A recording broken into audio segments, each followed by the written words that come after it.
Hello and welcome to the show that answers the question why we'll need it. Arrested, ladies, gentlemen, and bees. Welcome to a very ordinary Thursday. Very ordinary Thursday, where on Wednesday, one of the largest LPG production ports was not attacked by both parties. This is an extremely ordinary Thursday. My dad campaigned his ass off for Lok Sabha seat in 2024. Thank God he got replaced now. Oh, I'm sorry for your dad. I hope he gets his seat. I really have no idea about his policies. Yeah, Bliss wants you back, Pookie. Bliss wants you back.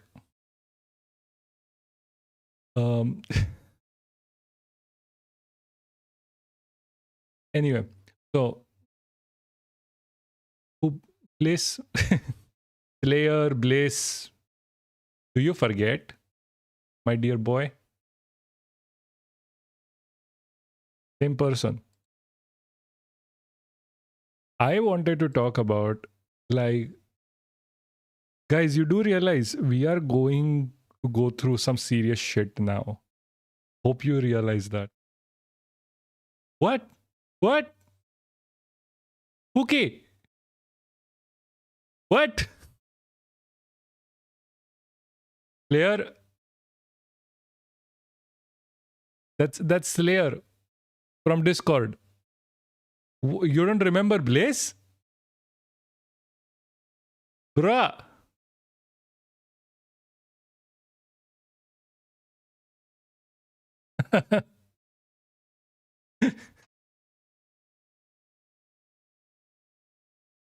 Jeez. Cookie's mad at all of us.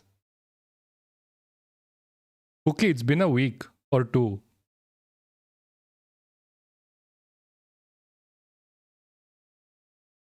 Hold on, I need to fix my seat. Jesus, we are finally got them. Hold on, where's this?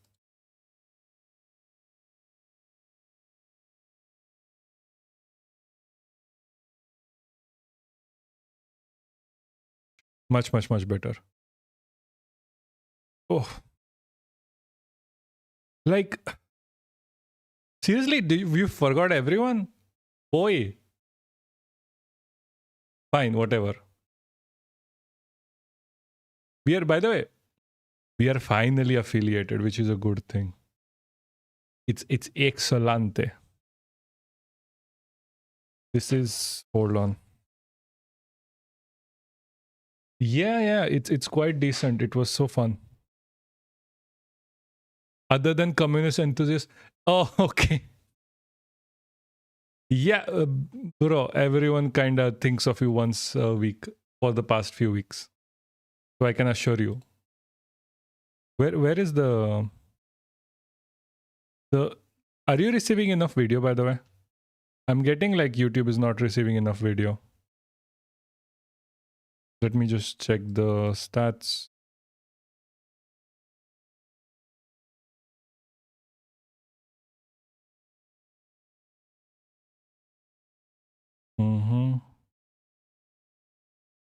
YouTube is fine. It's just annoying. Reset bitrate. Okay, perfect. Is this buggy for you guys? Is this buggy? Yes or no? Or is this dead already?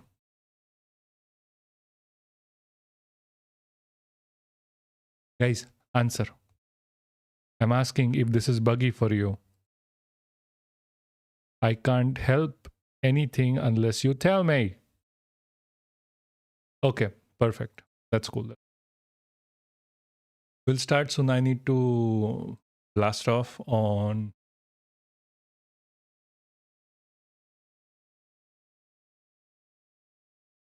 perfect.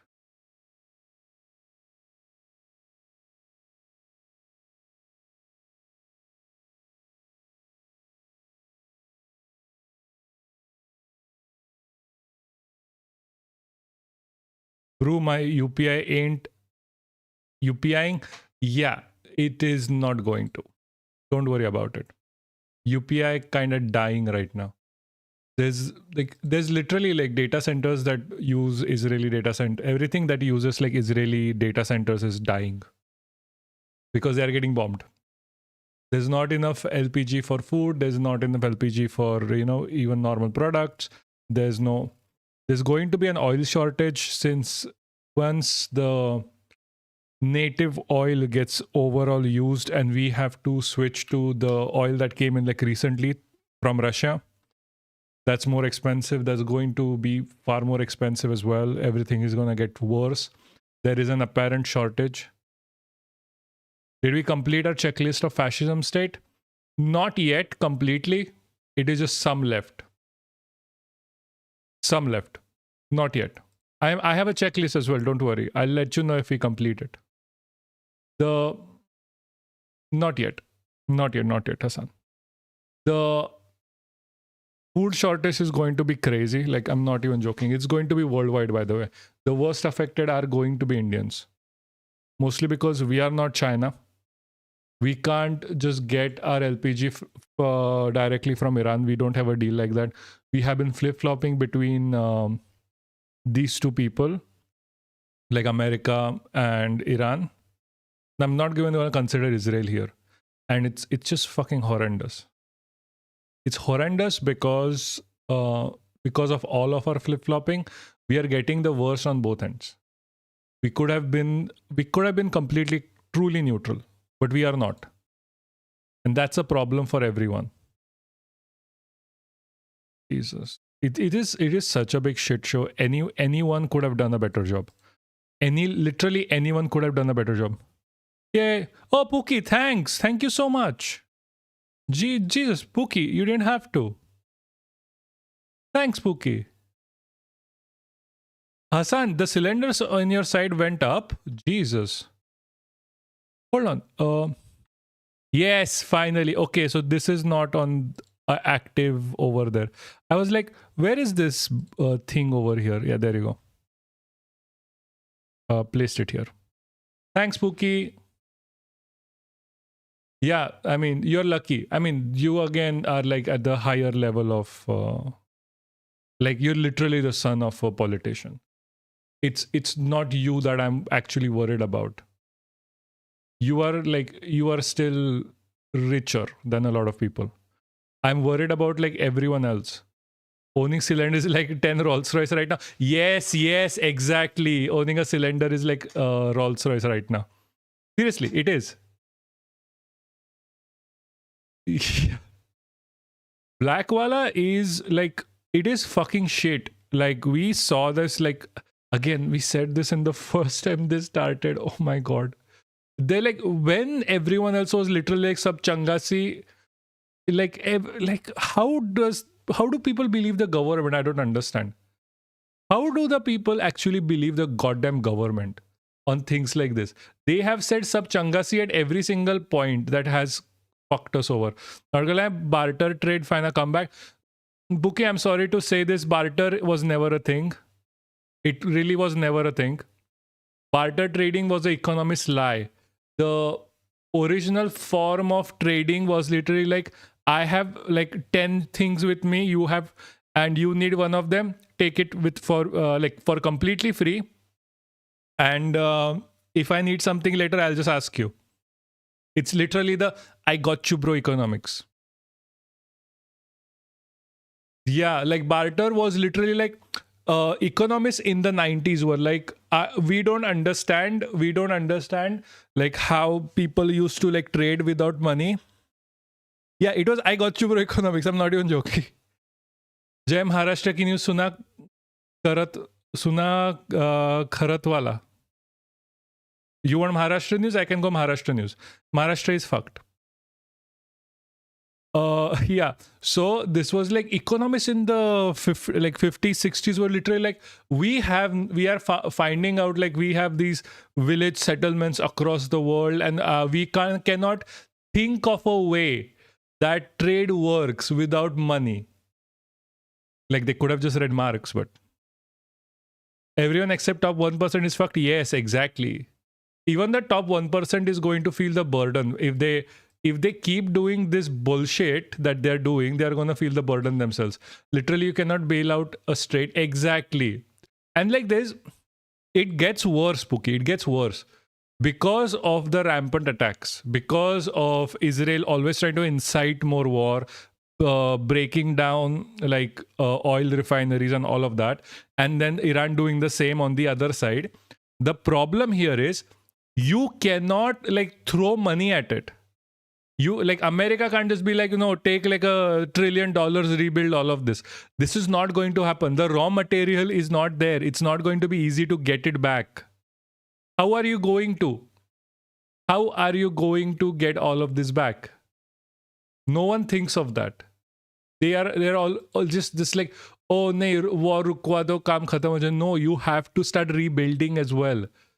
If you don't rebuild, there's nothing is going to change. It doesn't matter if the strait is closed. It doesn't matter like tomorrow the strait opens if everything is destroyed. How are you going to extract oil? Like seriously, how? It is just not going to be possible. Why is my bitrate so goddamn unstable? What is wrong with this internet? So guys, I think you're going to get a ad, by the way. Maybe I can switch it off. I don't know. Maybe it's not internet. I am on like broadband. What happened? Elaborate on what? No, I'm just getting like my bitrate is going crazy on the Twitch stream. OBS is showing fine. It is not OBS. OBS is like 60 FPS. My bitrate on Twitch is like 58.623. I have like 370 Mbps. It's okay. Upload speed is what? Over 13. Nah, about war. Okay. So there is a Saudi refinery, like a Qatari refinery that is shared. Yeah, no, Streamlabs is better, but Streamlabs is paid and I don't have money. Even with the Twitch sub that you sub with it, this only comes back like barely anything, which is not very good for making money. Anyway, so there is this oil refinery, right? That is shared between Qatar and Iran. The Iranian side got bombed by Israel, which is bad, obviously. So Iran bombed the Qatari side as well because they're owned and operated by US interests, which is absolutely bad for everyone.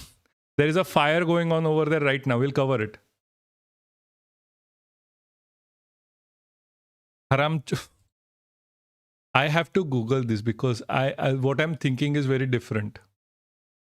Armako. No, was it a pun on Haramkhor? Is that a pun on Aramkhor? Like, I'm serious. Or is it haram?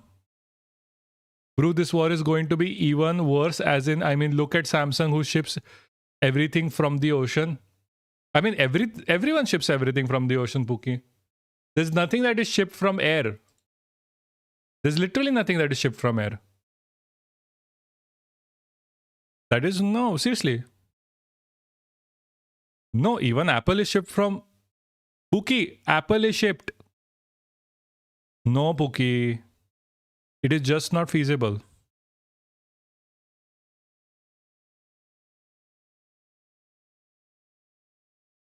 Hold on. Hold on, what is going on here? I recently...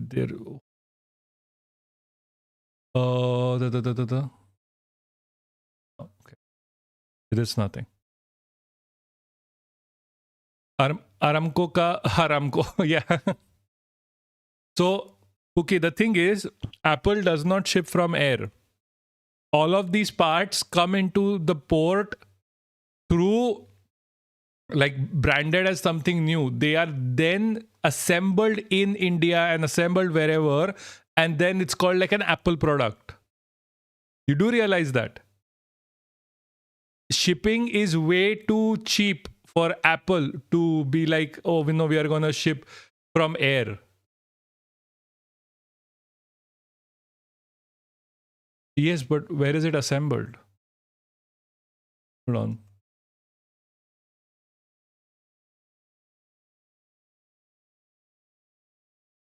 I need to check this out again.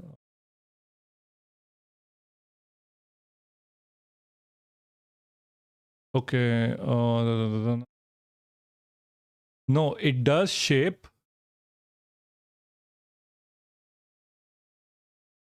But hold on. But it only ships to North America.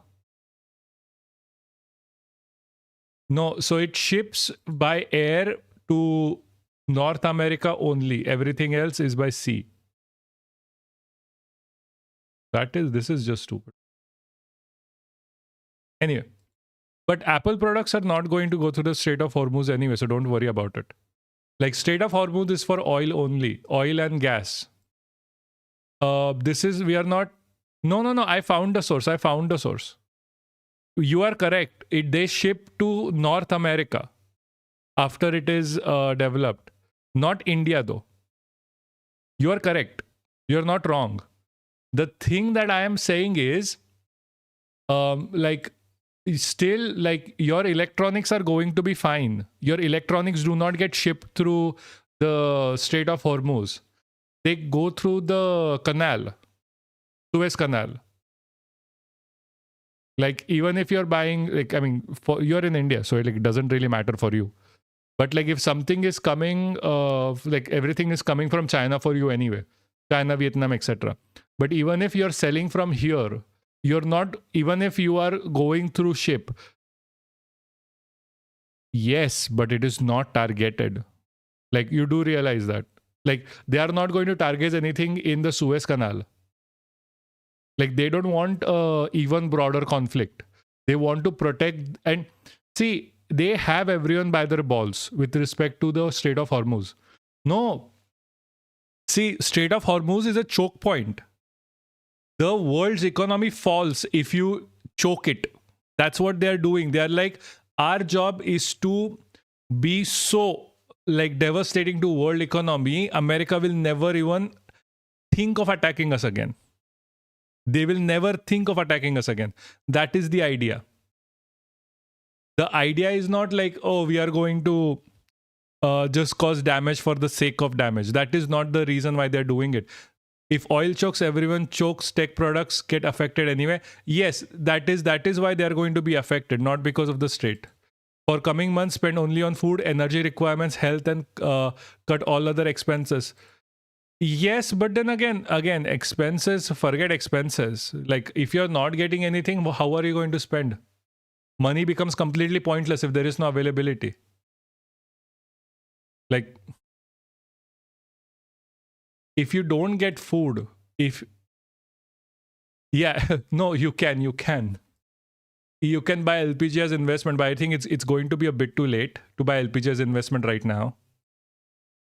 Because if you buy LPG as investment right now, it's already very high. You should have bought it before the war started. Now you would be a millionaire. Yeah.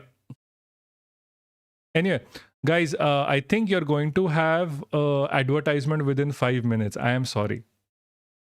And I'm sorry because I didn't change it back from like 30 seconds. Sorry, 30 seconds. LPG is more expensive than RAM RIP. Yes, I know. We went through like a whole RAM thing and then now it's a LPG thing. Yes, for you, no ads. You're very nice. Thank you for support. Thank you so much for support, Pookie. You're the best.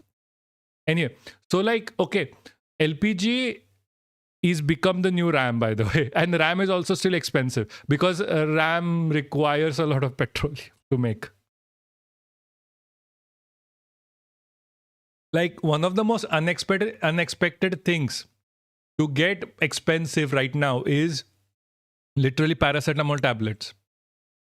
Paracetamol is made from petroleum. It's a petroleum product. They use the phenol. So, like, start stocking paracetamol, guys. You will not regret it.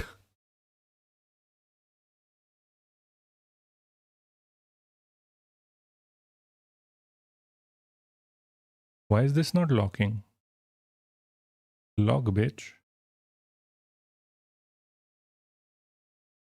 No, no. Okay. While that ad, okay, where is this? Forget it, forget it. It's okay. It's okay. So once this ad ends, you're gonna just see me switch to the actual news. I'm sorry, guys, on Twitch. We got affiliated. I'm so sorry, guys. Hold on. How much is the... I'm still wondering, should I just delete the ads altogether? Like, maybe we should.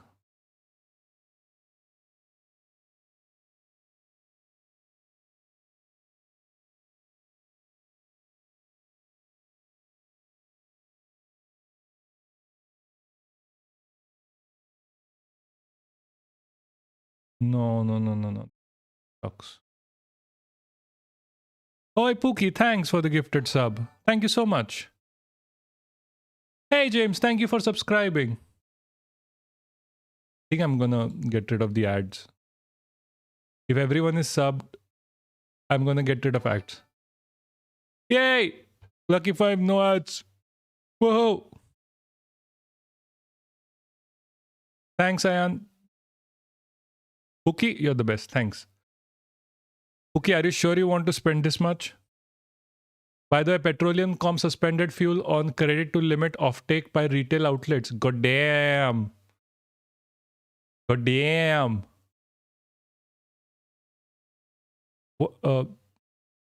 I don't even know if this... Who's this? Oreo Hotaro. When did this person sub? I thought I knew everyone. It's like one burger worth of money. What do you mean? Bro, I understand, but I'm not gonna fight you. At the end of the day, this goes into me getting an actual chair. I'm just gonna shut the fuck up. I need my... my back hurts. Seriously, shit, I'm an old man at this point. I'm literally an old man at this point. Fuck it. Let's just start, guys. I swear to you, let's just start.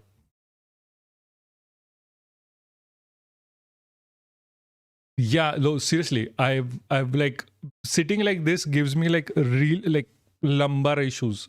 This chair fucking sucks. My other chair broke. And I'm just like, fuck it. I have like because like after this I'm doing science. And science I have to this is my like work table as well. It's not like I can just relax on like I have a different location where I can go sit. It's way too... Anyway, let's just go to Iran Israel first, and then we can go to RSS being a terrorist organization. Anyway, so like, oh, we're just... This is like updates from whatever happening. Qatar Interior Minister says air quality normal, allowing follow. So this is actually a huge concern. The reason why this is a huge concern here is because Israel literally led to what you call like oil rain in Iran.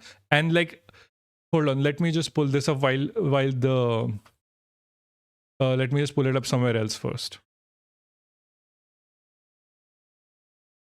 I don't know what is going to be... Okay, maybe this map works. Yeah, this map actually works. So you see this map here? Reject all. See this map here?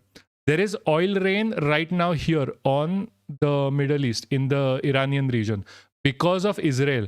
And everything is blowing on this side. So expect like black rain to fall on everyone and the water quality to degrade. It is because of what Iran did. This is not a joke. This is... I'm being very serious. Worse comes to worse for India.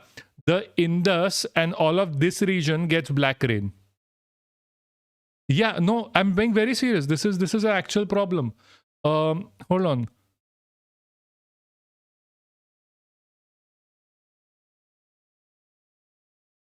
Like,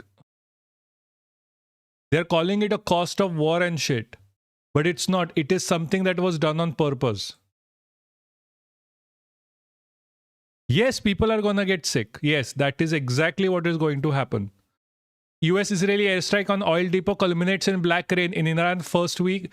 Early last week, a phenomena usually caused by large amounts of soot, carbon, and other pollutants in the air. Usually, rain leaves atmosphere cleaner than it was before.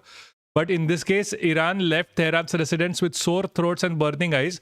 Oily soot residue were all over the city. So we talked to an environment. Okay, you can. I'm the one who's talking. It's an avoid. Yes, all of this is an avoidable disaster, Pookie. The entire thing is completely unavoidable. That is what we are also going to see today. Like, this is literally Israeli dominance over the US that led to this war.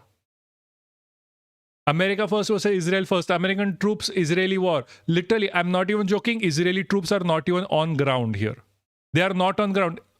If this is like Bhopal tragedy, but with petroleum, yes, exactly. This is Bhopal tragedy with petroleum. But see, right now, even Israelis, even if boots on the ground are tomorrow, like Trump sends boots on the ground today, which means like he sends the actual army. American soldiers are going to fight Iran. Israelis are not going to fight Iran. They did not fight in the Iraq war. Israeli casualties were 0. You mean the rogue fucking settler colonist, huh? Yes, exactly. That's what I mean. They did not fight in the Iraq war. They did not fight in the Libya. They did not fight anywhere else. They don't fight. They don't send their people down to fight. They only get like, oh, Americans are sending, NATO allies are sending, like, and we have like contracts with Indians as like vanguard unit to get shot when we don't know where the sniper is. That's what they're doing. This is fucked up as fuck. This is the problem, right? This is the entire problem. This guy is completely under the control of this guy. Yes, it's fucked to oblivion. Yes, I agree. It is fucked to oblivion. What can we do at this point? We can talk about it. That's what we are doing. We are going to share. And like, Israel is trying to get India under its wing as well. I am not joking. Like, we have seen this with like the US appeasement of India since the deal started. Hold on. Tulsi Gabbard address about Pakistan. Yeah, this is going to make a financial disaster, probably the extent of 2000. No, even bigger. And even that disaster was caused by BlackRock, and BlackRock was the one who gained most of it. And then BlackRock is also the one who developed a plan to come out of it and got money out of it as well. And BlackRock is like an Israeli-owned company. This did that as well. Yes, you cannot bail out a state. It is just not possible. And now they're trying to get India into the fold as well. Like, Indian NSE already has like the Rothschilds within its, what's the word for it? Within its advisory board, quote, end quote. And now this is also happening. And now, like, because India is like, we are going to have a deal with Iran to get Iranian whatever. So what these guys are doing is now is like they're trying to send Tulsi Gabbard and shit on Pakistan to get the Indian vote. As of now, let's look at other global news. US intelligence chief Tulsi Gabbard says that Pakistan's long-range ballistic missile development could include missiles capable of targeting even the United States. Well, in a testimony before a Senate panel, Gabbard also said that threats to the US are set to expand from more than 3,000 missiles at present to over 16,000 by 2035. Now, the Director of National Intelligence underlined that Russia, China, North Korea, Iran and Pakistan have been researching and developing missile delivery systems with nuclear and conventional payloads that put the US within range. Elaborating on the threats, she said the intelligence community assesses that China and Russia are developing advanced delivery systems meant to penetrate or bypass US missile defenses, while North Korea's intercontinental ballistic missiles could already reach US soil.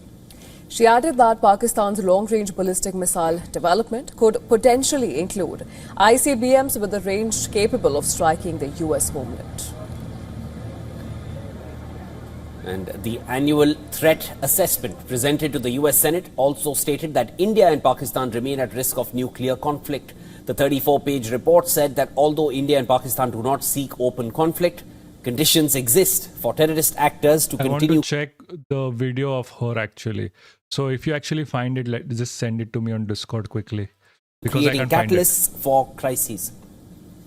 The report used the example of last year's Pahalgam attack. Well, the US is also fucked. They don't have enough THAADs. Yes, they don't have enough THAADs. They don't have enough of a lot of things. They are trying to beg Europe for it. This is not even a joke. They're literally trying to beg Europe for a lot of this. But they're saying like, oh, NATO allies, they don't help us. They don't help us. That's what he's doing. He's begging right now. He's also begging India to isolate Iran. He will, like, one of the things, like, he had to release Russian oil as well. I mean, Europe ain't going to give something. I wouldn't bet on that. Like, Poland might, because Poland, like, current president of Poland is very for Trump. That is a problem. If you know what I mean. That's all I'm gonna say. Yeah, Navrotsky. So Poland might, because I think the power is in his hands and not in like the prime minister's hands. So, whatever. Yes, Spain, the beauty. Spain and Ireland have been like steadfast. Like, on paper, I can't call Ireland my fatherland. That kind of got ruined by Modi. But like, I was deemed an honorary Irish once upon a time, and I'm very proud of that nomenclature right now because of how Ireland is doing with respect to the war and American imperialism. Where is this? Even if Europe supplies stuff, US still... Yes, US... No, US is fucked. US is fucked. Well, Modi has 12 fatherlands, the rest rebuilt so soon. Yeah, true. Yeah, Trump... Yeah, we are going to get to it. Right now, I need someone to send me the Tulsi Gabbard thing about Pakistan because we are on topic. Just to be very... Oh, cool. By the way, Pookie is bad EXO. He gifted everyone subs. You're the only one who didn't get it. I'm so sorry. Please, could you please send me the interview? It would be nice. Pookie, join the damn Discord. I'm sorry for being mean to you.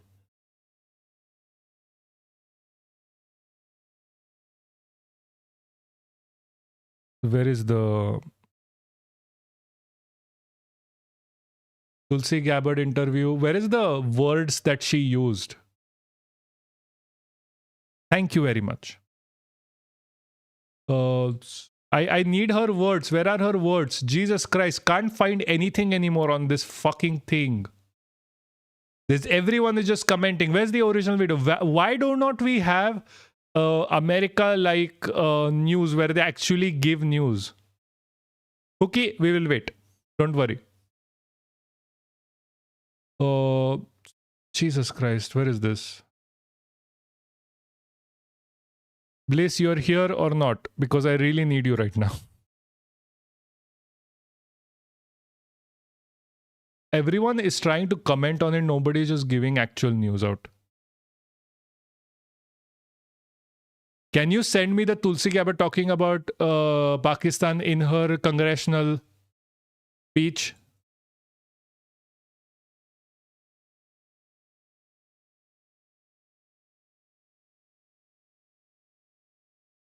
Because everyone is a reactor. They are not like actual information providers.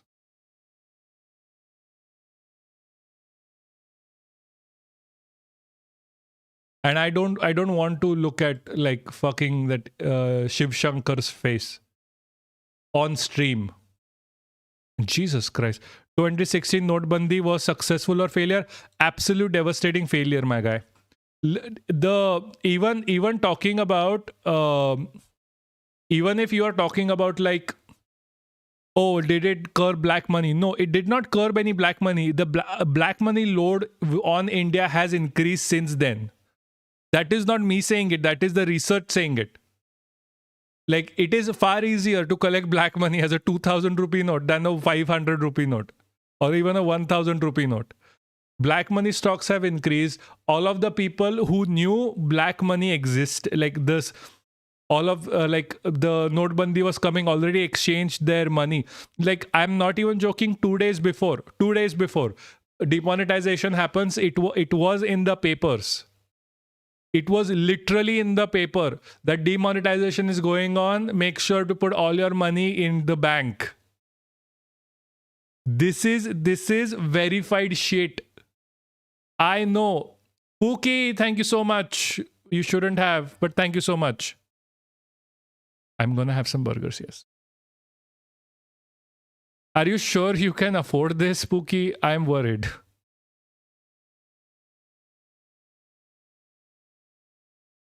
So demonetization was absolutely horrid, guys. Demonetization, yes, Willow, you did. Demonetization was absolutely horrid. Pookie, make sure you can. I'm not, I told you this before. I understand you are rich. That doesn't mean you should be doing this. Make sure you can afford it if you can. Like it doesn't, I don't want to get into a position where you really can't afford this, because I can't give this money back to you. I would if I could. Like, Twitch is not going to let me.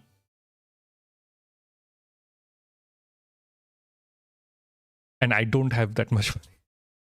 If you can afford it, fine. If you can't afford it, please make sure you can. You are a friend. You are not someone like, I'm not going to grift to the right, like, oh, like, please send me all the money that you have. Thank you.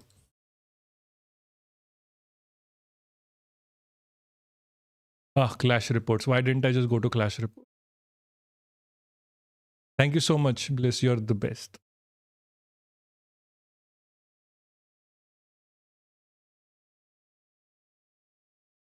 Russia, China. No one is beating you. No one is beating you, Pookie. Literally, I swear to you, everyone is poor as fuck here. You're the only one who can. My guy, people can't buy one sub here. I'm so... It is just not within their means to do it. This is still going, I swear.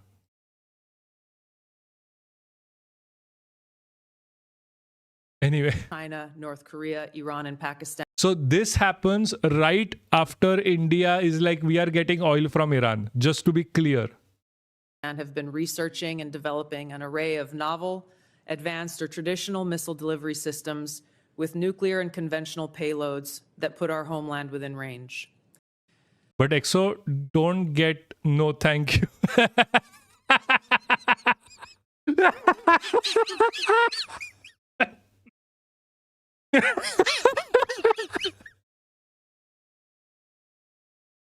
EXO, I'm sorry, you have to pay for yours.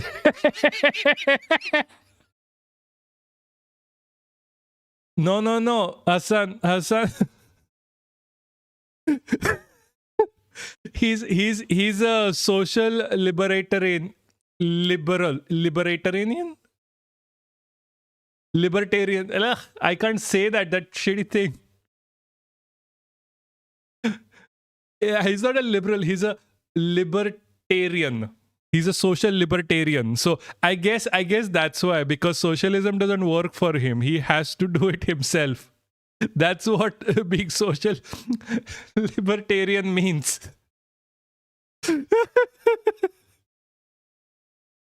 This was so funny.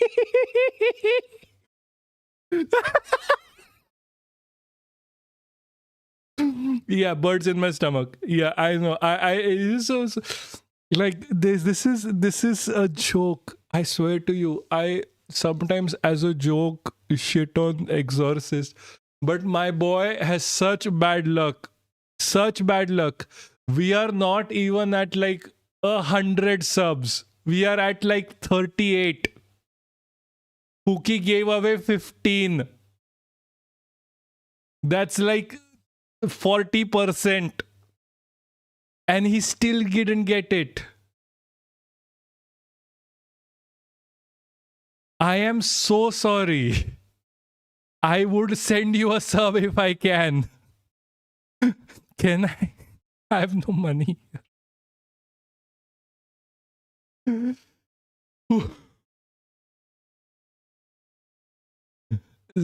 Maybe it's because you keep saying you're a social libertarian.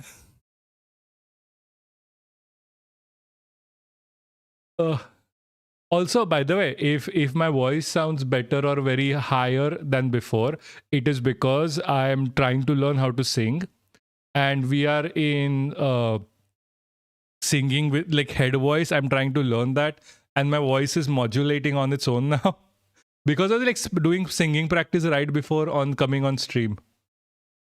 Like seriously.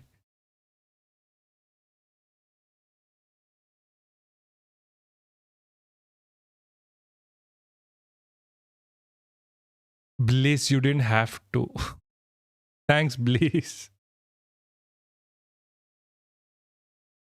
Okay. Am I the poorest person here? Yeah, Win, I understand, but am I the poorest person here?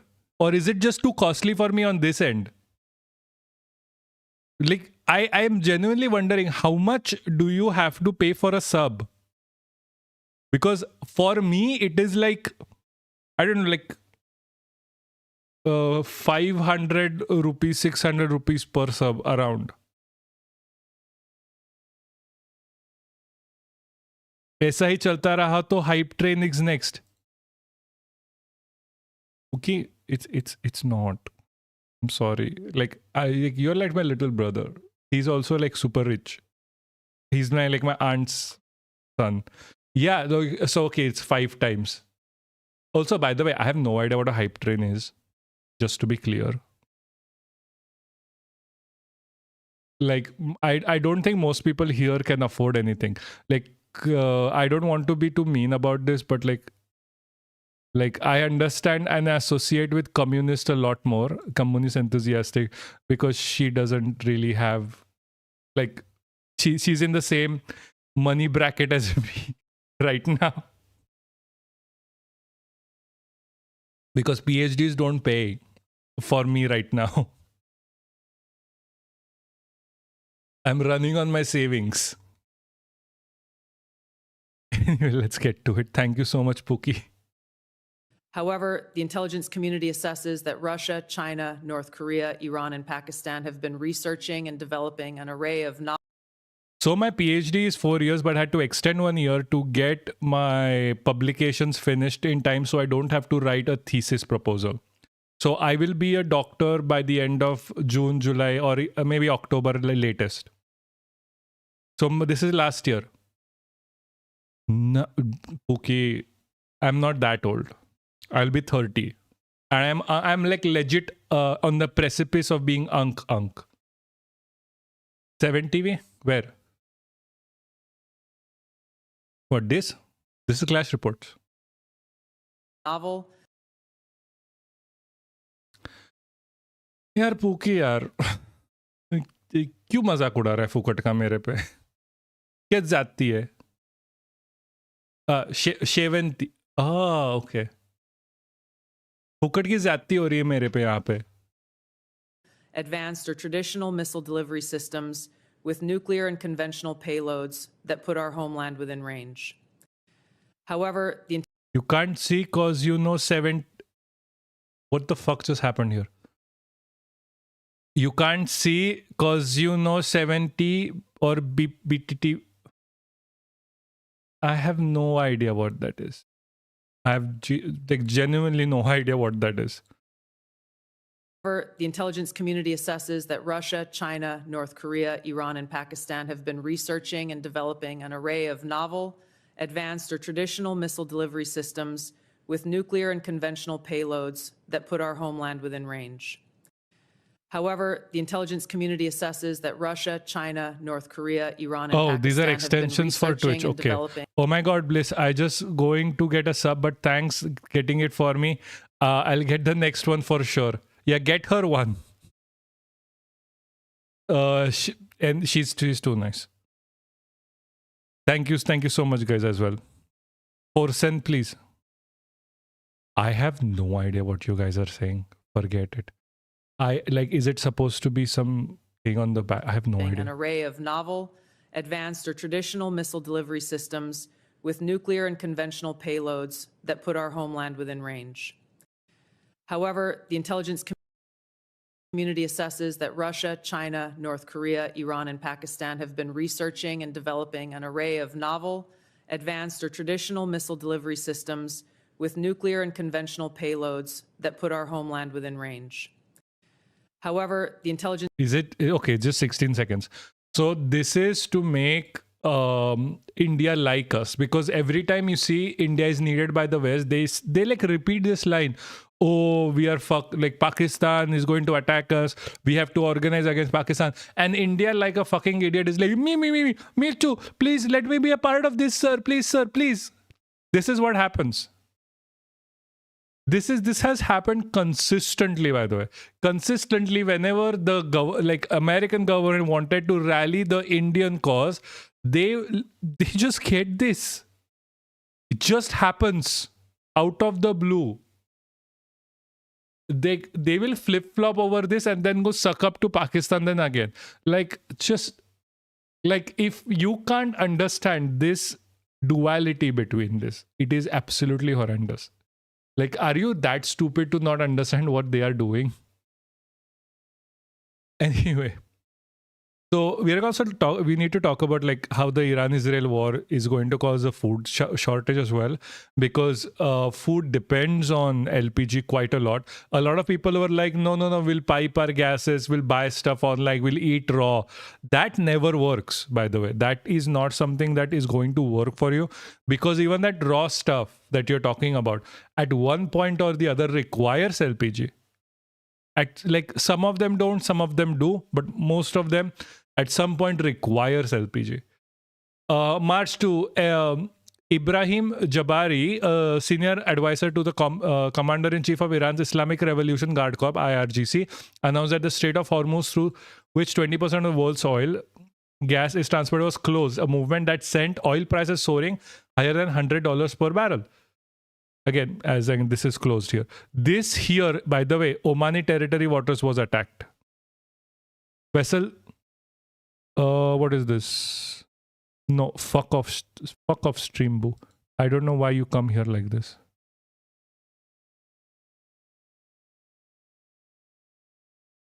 Anyway, yeah. Vassal, by the way. Vassal. I had to correct like few people. Like, you're not the only one. Like, I think I had sent it to protagonist as well.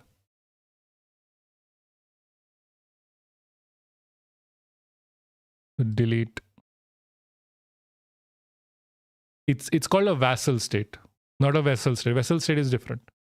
It's not a thing. Why is there a shortage of fertilizer? Nearly half of the world's traded urea, the most widely used fertilizer, and large voluminous other fertilizer exported from the Gulf countries by the Strait of Hormuz, making global agricultural highly exposed to any disruptions there. Recent disruptions to gas supplies and shipping have already forced fertilizer plants, which use natural gas to manufacture fertilizer in the Gulf and beyond, to shut and cut their output. So you might be asking, are we just going to use cow shit, cow dung for this? You cannot. The point with urea is that it requires the nitrogen. Like, urea is used for nitrogen. Like, you can use coffee, but coffee also comes from there. And there's not enough coffee.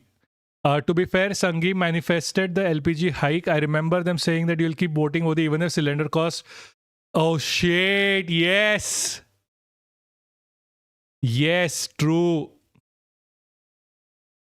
I am glad they didn't say anything about Twitch subs. Bro. Yeah, the Sangees did manifest it. Sangees did manifest it. I agree with you. Sangees manifested the whole crisis. They manifested the crisis in the Middle East. They manifested the crisis in the Middle East so that they can like still vote for Modi after the hike. After Qatar state-run firm Qatar Energy halted production of what world's most largest uranium after it shut down gas output.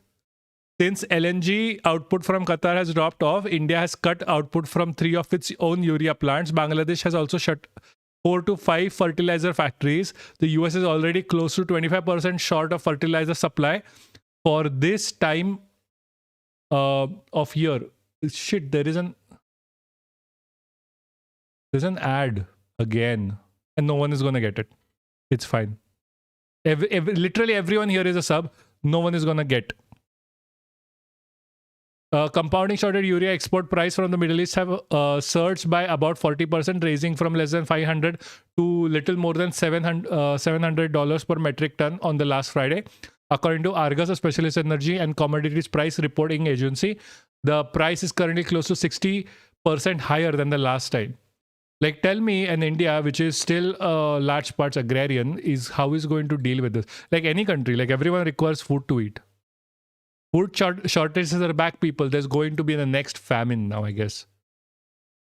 And like, this is all literally for nothing, by the way. This is literally for nothing. There is no reason. There is absolutely zero reason why this war would have happened.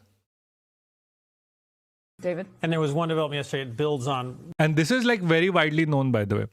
So this guy is talking about what to protect the Epstein class. Yes, it is. No, also, yes and no. To protect the Epstein class is, I understand where you're coming from. But this war is something that Bibi Netanyahu wanted for the past 40 years. He has been saying that, oh my God, I want this war. I want to do this war. Please, let's do this war and all of that sort of shit. This is something that has been on the dockets for the Israel from the beginning, because they have an expansionist policy. But to have that expansionist policy, what they require to do is take care of all the states that can oppose them. So they want Iran to be destabilized. So when they come for the Greater Israel Project, yes, exactly. When they come for the Greater Israel Project, they don't have any opposition to it. What? Hold on. Hey Modi, meri gaand maar le soundboard. I'm trying to get soundboard, by the way. I'm trying. I don't know how to do it. Netanyahu is Epstein class. Yes, he's Epstein class, but it's not the Epstein class reason, I would argue. This has been even before Epstein. Greater Israel Project was started with Zionism. It didn't start with Epstein. Also, how do I get soundboard in this? Please tell me.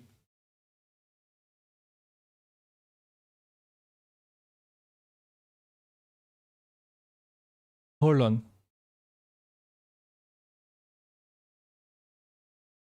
Hold on.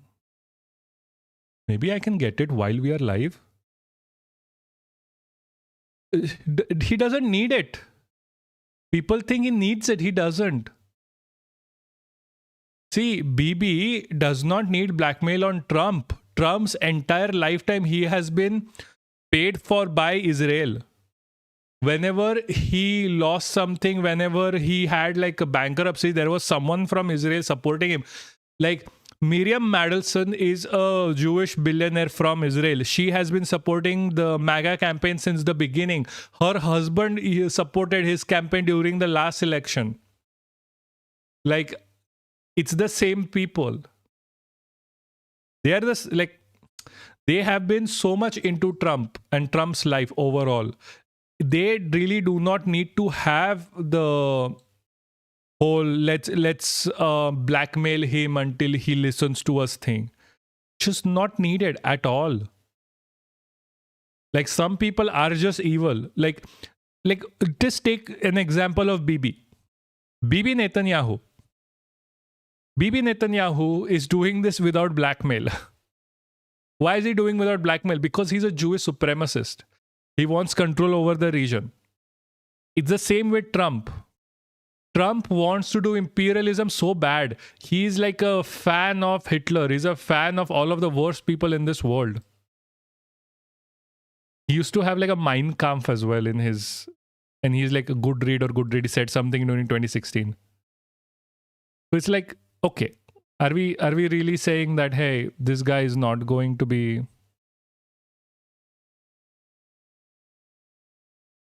Hold on, is this installing? I'm trying to install it right now.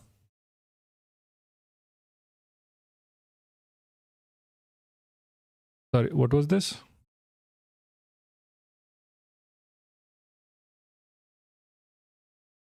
Yeah, he wanted to steal Iran's oil to probably... Yes, but Iran's oil is a very different reason. Funny thing is, Israel does not have a single or written constitution. Instead, it operates under uncodified law structure. Yes, that is true. So Iran's oil thing is because of the fall of the petrodollar. Because they did not renew the petrodollar agreement with the Saudis, the issue that happens is America is going to lose its way to sanction people. So they are trying to like get to all of these separate oil producing countries, either destabilize them or take control of their oil reserves like they did with Venezuela. So most oil and gas go through them. Some part of me thinks that these posers don't believe in anything, like Trump plays MAGA to get votes, Modi same. Yes. That is so. People at the top do not believe what they preach, especially to the right. They don't believe any of this shit. They are there to make money. Trump started off as a Democrat. Vance started off as a Democrat, is married to a brown person while talking about how amazing white nationalism is and why we need to kick out brown people. Trump is completely anti-immigrant in his speeches while being married to an immigrant who's very clearly like Eastern European, extremely clearly. These guys don't believe what they sell. That's what the point. You don't, like, to be a good salesman, you don't have to believe in the product. You just have to be able to sell it. That's what they're good at. That's what this is. Hold on, where's this plugin manager? Maybe I'm gonna have to like restart OBS for the doc to come in. But I think I have soundboard now. Like I so want to like just delete like this stream, just switch off and then come back and reload.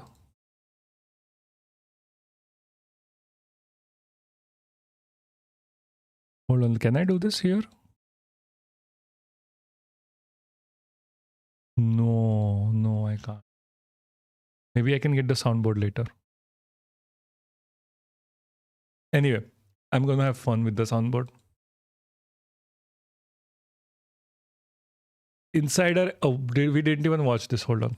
Reporting MS Now had earlier, Iran offered to give away Yeah, let's focus. all of its enriched uranium during the peace Thank you for talks. understanding And ADHD. Hours later, the U.S. started dropping bombs. And The Guardian broke yesterday that there were British officials, the British National Security Advisor was present in Geneva during that last round of talks.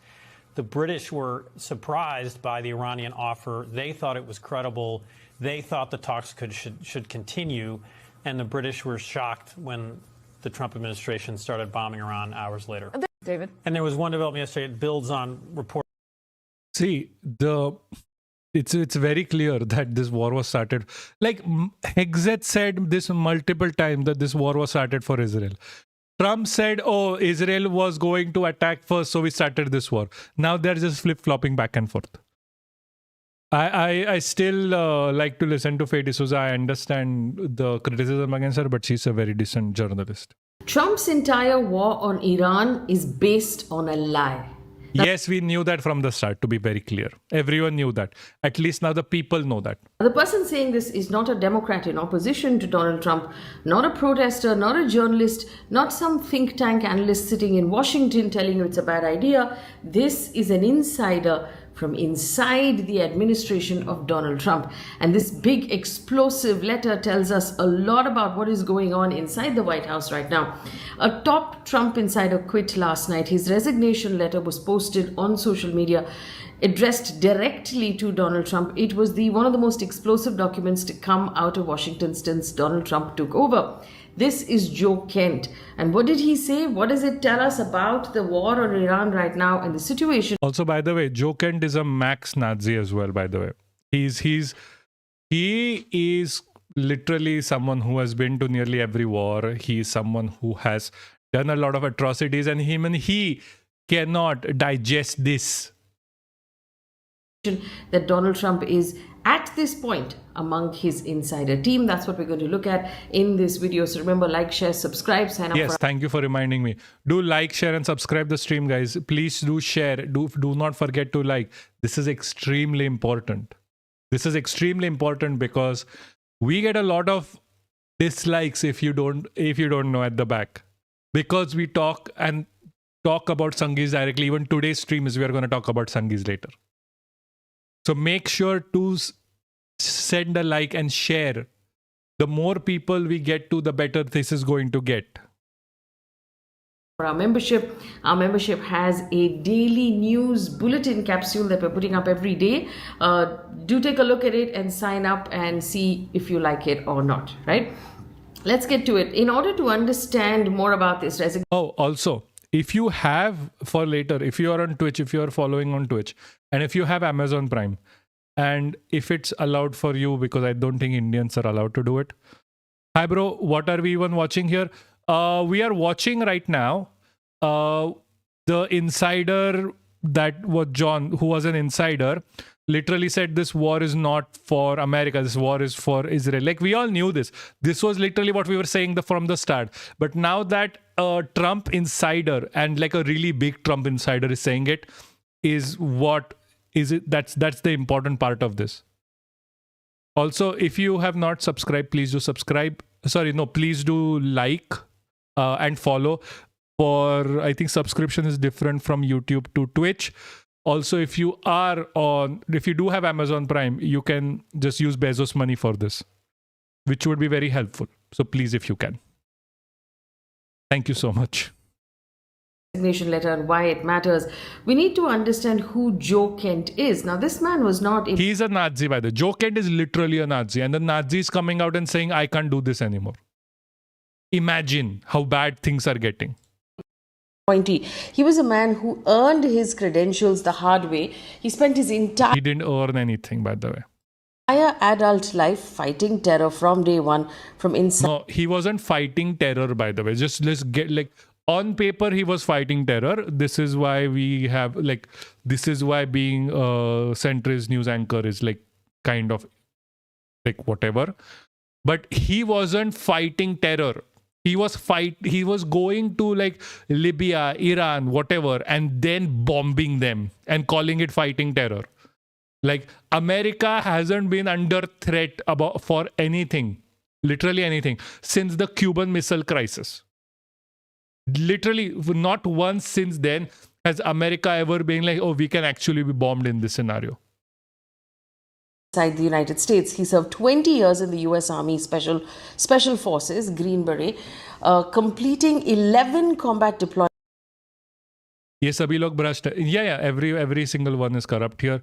Like, corruption at this point is just a given. I would say it's less corruption and it is more politically ideological affiliation to the extreme right. Also, please do follow. It would be nice to have you around. Deployments in Iraq, Afghanistan and Syria.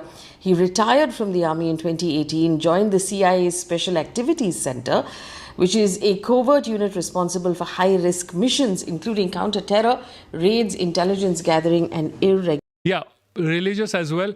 But I don't think religion plays, like, too big of a part in this. Like, religion is more like, religion will end up being like, what was the word for it? Like an excuse to rally the masses than be religious themselves. Like, Trump is historically not religious. So is, like, the only religious person within is like Pete Hegseth. And he's like a full white nationalist Nazi. I don't think there's and Tucker Carlson is really religious, but he's not affiliated with this right now. Regular warfare. His first wife, Shannon Kent, was a Navy senior chief petty officer who was killed by an ISIS suicide bomber in Syria. Her death drove him into public life. And then you have to ask, why was he Syria in the first place? Why was she in Syria in the first place? Were you right to be in Syria at that point of time? After he retired, he was involved in political advocacy after Shannon's death, running for Congress twice in Washington state, losing both times by very narrow margins before Trump nominated him in early 2025 to lead the National Counterterrorism Center. Yesterday, this man resigned, and he did not go quietly. He posted his statement on social media directly addressed to Donald Trump. Now, we've looked through the statement. It's available on social media. You can take a look at it as well. But what I've done is pulled out 5 arguments. My colleague Ajit and I pulled out 5 things that have been said in this statement that is really, really interesting and tells us a lot about Donald Trump's war on Iran. Now, his opening claim, Kent actually says, which is the most explosive in my opinion, is that Iran posed no threat to the United States. Remember, this is the entire basis of Trump starting this war. Kent says the administration was deceived by misinformation run by, and I'm quoting here, high-ranking Israeli. Tucker is actually a bit sane. He is not. Love his takes on no.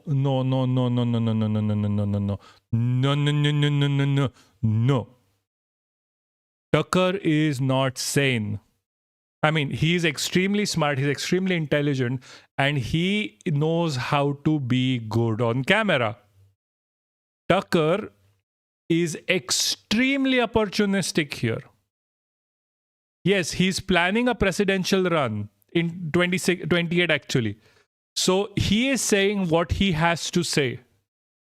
He is not coming from a place where he actually believes anything. He is still a Zionist, by the way. He's saying Israel should decouple from US, but he's still a Zionist. Faye's a very nice lady and a good journalist, but she is too centric for me. Yes, that is also why. Yeah, that is true for me. She's too centrist for this. Like she's amazing as an economist. She was amazing as an economist. She was amazing as a reporter for economics, but like when it comes to things like this, you really can't be a centrist. Like even if Exo, if you weren't part, even if you were planning to, even if you weren't knowing that he's planning to run, you have to understand this. This guy is extremely a Nazi as well. He's just really good at hiding it. He has been a Nazi since day one. His father was in the CIA. He operated within Israel, I think. I'm not sure. Within the Zionist lobby, at least.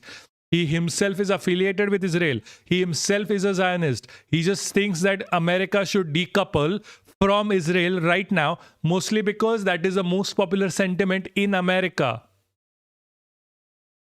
That is the only reason why he is even relevant right now. Right until this point, before he decided to have a presidential run, he was pro-Zionism. He thought, oh my God, the ground is saying, like the world is saying, oh, like Zionism is wrong, I'm going to shift. The only thing he actually believes in is himself. He has justified Zionism. He has justified Trump. He has justified everything he's speaking against right now. Every single thing. You don't have that in normal people who have an ideology other than just winning. And yes, he has fooled me as well at the start. He has fooled everyone. He's a very good speaker. He's an amazing speaker. You really get to understand what he's saying. He's very clear. He's very concise. He really plays at your heartstrings, if I am so to use the very corny line, to deliver his message. He gets to the point. He frames it within like a religio-Christian, like Americo-Christian perspective, and then sells it to you. And you're like, shit, he's right. Like, shit, he's like, the reason why he's not wrong, by the way. He's not wrong. What he's saying is actually not wrong, but saying the fact and then saying the conclusion or the derivation of that fact are two different things. I can say like Zionism is wrong and like America is being led by the hand. Yeah, he's been trained by the CIA Media Institute. Exactly. That is not even a lie. Yes, I know. I understand I'm breaking your heart right now. But I think your heart was bound to be broken. Especially with the sub thing. I'm never forgetting that. But you have to understand this, that when it comes to the derivation, his derivations are never like, Zionism is leading American foreign policy right now, we have to decouple from Zionism, but it doesn't really reflect back on the Jews of America because they're against Zionism. No, his is like, no, then you have to like section of all the Jewish people in the country. You have to give more rights to MAGA. Like MAGA is a reason why all of this has started in the first place. MAGA has started the most, like right wing. Republicans have started the most wars. So you don't decouple from the Republicans. You give them more support. That's his idea. Republicans are represented within the Epstein files. Trump himself, but he talks about like being anti-Epstein files and getting all people like prosecuted, but not Trump, but not people his base wants to be in power. That is the problem. That is the problem here. Like he calls Israel like the pedo hub, like in his recent interview when he was having that interview, but he will never be like, yeah, so fuck Zionism. He never says fuck Zionism. He always says like fuck the Jews. Fuck Jews are doing this. Jews like whatever. They have controlled us. Like later he's like back on the I love Israel train, like Israel should exist train and all of that sort. See, he's like the sweet-tongued devil. Israeli officials, influential members of the American media who he claims managed to create a sense of urgency to push the US into a war. So he's saying basically the US entered a war without fully understanding what was going on, and Israel actually pushed them into doing it. He draws a parallel to what led up to the war in Iraq and accused Israel of using the same playbook that drew America into the conflict then, that costed thousands of American lives. Now, Donald Trump, in response to this, has flatly denied it, and he's called Kent weak on security, saying that it's a good thing he resigned. But what is the reality? Now, according to analysts at the Atlantic Council, this wasn't a classic preemptive strike that triggered by an Iranian threat. The operation appears to have been built on... If I'm not wrong, he's one of... Yes, he is. He is one of the minds behind Project 2025. And he's also the... I think the most likely person to win. If the Democrats are going with Gavin Newsom is not going to win. Doesn't really matter. Gavin Newsom himself is like, Zionist. A logic of exploiting a weakness in the regime in order to bring political change inside Iran. So it is not in response to an attack. The question of what the end game really is, or what is the final plan for Donald Trump, remains unanswered. Now, the second thing that Kent says in his, in his resignation is that this is a trap that will cost America lives, money, and prosperity. He reminds Donald Trump that this was a core part of his own foreign, policy message, that he would not engage America in this sort of war. If we look at the numbers, though, according to Trump's administration officials, the US has already spent $12 billion in the first 2 weeks of this war. So the Center for Strategic International Studies estimate the first 100 hours alone costed $891 million per day. Elizabeth Warren, who's a senator, has basically said there's no money to pay for the 15 million Americans who've lost their health care, but we have billions of dollars to bomb Iran. So this was the same thing that happened with Iraq, by the way. This is the same conversation. They didn't stop. The only reason why this conversation seems more likely now than before is because Iran has seemed far more tougher than they actually thought. Gavin Paltu Newcomb.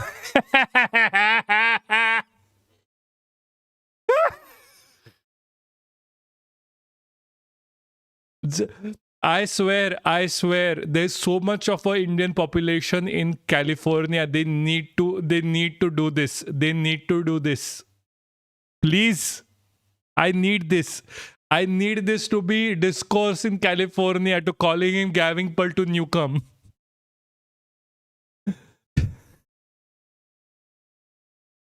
The first point, he's saying that America's war entirely is a lie. Secondly, that they're bleeding money and they shouldn't be doing so. In the third point, Kent effectively says that, there's the promise of a quick win was a lie again. So far, the facts seem to support him. Now, despite the fact that there was a killing of the Supreme Leader Khomeini and there was sustained heavy bombing in Iran, Iran has not returned to the negotiating table. Instead, it has attacked US assets across the Gulf. It has threatened to strike civilian areas. It has warned to target any ship linked to the US that's passing through the Strait of Hormuz. Trump himself has given widely shifting timelines, saying that the war could end in days, then he said it's going to end in weeks, then he said it might be even longer, we'll have to sit tight. He framed it as a fight for Iranian freedom in the beginning, then he said he's open to deal with the current regime.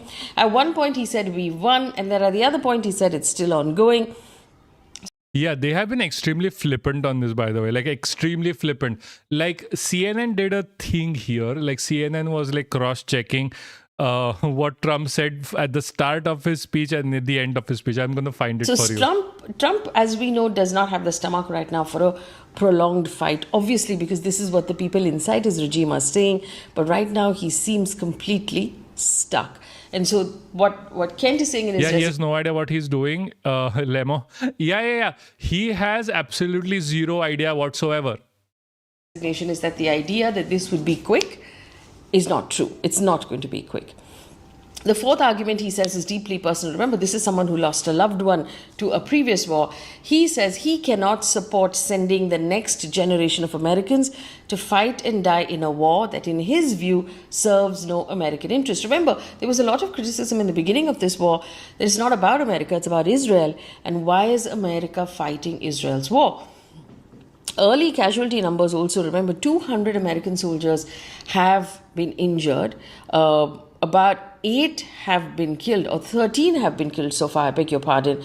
And these are numbers that the American population is not going to take lightly. CNN did a poll conducted after the strikes and found that 59% of the Americans disapprove of the decision to strike Iran. 60% say they don't trust Trump to make the right decisions about the use of force. And this is important. So maybe they trust him when it comes to trade and making deals, but they don't trust him when it comes to the military. 62% said he should be required to get... See, American people don't really give a shit about it, by the way. Like, don't get yourself wrong. Like, they don't give a shit. They care about that the petrol prices are going up. That's why they give a shit more. Like, none of this. Don't think like, oh my God, the American people are so nice. No, they are not. They will conquest you to get better rates on their insurance policy. Congressional support before he goes any further in this military action. So obviously domestic support is waning as well. Hey, Trump, we need that soundboard so badly. And the last argument, he closes his letter with a direct appeal to Trump, saying that he still has the power to change direction and the time to do so is now. So effectively, what Kent is telling Trump is that there's only loss and devastation ahead of you. You need to stop right now and pull back. Has Trump responded? He has, of course, said that's not happening. On Truth Social, he said basically he mused about whether US should simply finish off what is left of the Iranian state. He also publicly criticized his NATO allies for refusing to join the operation and simultaneously claimed that the US doesn't need them anyway. Like I pointed out yesterday, there is another aspect to internal criticism for Donald Trump now coming from his senior administration officials, and that is J.D. Vance. Vance has been notably very quiet through this entire conflict. Vance literally has nothing to say. He's like... J.D. Vance, I think, is smart enough to shut the fuck up and just take it in. Before joining the administration, he had openly said US military involvement in Middle East is something he does not support. In 2024, he said a war with Iran would be a huge distraction of resources. And private messages from Signalgate reportedly showed him expressing doubts about US strikes on the Houthis as well. This week, reporters pushed him directly to ask him if he had any reservations, and his answer, he sort of deflected. He said he trusts Trump to get the job done, and he accused reporters of trying to drive a wedge between him and the president, but he didn't really answer the question that was being asked. So then, draw your own conclusions. Now, the reason why I find this resignation letter very interesting is because it gives us an insight into what's happening inside the White House. The fact that senior members of the White House are so unhappy that they feel that there is no other route but to resign, and also to do so publicly in this manner. So, in conclusion, we get a clue from this resignation letter of what the senior officials in the White House are actually saying, the arguments that they're making, and the fact that they feel that it's come to a point where they can no longer support what Trump.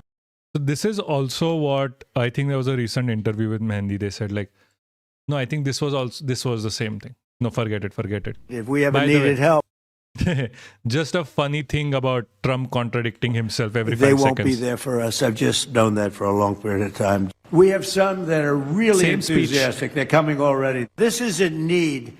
Need would be one of the big boys. If we need their mine boats, or if we need anything, any piece of apparatus that they may have because of a situation that they have, they should be jumping to help us. We want them to come and help us with the Strait. My attitude is we don't need anybody. We're the strongest nation in the world.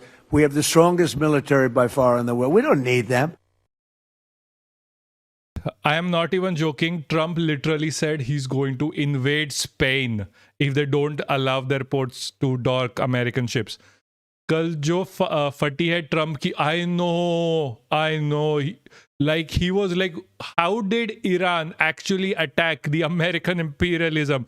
That is not allowed. How they actually faced blowback, Jesus Christ. So like, okay, I'm not going to say it's cathartic, but it is. Dementia is getting him. No, it's not dementia. It's not dementia. This is double speak. This is what you call double speak. This is what also Modi does.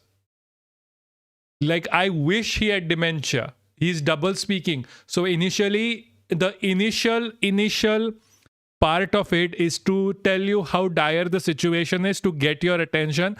And the next is to relieve it, to make sure you feel fealty towards Trump. This is double speak. This is how one of the ways how to actually discuss topics. I'm not joking. This is an actual thing. Did you follow that? If we Anyway. So, this comes after all of this, by the way. Like, Saudi oil refineries are extremely important. If America does not get out of this war immediately and says, like, we are sorry for attacking you, everything is actually Trump's baby's fault, they are going to face a lot of bullshit up for the upcoming days. One actual attack to US soil and Republicans won't come to power. No. So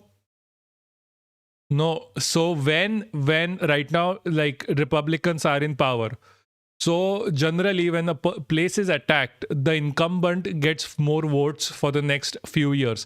That's why you see whenever there is an important election that BJP thinks is going to lose, Pulwama happens, or Pahalgam happens, or all of this shit happens. Like, allegedly happens. Sorry, my bad. Yes, Haramco is very important for pedodollars, yes. And Iran has attacked the oil refineries in Saudi Arabia. Remember this after its oil fields were struck, and now Iran has hit back and is attacking the energy infrastructure in the region just as they had vowed to do. This is near Saudi's Aramco oil refinery. A drone has fallen in the Samara refinery and damage assessment is underway. According to the initial reports that are coming in from Saudi Arabia, the attacks on the West Asian nations continued through the night after Iran threatened to hit US-linked oil and gas refineries in the Gulf following a strike on its South Pars gas field. Saudi Arabia reported the most attacks overnight, and now news coming in that a drone was What the fuck just happened? Yeah, this is, I think, Pegasus attacking me now. Jesus, I thought I would be completely protected from all of this bullshit, but apparently not. Jesus Christ. They attacked my Chrome, guys. My Chrome is attacked. I can't help it. It is stuck now. There's literally nothing here. intercepted. There you However, go. Back.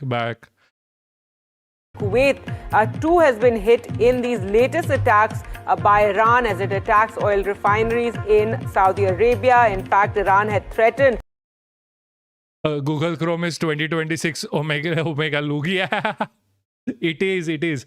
The problem, especially with like streaming, is I tried Opera. I tried other shit. Chrome is still the best here.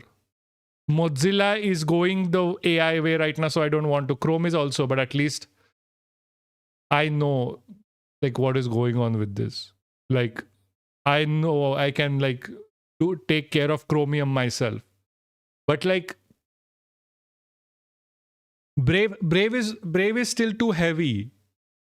If I get like a dedicated PC for streaming, I can switch to Brave. I can have 3 different things.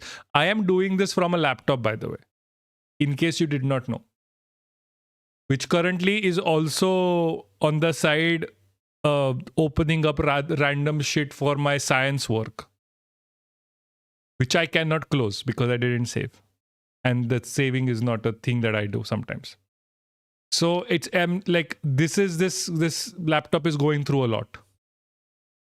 that it would be hitting US-linked oil and gas refineries in the Gulf following the strike on its South Pars gas field. This has been an extremely controversial strike, given that Donald Trump has said that he had no idea that Israel was planning to attack this gas field in Iran, and has asked for Israel to stop such attacks. However, he also said that if Iran continues with its attacks on energy facilities like it has in Qatar, that the US will then hit back very, very hard. So this is the latest now coming in as more attacks are taking place in the Gulf countries, and several oil facilities are being hit now in the Gulf, including in Saudi Arabia and Kuwait. Let's go across to Aditya Raj call now for more.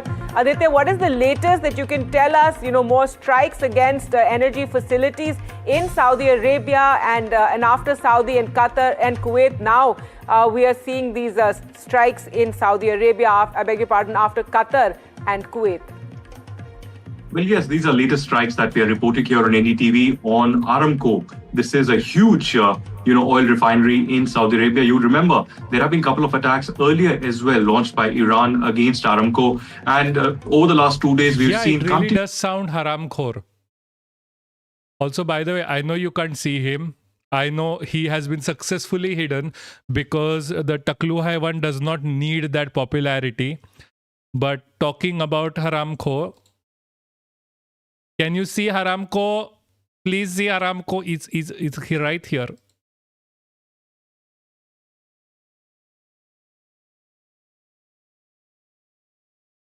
Continuous attacks happening against Iran, all their oil refineries, oil facilities, and gas facilities as well by Israel. And in retaliation, now Iran is hitting out at the facilities of Saudi Arabia. But in the last 2 days, we saw continuous attacks taking place against it's Qatar, and of course you can't see it. Hold on. I don't know why I find this so funny. Taking place against it's Qatar, and of course Qatar in retaliation question has also hit out. And in fact, two senior diplomats from the Iranian embassy in Qatar have been shunted out. They have been declared persona non grata and have been asked to leave within the 24 hours. So diplomatic escalation and a diplomatic standoff as well between Qatar and Iran gaining momentum. Saudi Arabia, in fact, also hit out at Iran and said that their resolve cannot be tested anymore on this entire matter. So across the Middle East, it's day 20 of the war and the escalating situation. And now it is even more bizarre and even more critical because oil refineries and oil facilities are being attacked in several countries. And that could certainly lead to not just a price rise, but also delay in sourcing of energy and a huge challenge for several countries who are dependent on energy and oil from the Middle East. That's right, Aditya. Already the price of gas has risen sharply in Europe following these latest strikes. Do stay on with us. Let's take our viewers through all that has taken place in a major escalation in the war after Iran's biggest gas field was attacked. Now, US President Donald Trump has come down very heavily on Israeli Prime Minister Netanyahu. Trump slammed Israel for attacking Iran's gas field, warning that it will never launch strikes on any energy facility in Iran. Trump claimed that he didn't know of the attack. Highly fascinated by his pawpaw land jerking off on a daily basis. Yeah. Confirming that Israel and the US are not working perfectly in sync in the war. Trump even said the US will massively blow up major Iranian gas field if it attacks Qatar again.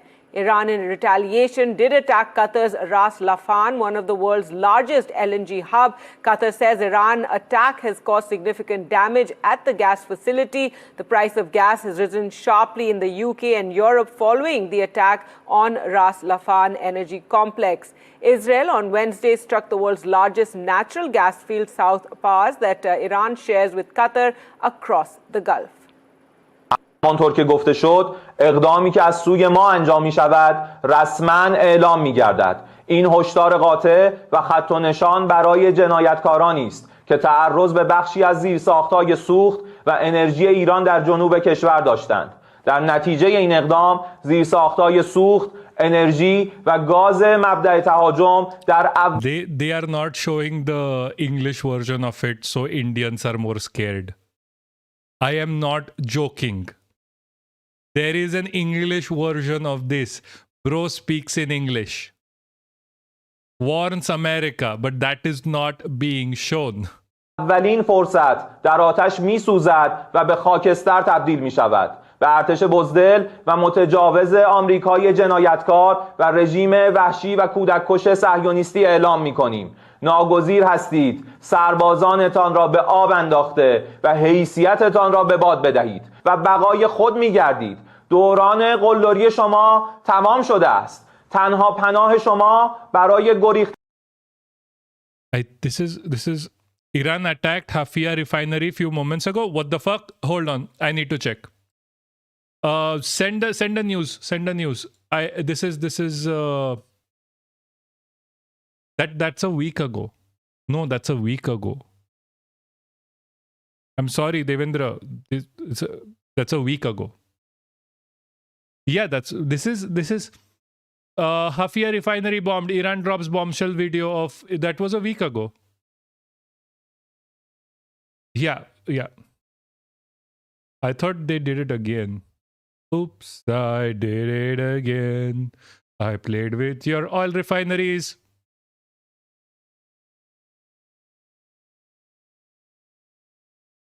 No, like, I don't know. Hold on. Missile attack kills 3 in West Bank. Oil Paglu. Yeah, Oil Paglu. Sorry, Devendra. I'm checking. Maybe you're right. Maybe the news hasn't updated. No, maybe it hasn't updated. Maybe it's on X right now. Do you have a link to it?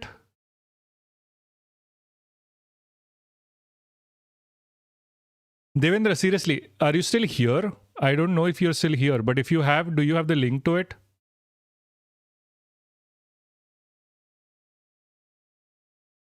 Anyway. از ضربات عملیات کوبنده ایران مقتدر خروج از منطقه. Okay, send the link of Did you see or did you note the link, or who was this? If this was, let me just quickly check, okay? Because this is important news if this happened.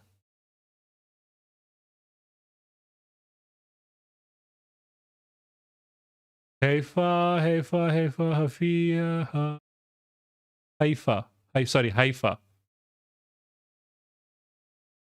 There is news of the British journalist being targeted. Haifa.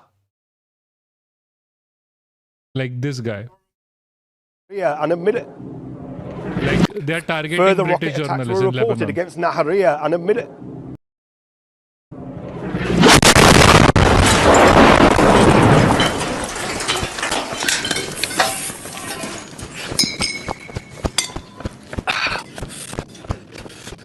Fucking hell.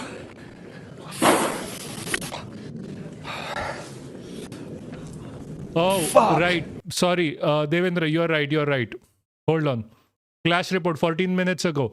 Power outage across multiple areas of Haifa. Israel following direct Iranian missile strike on refinery. Haifa refinery Bazan in Israel's largest, most critical fuel facility, supplying 50 to 60% of country's fuel, nearly 60% of diesel, 50% gasoline, processing 197,000 barrels per day. Large share of Israeli transport, aviation, and fuel depends on it. Oh, shit. Yeah, Israel is losing this.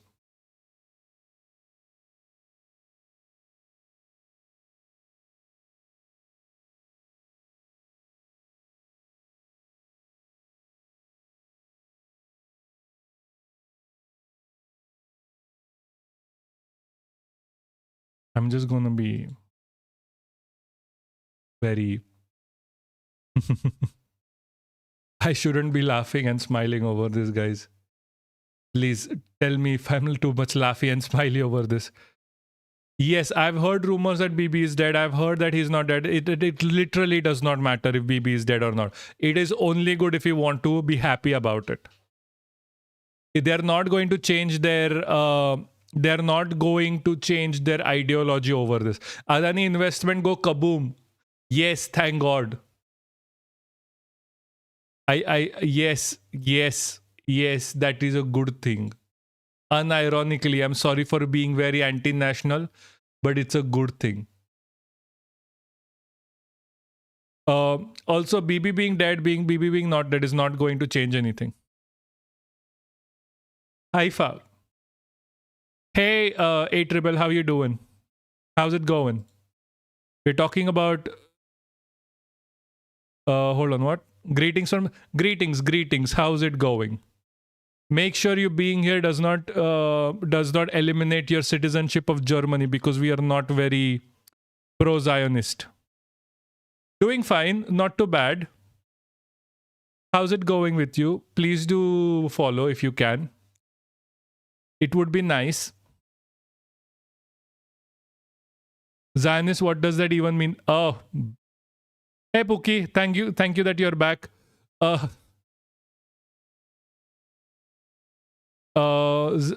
follow if I like the channel. Yeah, obviously, I have to ask. What was this? Thank God, I thought it was the only way to tank Adani stocks was me investing in it. I mean, you can still try.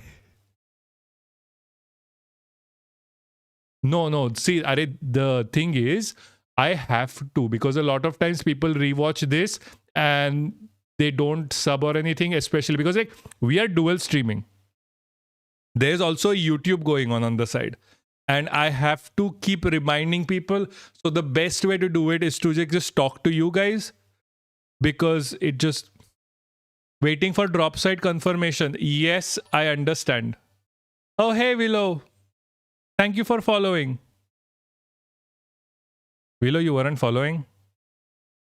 Or is this just late? Anyway, so the thing is that because I keep forgetting, right? To being like, this is still kind of new, kind of like... still getting our own bases down, pulling our roots down, and I forget to say like, hey, please like, share, and subscribe. Do not forget, we are fighting like the Indian right wing and the fascist ideology.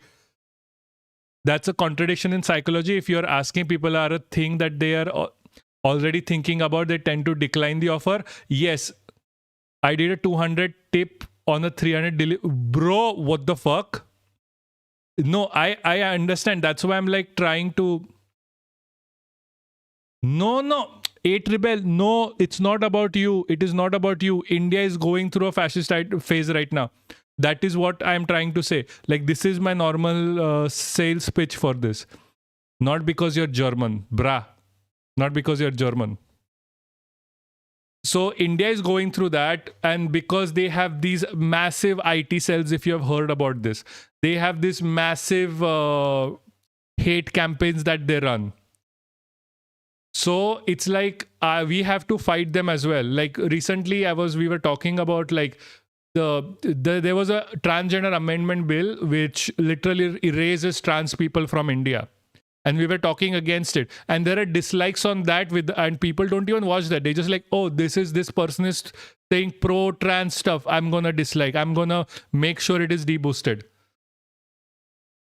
Yeah, it is extremely bad. No, yeah, that's why we are fighting as much as we can. Like people who have the ability to speak out loud are like, if I would hate myself if I didn't do this at the end of the day. Because like, if we have the ability to speak out, you have to speak out. And we are going through more or less the same thing. I am ein Kaffe bitte. Okay. So as a European, we don't hear anything in news about you. Yes, that is also an issue. Like we have like people here people coming in from like Russia, people coming in from like UK. They are like, they have no idea what's going on. So also, by the way, Indians learn a lot of German. I did German for 6 years. I'm not even joking. I'm trying to currently learn Polish. So it is, yeah, I did German for 6 years. In India, we are like told to learn. I can't. That I did for 6 years. I can read German. If you ask me to speak it, I will be absolute shit. Can I speak? I don't fucking know. How do you du bist ein super type? Fine, du bist ein super type. See, I can read that. I can read that. I can understand that. It is all fine. Mein Katze ist sehr. Meine Katze ist sehr. Okay. Fuck this pup. Fuck. Yes. I mean, I am an Indian guy at this point. Like, you can't really expect much from me on that. No, I know. See, I have German friends. I have people who are like non-German Indian living in Germany. I know, like, okay, let me just be clear. I am currently living in Poland. Not even joking. And I have people who are my friends who are currently in Germany, and I have people who are Germans currently in Poland. And so I understand the difference between how they speak versus how an actual German person speaks. Hell, my landlord is German, not even joking. This is like, seriously, I'm living in a house that used to be owned by a German person before the guy divorced his wife, and now it's his wife's. Seriously. Let's try something different. It's going to be hard. My recent description was Information Selektorniker für Bürogeräte und Systematik. Did I say that correctly? Information Selektorniker für Büro. It was mixed to, yes, I know. Yeah, sorry. See, I started with English because I thought you were writing in English. I'm not like hold on, let me just say. Information. Hold on, what was, I forgot how to spell. I can see. Okay, fuck this. Sorry. Information. Tak, dobre. Dobre, rozumiemy, Ait Rebel.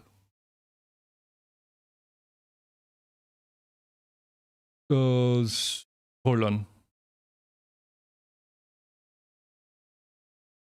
Yes. Yes, I am living in Poland right now.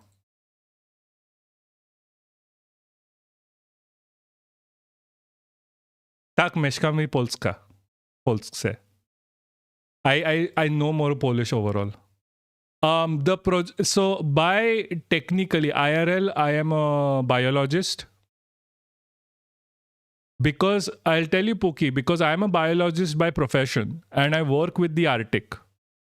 I'm a researcher, and the project was to. Yes, I'm a marine biologist, and the project that was there was very like I couldn't say no to the project, so I went to Poland. My ancestors were all Polish. My family fled during World War II, and the remaining ones ended up in Germany. Oh, okay. So you are like my auntie-in-law. She kind of also moved to. Oh, cool. Yeah, you should come visit sometime. I mean, it's Poland. It's Polish. Polish is like the hardest language. It's easier to learn German. Like my aunt-in-law also settled in Poland. One of the reasons because of that.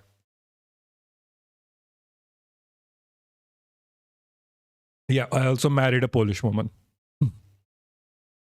If you were moved to any country, I would go to Bhutan. I mean, you can still go to Bhutan. I guess. I don't know. Fuck AFD. Jesus fucking Christ.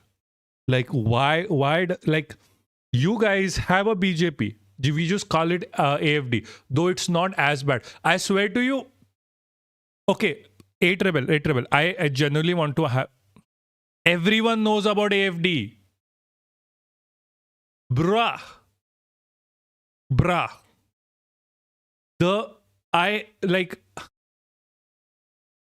The thing is, because of this job, because I'm also living in Poland, because I have to learn about all of this just to give background if it comes up. Like Muskie did like a whole Hitler salute at the AFD rally. Like, sorry, All America rally, and then went to like a show for the AFD. Yeah, it is literally a Nazi party. I'm not like I have no idea how they even they are no. It's I wouldn't say they're even edging Nazi. They're just edging Nazi just to be like, oh, we have denial over this. Oh no, how can you call us Nazi because we are this, we are that? That's doing that. But like practically they are. Yeah, they're very on the edge. They're just maintaining deniability. Hassan, I think you can just say fuck. You don't have to say feek. And German law, German don't even begin with me with German law. They fucked over so much for you guys. Like their anti-nuclear thing fucked over your not even anti-nuclear thing. Hold on. While I'm getting into this, you have to see my face. I have no idea why. They fucked over your entire electricity grid because they were anti-nuclear and pro-hydrogen. Hydrogen wasn't even a thing. They just thought we are gonna invest in hydrogen making for a long time. And like, what the actual fuck? It ruined everything. The reason why you have such late fucking trains is something that is not solved. That is just hyper bureaucracy because they wanted to sell off all of their fucking trains to a company. Just keep it within the government. Jesus fucking Christ, it fucking annoys me. Anyway. Isn't hydrogen like very flammable? Yes, but it is also like still safer to use. Like issues with hydrogen comes with storage, not with the engine itself. I can go shit on Germany if you like for a very long time. Like, Germany was supposed to be such a like a beacon after like during the 70s, 80s. But hold on. I need to allow this message. Someone allow that message. I am getting too many messages. How am I supposed to work with this? Hold on. The second biggest hole dug by mankind to burn fucking lignite. Dude, fuck that shit, man. The censor here is just because we get a lot of Sanghis and they should write like mean ass shit over there. Like they'll be like racist, sexist, all of that in the chat. So we have to have this. Or like you'll just have like people coming in giving bad like saying bad shit to like random people in the chat, not even through the. Hold on, what is happening in the stream chat? Like I'm not even joking. What is happening in the stream chat? What is this? Held? Why is held? I have no idea how to manage the like. I don't know how Hassan does it or anyone does it with like the Chatterino or something. Here it is just, oh hell nah. Dageba hub. Don't make me look up weird shit, please.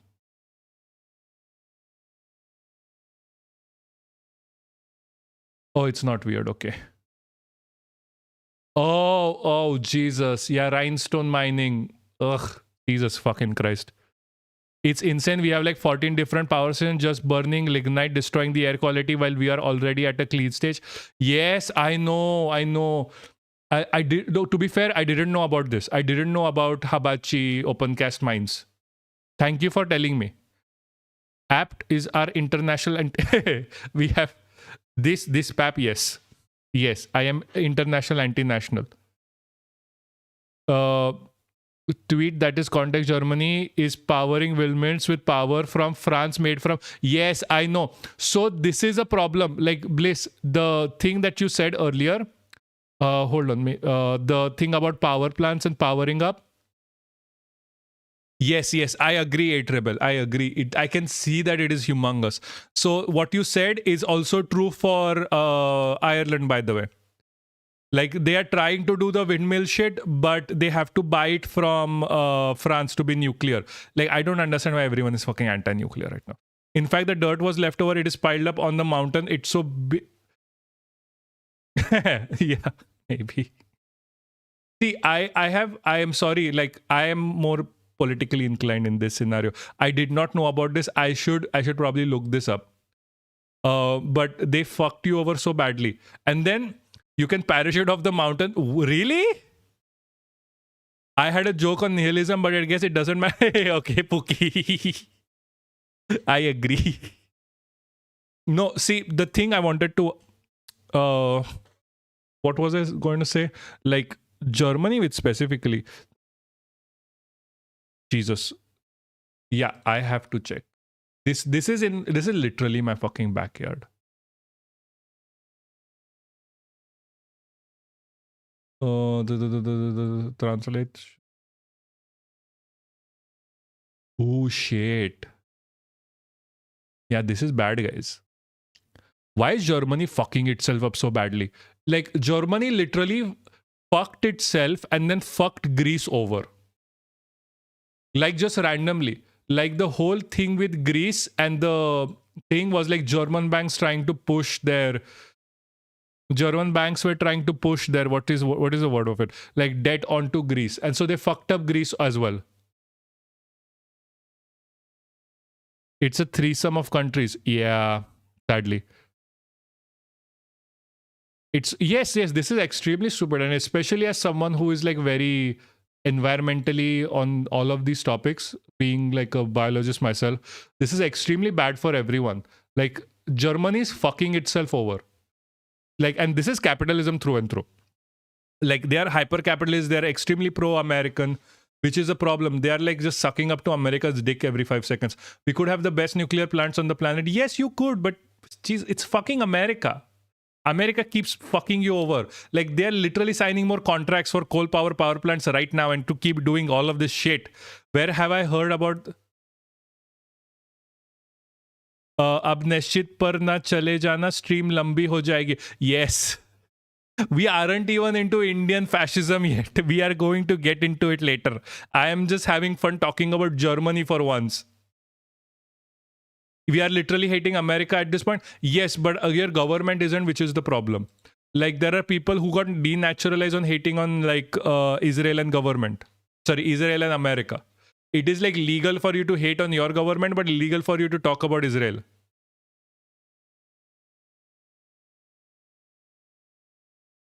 I was Lily was featured in my video. What happened? Why are you trying to hold on? Give me 1 second. Bliss sent this.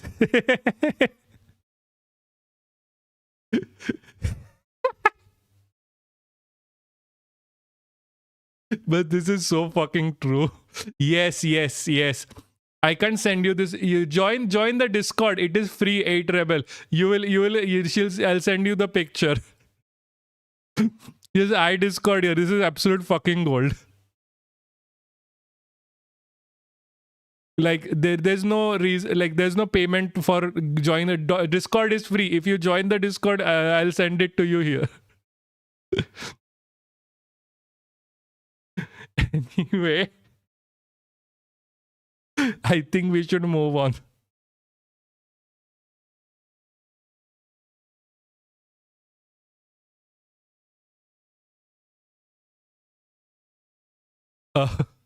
Hold on, is Dexter? I think BB is dead. I hope he's dead. I don't know if he actually is. The problem with BB right now is it doesn't matter if he's dead, to be honest. If I want to cope on the fact that BB is dead and I shouldn't really care, yeah, sure, I'm gonna say BB is dead. But that is just a cope at the end of the day. Oh hey, when France sneezes, Europe gets a cold. Yes, imagine we invest 120 billion over the 5 years into renovating all infrastructure from coal-based power production to the nuclear power from Belgium and France. I know. Like so 8 Rebel, they are getting a nuclear power plant in Poland as well. So only Germany is getting fucked over again. Not even joking. Again, David, I am sorry to say here, like I'm very sorry. Poland, okay. I have made 2 years ago a detailed review of Repower initiative of EU for our government. It's in Russian, so I'll be brief. They are fucked. Yeah. Okay, I'm going to be very clear about this. 8 Rebel. Poland right now is currently sucking on American dick because of the current president who is like Nawrotsky. Nawrotsky is extremely pro-America, which is a big problem within this space. Because they are trying to introduce American insurance companies, American cars, which are like the roads are not meant for it. American like consumerism within Poland, which has been socialist for a very long time. On top of which, they are trying to increase like the burden of military for NATO with respect to Poland as well. Like Poland is extremely self-sufficient when it comes to like actual military, ignoring the black sites, etc. Also, isn't he married to Applebaum? She is pretty pro-American too. Who? Nawrotsky? Who? I did not know he was married actually. He's married to Martha Nawrots.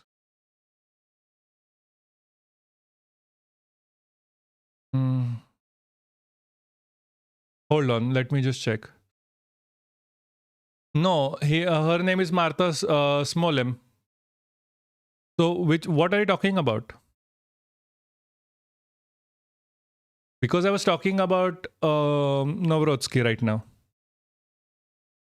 Yeah, maybe, yeah.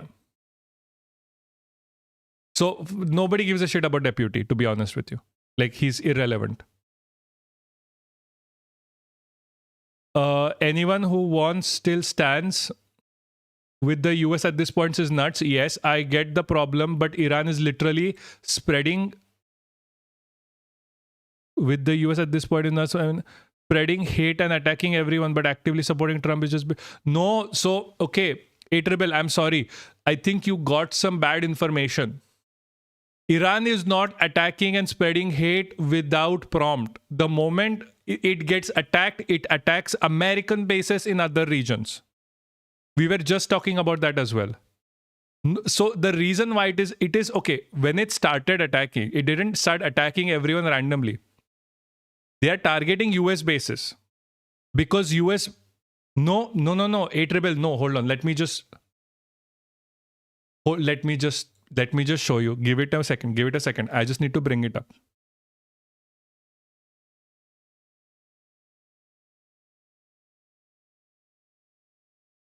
Let me just bring it up. Yes, Applebaum is, but again, the deputy prime minister does not matter. Like, I'm so sorry for him. He just does not matter. As like, he's pointless. I understand you have seen several videos, but that is not that in like you can literally watch American news as well. This is the amount of bases America has over Iran. This is, yes, hotels are in flames. I understand in Israel. But, and only they, okay, you have to understand, even if we are talking about currently the attack on the oil field, Qatari oil field, Israel attacked the oil field first that was on the side of Iran. I'm going to bring this up for you. Let me just clear this out. Where is this? So we knew each other. Hold and on, last hold time on, I saw hold on. Charlie Kirk on this earth. Forget this. 5 seconds. There. So you see this oil field, even this was attacked. This is Iran's side of it, was attacked first. In response, they attacked the Qatari oil field. In response to Israel attacking and US attacking Iran, they were attacking the like Kuwaiti, Qatari, Bahraini, Iraqi, American bases. Also, no one here is pro-Iranian regime, by the way, just to be clear. I want to be clear. No one is pro-Iranian regime. They just shot 5-star hotel in Dubai with a missile. Nice. Again, we are talking about a regime that is doing all it can against international American hegemony. We are not talking about someone who's doing this willy-nilly. You please understand that there is a nuance to it. The reason why they are attacking, it's not only the Americans, it is also the Israelis. See, Dubai is a vassal state here. There is no reason for them to support the GCC countries, for example. There was no reason for them to support America, but they do because they are vassal states. People talk so much about renewable energy, but forget about efficiency to landmass ratio. Renewable energy is still better. No, Rene. So if you have some unused land or lots of land or specific features land, it's like reverse. There is some point on renewable energy. It's basically Adam Smith nature. No. So this has happened before. Renewable energy, the problem with renewable energy right now is that renewable energy produces so much for free that their issue, especially like, for example, in Australia, is they have to give it out for free. That is their problem. There's like research on it. People in Iran who were opposed to regime became pro-regime after this shit. Amazing 4-dimensional chess by Trump. Yeah, I'm very sorry, but the Middle East bashes their head in no matter what they do. I think at this point, you can't even help them. See, okay, why do people search? Again, A-Triple, like, I understand where you're coming from. This is like the popular ideology within Europe. But who do you think that they are fighting here? Are they fighting other countries around them? Or are they fighting American and Israeli colonization within the region? Like, think about this. Whenever when the Iraq war happened, why did... No, they are not. That is the fun part of this. No, they are not. They are not. These are not... Like, Why did the Iraq war happen? Why did Libya is like this? Why did Syria is like this? America fucking bombed the shit out of them. They destabilized the country. They are trying to do the same with Iran right now. They're trying to have Pahlavi take over. Like, not Pahlavi, because Pahlavi, apparently Trump doesn't like him. But like, they're trying to do a regime change. Netanyahu himself has said he wanted a regime change in Iran for the last 40 years. Israel has attacked with American backing every single country around them. In like the last year, they are currently attacking Lebanon. What happened in Libya? What happened in Syria? What happened in Iraq? What happened in like Iran? No, it's fine. It's okay. I don't need hats off for this. No, obviously that the stuff they tell you. I have done social work myself, 8-ball. I am an Indian who has worked with Pakistanis. But you have to realize where they are coming from. Where they are coming from. They are coming from a place that is in conflict. You are coming from a place that is not in conflict. Whatever they say are obviously going to sound like, well, this is fucked up. Like, not just me that happens. The people there want peace, just like, yes, exactly. That's what I'm saying. The people who don't want peace is Israel's colonization of the region. You can talk about, okay, you want to talk about India and Pak has families on both sides, but yet fight the same. Yeah, but like, okay, think about the JCPOA. The Joint Comprehensive Plan of Action. What was colloquially known as the nuclear deal. So why did America and Israel attack Iran right now? Because they said they had weapons of mass destruction. Why do they say they have weapons of mass destruction? Because there is no deal, there's nothing, there's right now. And they're like, oh, they are doing nuclear proliferation in Iran. So what happened here? JCPOA was signed in about 2008, 2009, signed by Obama, that made sure that Iran can't have nuclear weapons. Iran followed it to a T. The person who scrapped it was Trump, on the saying of Bibi Netanyahu. Because Bibi Netanyahu even then did not like the JCPOA. I'll get to it why. Then, even after it was scrapped, Iran still allowed nuclear scientists and nuclear people from like China and whatever, because China was also involved in this, to actually check the sites all on their own. It allowed it over and over and over again. Just to say that they do not have nukes, because they don't give a shit about nukes. They don't want nukes at all. So even then, Bibi kept saying, no, they have nukes. This is one of the reasons why this has been attacked right now. We saw it right now over with like, what happened with, where's this guy? Like Trump talking about this, or like this thing. Even UK said there was no threat to attack. The grand scheme of thing is there's always evil people in power that seek violence. Just like you state US starting the conflict, that's right, but that doesn't allow civilians to be struck for years. Which civilians? Where? Iran? In Iran? But okay, let me just tell you one thing. I don't like the IRGC as much as you do. For example, okay, let me just clear this out. Rene, please give me 1 second, okay? I don't like the IRGC as much as you do. Yes, I feel sorry for them as well. Let me finish. Please let me finish. I don't like the IRGC. I don't like what is happening in... Oh, hey, who followed? I'm not sure. Anyway, I don't like the IRGC myself. I don't like what is happening in Iraq. I don't like what is happening in Syria. I don't like what is happening with the Kurds. I know, follower goal done. I don't like any of this that is going on right now. One of my closest friends is married to a Kurd, a Kurdish person from Iraq. I have heard horrible stories about his friends disappearing because of the Iraqi government.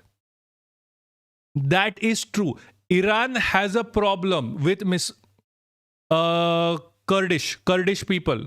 They are the actual natives of that land. Kurdish. Check it out. So these people, yes. So I don't like any of that. But you know what happens when America bombs a country? The current incumbent government becomes stronger. Yes, people hate each other over. Yes, I understand that is through indoctrination. The thing that I am trying. Yes, but America attacking right now just makes things worse. Ayatollah Khamenei, especially, yes, exactly, especially with Iran. That is, hi, please do follow. Thank you very much. Anyway, so that is what I'm trying to get at here. Like, I understand Iran is a terrible regime for its people. Thank you so much. It can be the worst thing, but America attacking it is not the answer to this. America attacking it makes things worse for the people. It horrendous. Like this exact thing happened in Iraq. Iraqis were like, oh my God, we are going to get Americans in with open arms. Let them bomb the shit out of Iraq, and what happened? Iraq became a failed state. It is constant conflict. It is exactly what Israel wanted because of the Greater Israel Project. It wants to keep pushing for. It is absolutely horrendous to think American interventionism in Iran or in Middle East is ever going to lead anything to good. I understand where you are coming from, 8 Rebel. I get the same news as you.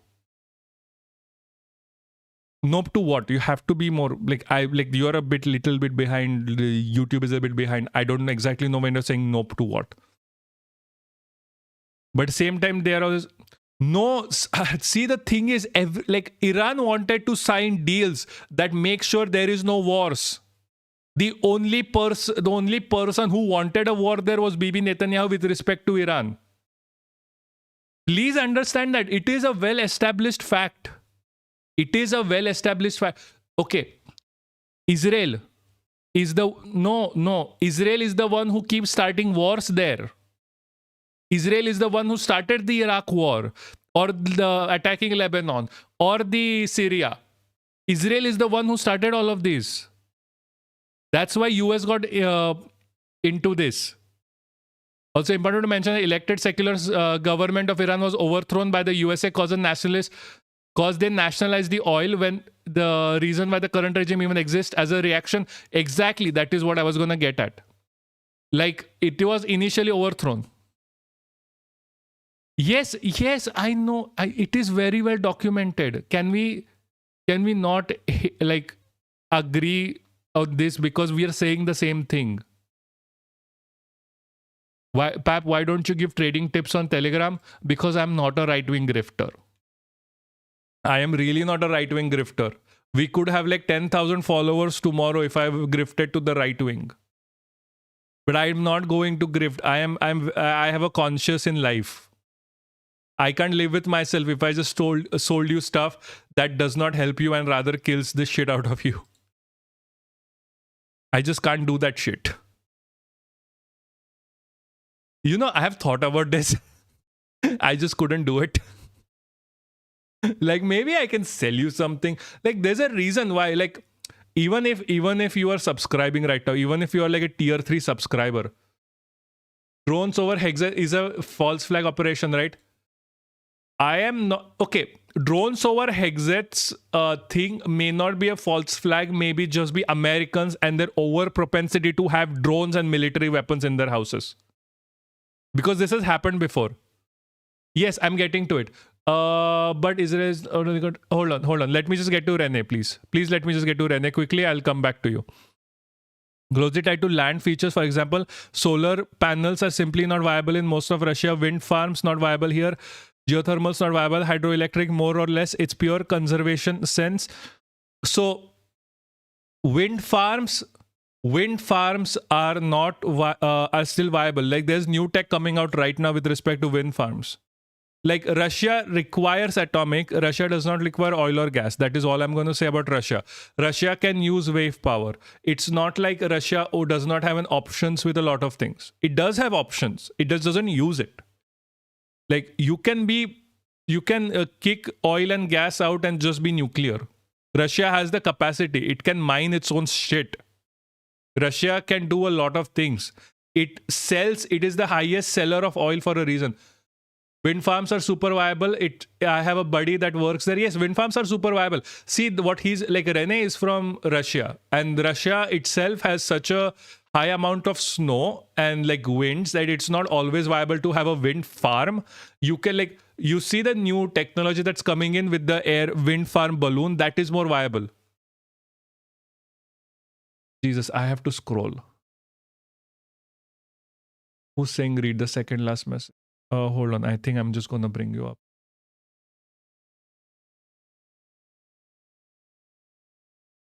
Hold on.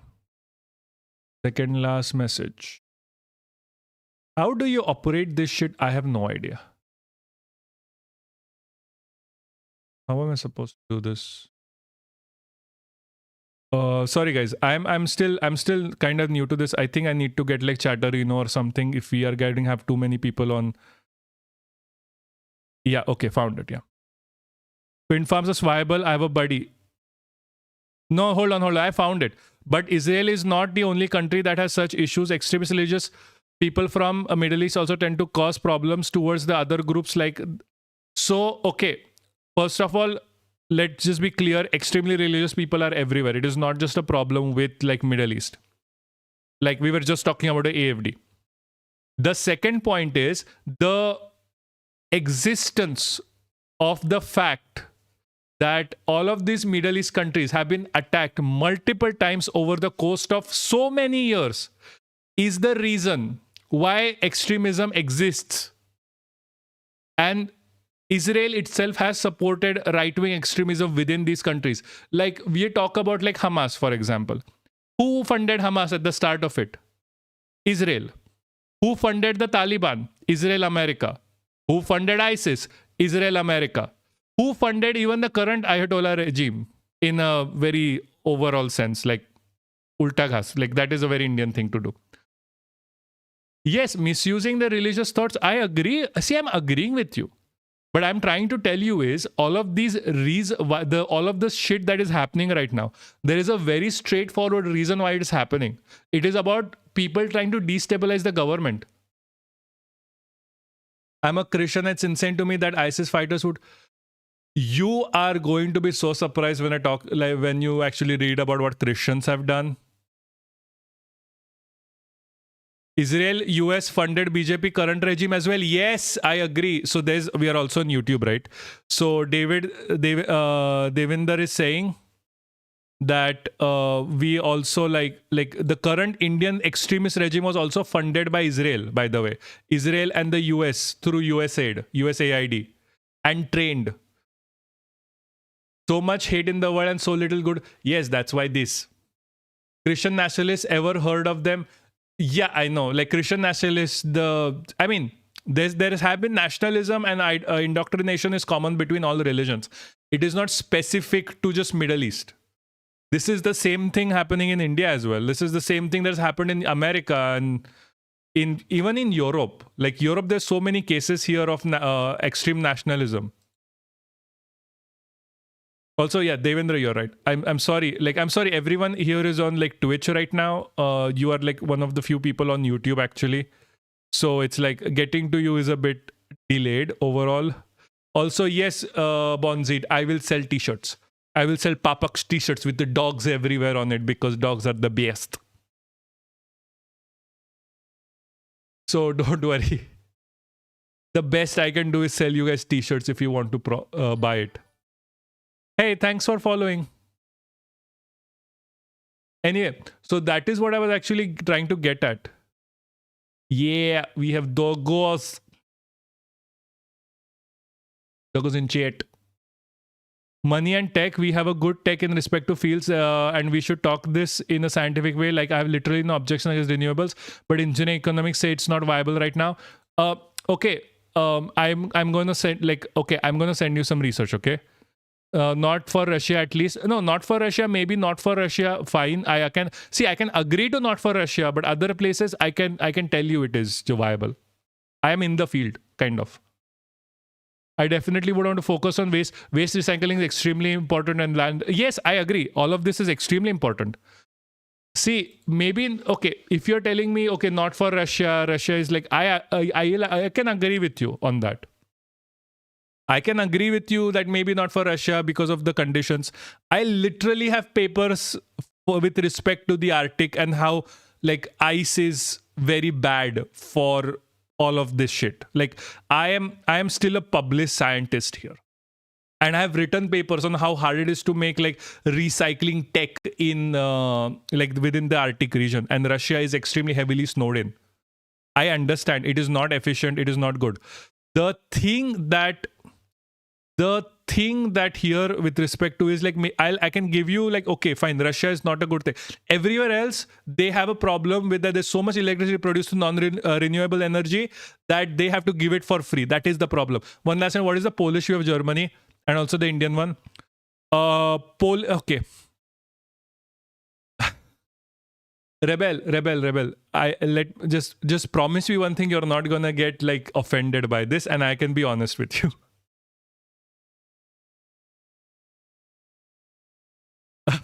just okay, perfect. Polish don't give a shit. Unless they have someone that lives in Germany, they don't give a shit. Indians are clueless. Yes, Bliss, I agree. Indians are clueless. But the issue there is Indians love Hitler. They adore it because the current right wing, their main book, like the book, that conservative book that they follow, is directly inspired by the mind, like whatever Hitler used to say. That is the viewpoint of most Indians with respect to Germany. Yeah. People don't know that. Savarkar was a big fan of the Zionist regime and the Nazi regime. Yeah, I mean, not like Hitler, but like his ideals. Yes, exactly. Yeah, Gowarikar loves Hitler. So the Mein Kampf, by the way. It is one of the highest selling books in India. Seriously. No, I'm being very serious. I'm being extremely serious with you. Just warning, there's going to be ad in 3 minutes. No. I am very serious with you. In India, Mein Kampf is taught in certain courses as like a leadership development thing. I am not joking, Ark. Not Ark. 8 Rebel. I'm not joking. Hey, Mona Lisa, how are you doing? How's it going? Oh, you got a free sub, by the way. It's cool. I am being very serious. 8 Rebel. This is the case right now.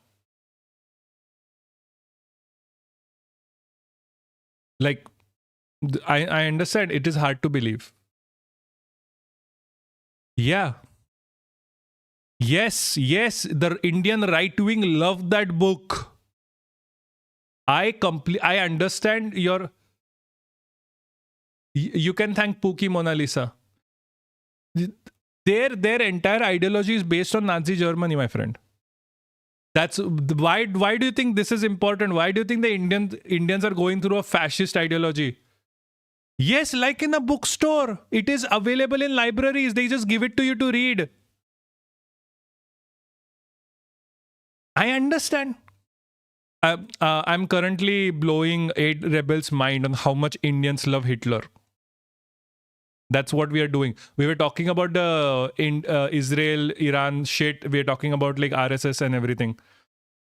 I know. I fucking know. That's what. Why do you think I'm here, 8 Rebel? Why do you think I keep like chirping about all of this shit?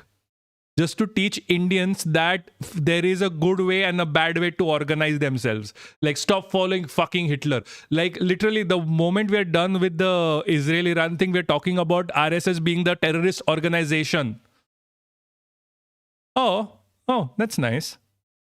After this, we're talking about like how RSS is the terrorist organization and the renewal of the Hitler party. To be on common ground, I'm completely with you on the thesis that ecology and energy policy should be planned executively for each region to be effective, to have a global impact. I agree with you completely. Yeah, we did a full circle. I know. It's like you weren't wrong, Rene. That was just an academic discussion on the side. I know this is fucking crazy. This is why I do what I do right now. Yeah, there was a Mein Kampf copy in CST Mumbai Road bookstalls. I know. You don't need to know. Mona Lisa, if you don't know, thank God. He was a genocidal idiot. That's all I can say with one nut. He was a one-nut genocidal idiot who got rejected from art school in Austria, so he tried to conquer Poland and like kill Jews. Indians love every toxic person that will pick the most toxic person. Yes, Bonzit, yes, you're so fucking right. You're so fucking right. Like, oh, check Discord, okay.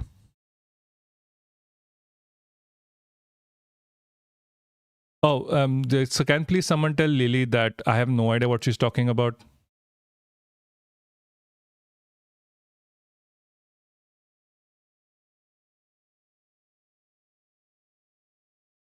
Okay. Anyway, what were we talking about? Yes, the ad is going on right now. Please give me a moment. This man brought poverty and cruelty and death to my family and almost everyone there is. It's insane how anyone could fall. I fucking know. I fucking know. Exactly. The BJP currently is bringing poverty, cruelty and death to people's families right now. We have zero cooking gas right now in India. We have the biggest media crisis you can imagine. There is no freedom of speech. There is no freedom of religion. There is nothing. They're killing people on the road. They're literally killing people on the road for eating non-vegetarian food. I swear to you. Like, what is going on? Can you hear me? It's like Sigmund in 1400s and boy. Yes.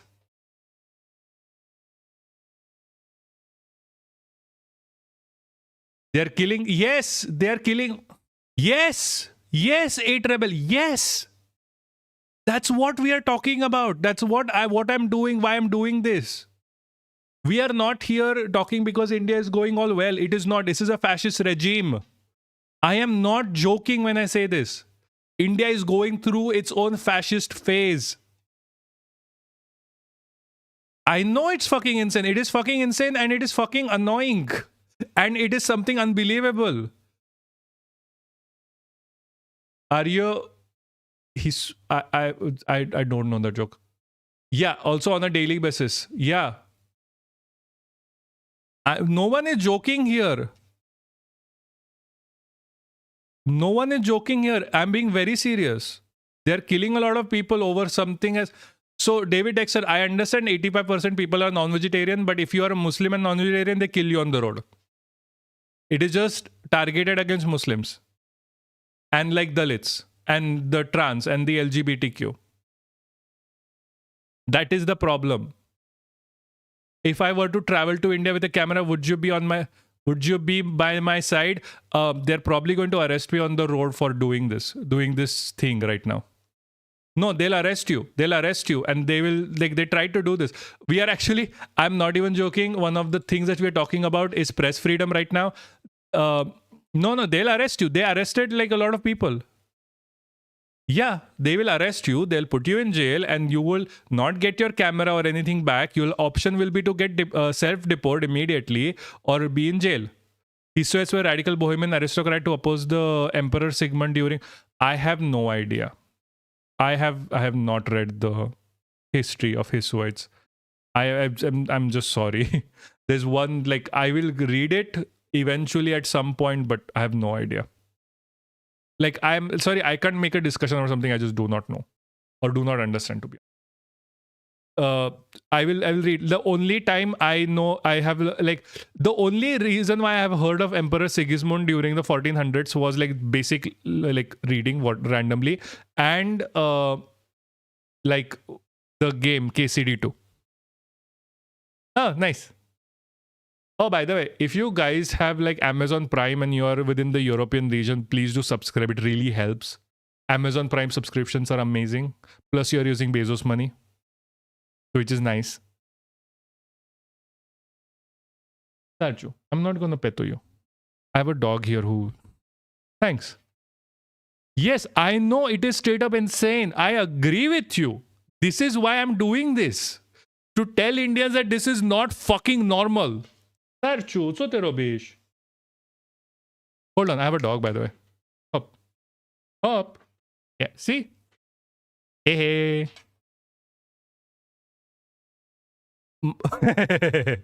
My actual name is not Parvez Khan, by the way, just to be clear. People are going to take it seriously.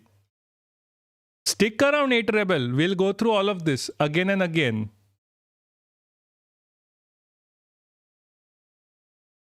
Don't worry, we'll go through all of this. We'll talk about everything. It's cool. We are here every Tuesday, Thursday, Saturday, and Sunday. Nah, I just seen the message and couldn't help myself. Was a fan of Zizek Bohemian Hero, Zizka. So, okay, listen, I know all of these names. Hey, Newman, how are you going? I know all of these names because I played KCD 2. Like Kingdom Come Deliverance 2. That is the only reason why I know any of these names. It is so cool to like, okay, I understand that reference. Jishka, that one-eyed hero, was cool.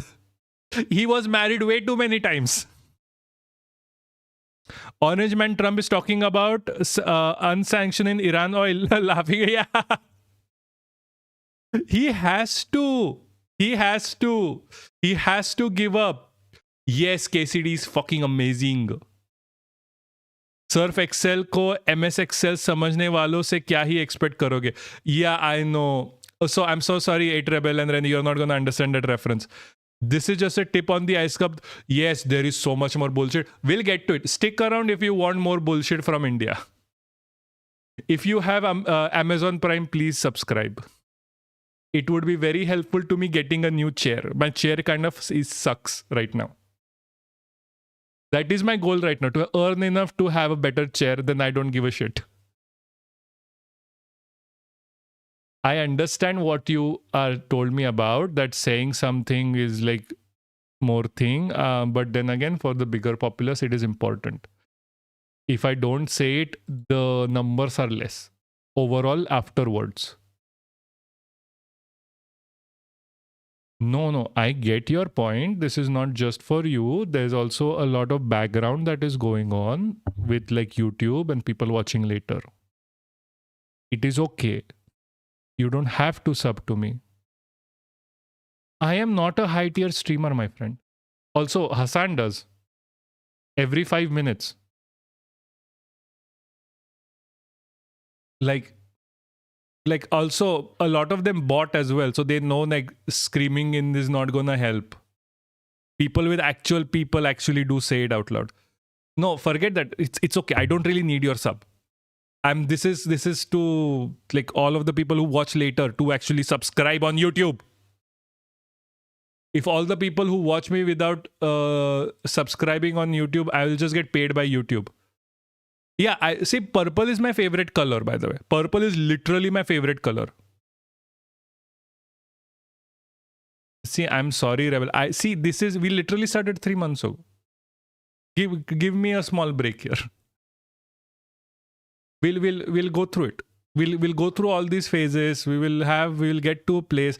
The point is, okay. 8 Rebel, is the information clear for you?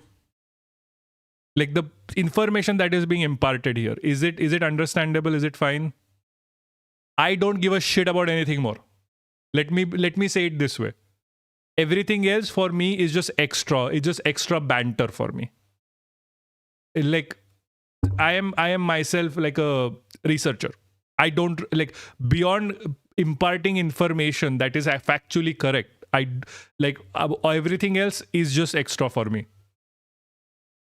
Having said that, we should probably move forward. We have been speaking on this for quite a while, and I don't even remember where we were. Oh, yeah. Yeah, rule number 1, it's not too big. Yeah, true. Thank you for, no, that is actually quite a decent tip.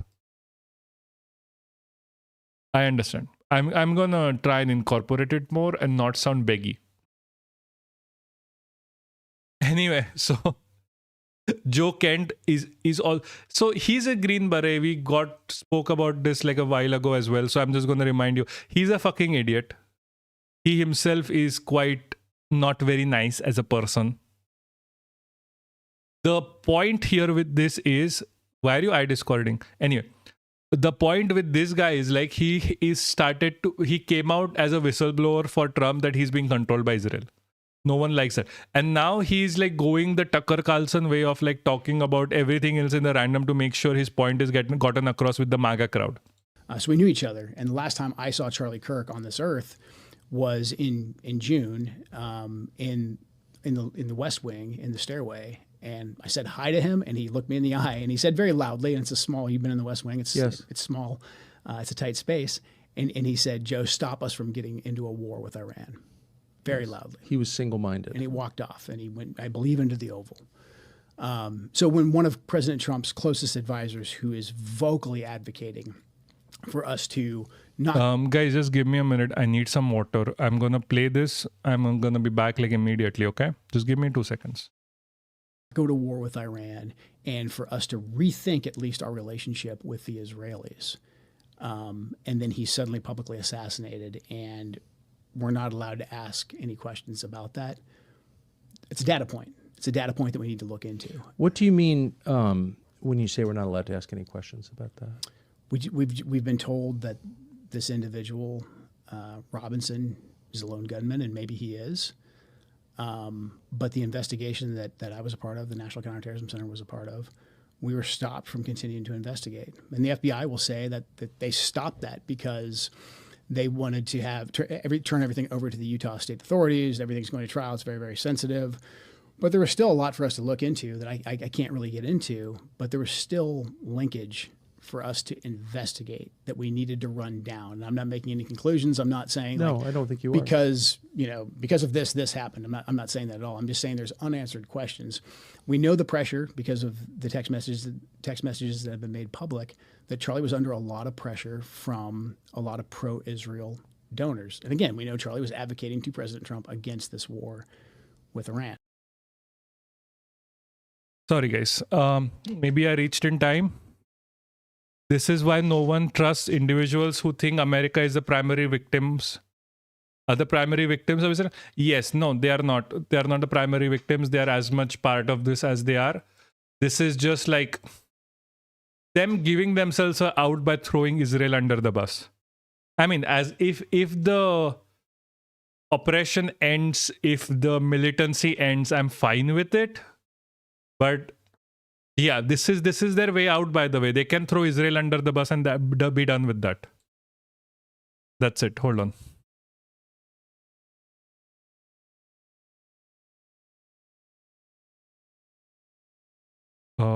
Sorry. Jesus. Hold on, guys. Where were we? Yeah. Yeah, so the next level Dululu. I don't know why I put it over here. I just found it super funny. My water is running, so I have to go back again. Jesus Christ. How am I supposed to be a nice YouTuber like this? I'm asking you to wait every 5 seconds.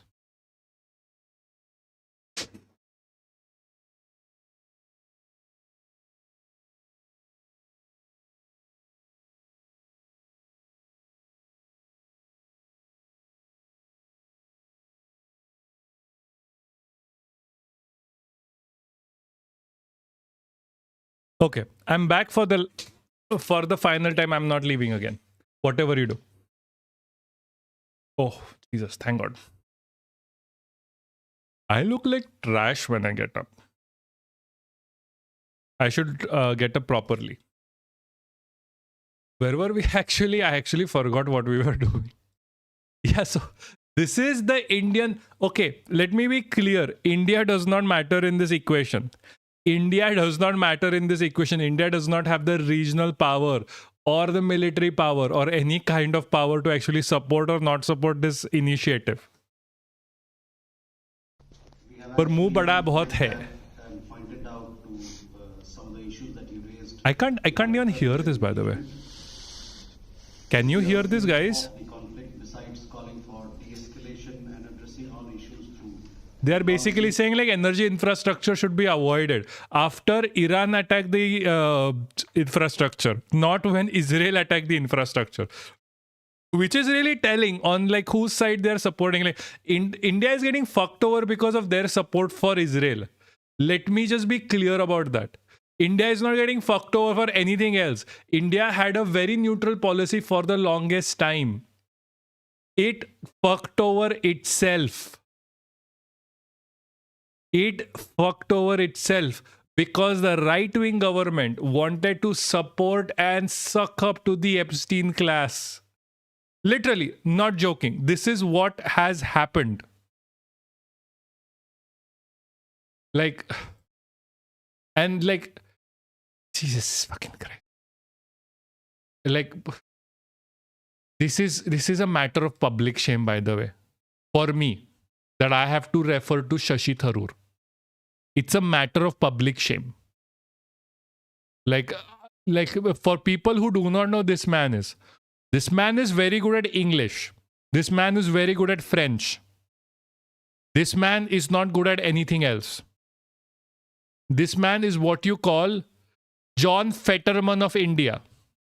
Part of the Democratic Party, but fucks them over every other sentence. That reference is very apt, by the way. What else could Modi do if he doesn't follow what Yahoo and Trump tell him? Modi's videos with children will be made. Okay, I'm not going to finish that sentence. I am sorry. I still want to I understand our joke is how we get arrested, Bliss. Let's not tempt fate here. I am just going to say, the reason why they are doing it is because their entire ideology is based on Zionism and the expansionism within Zionism, and they need Zionism and the support of Zionism to fuck over people in India like the Kashmiris within the occupied region. That is a very more plausible thing if you ask me. And this guy is parley to all of it. Like, he will, remember if you have ever thought anything you say before a but is actually fucking shit. So he'll start everything here. He says but somewhere here and no, we have to support Modi. US and Israel conflict. How do you look at that conflict, and do you see that India's response has been adequate? As some have pointed out that we should have condemned the Supreme Leader's assassination. So, well, I don't know about condemning it, but we should certainly have condoled it.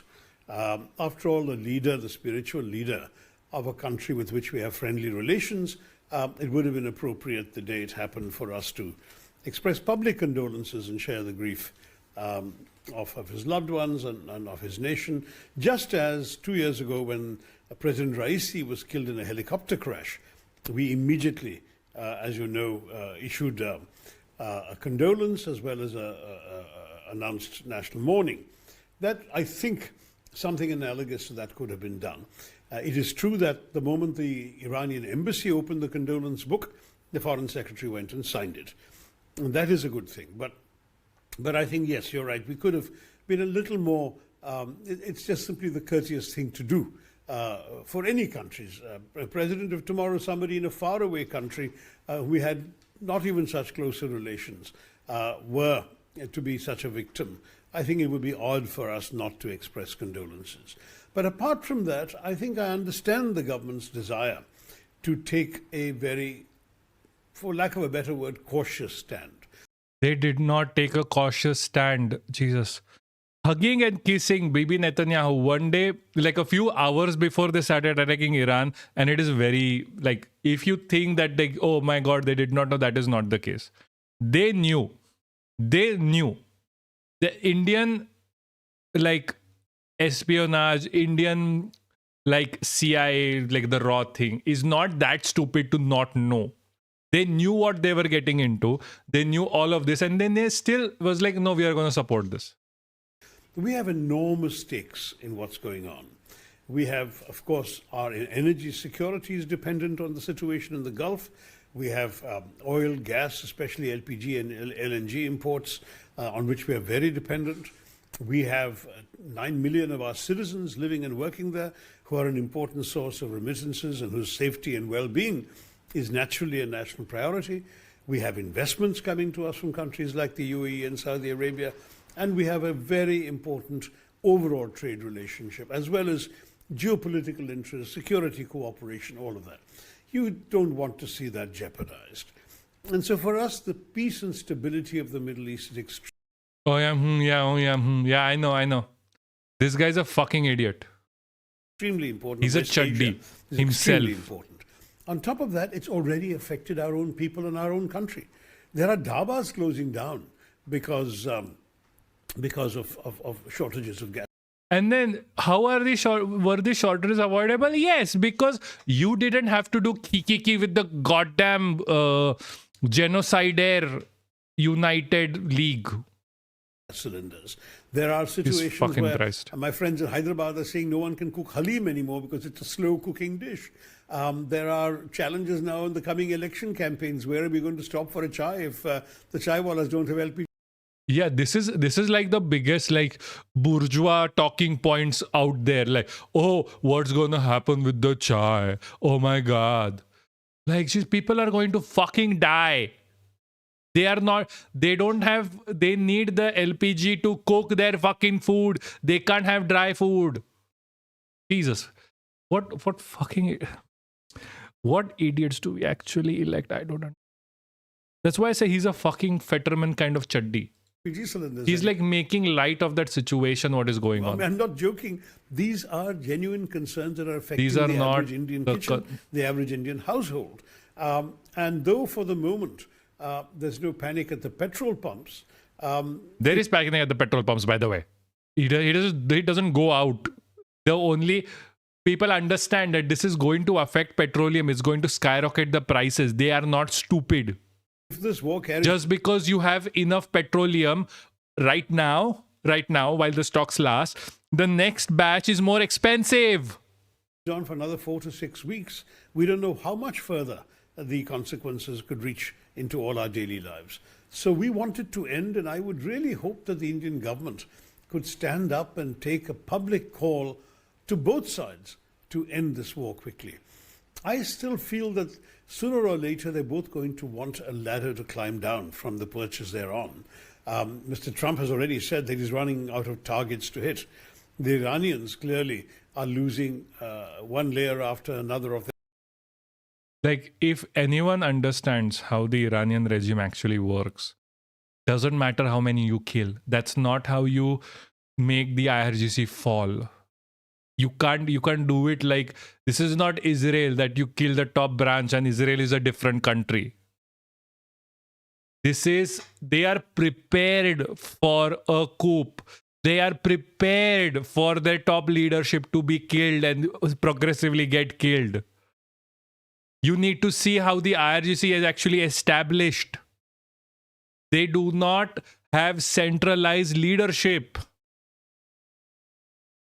It is so stupid on the point of even Israelis and Americans to even try and do this and try to make the whole system fall.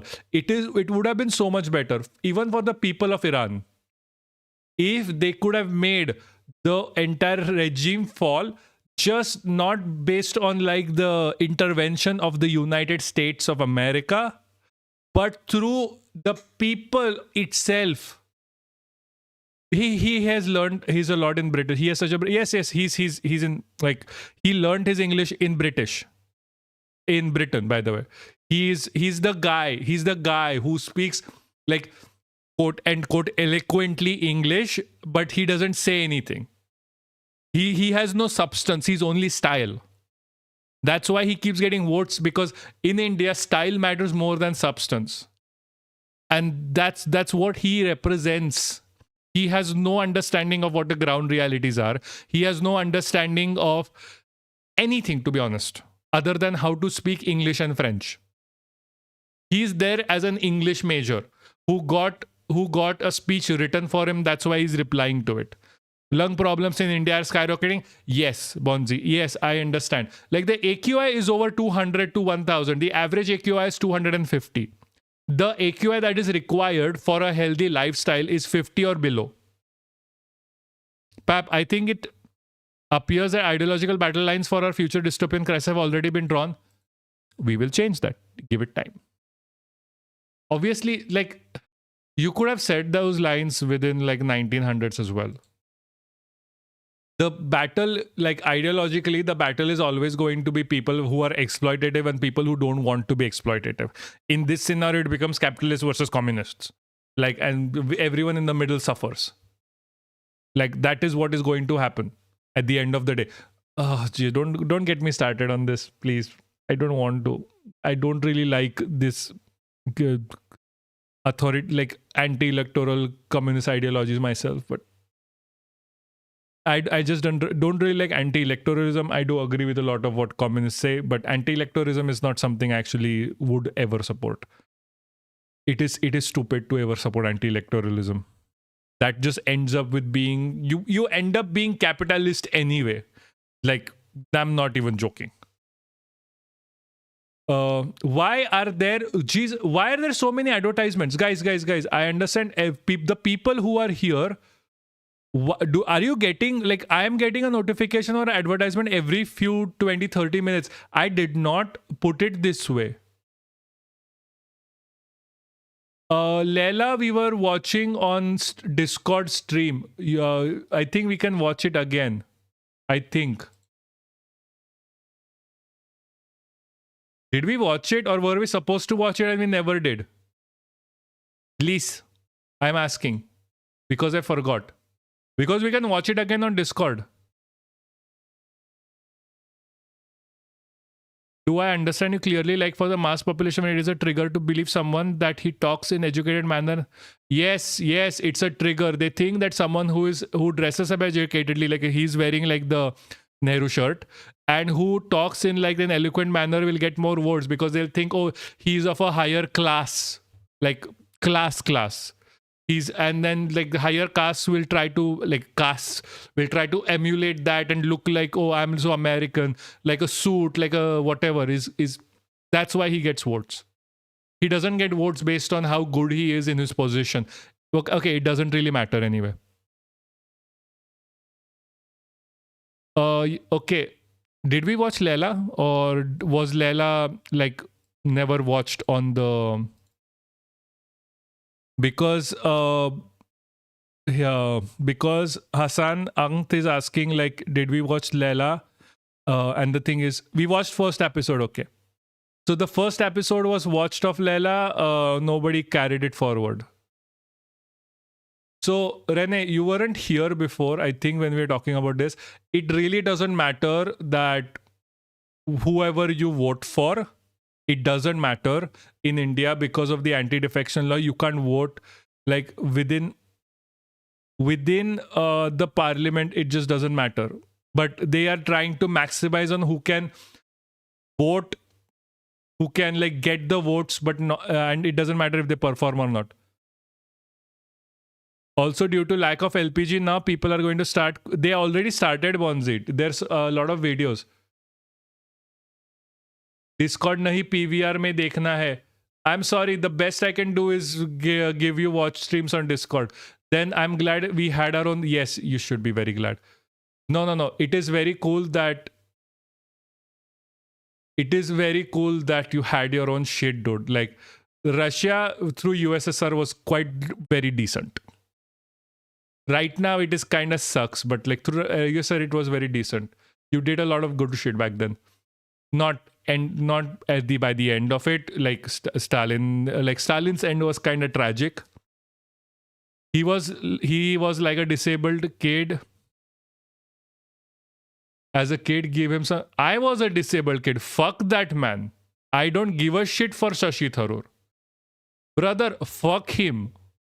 Why do you want an eloquent little devil here? Government will demolish PVRs and Sanghis will vandalize it. Yes. Because of Leila. I'm not even joking, that happened. You can't be surprised Russia with the word, it doesn't matter who you vote for. Yeah, I'm sorry. I should have understood that before. In India also, it doesn't matter. Their government.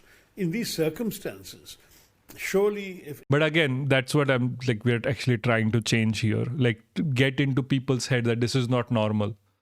I honestly do not want to end up, I am sorry to say, I do not want to end up like current day Russia. Like, I don't want India to end up like that. They're trying for it.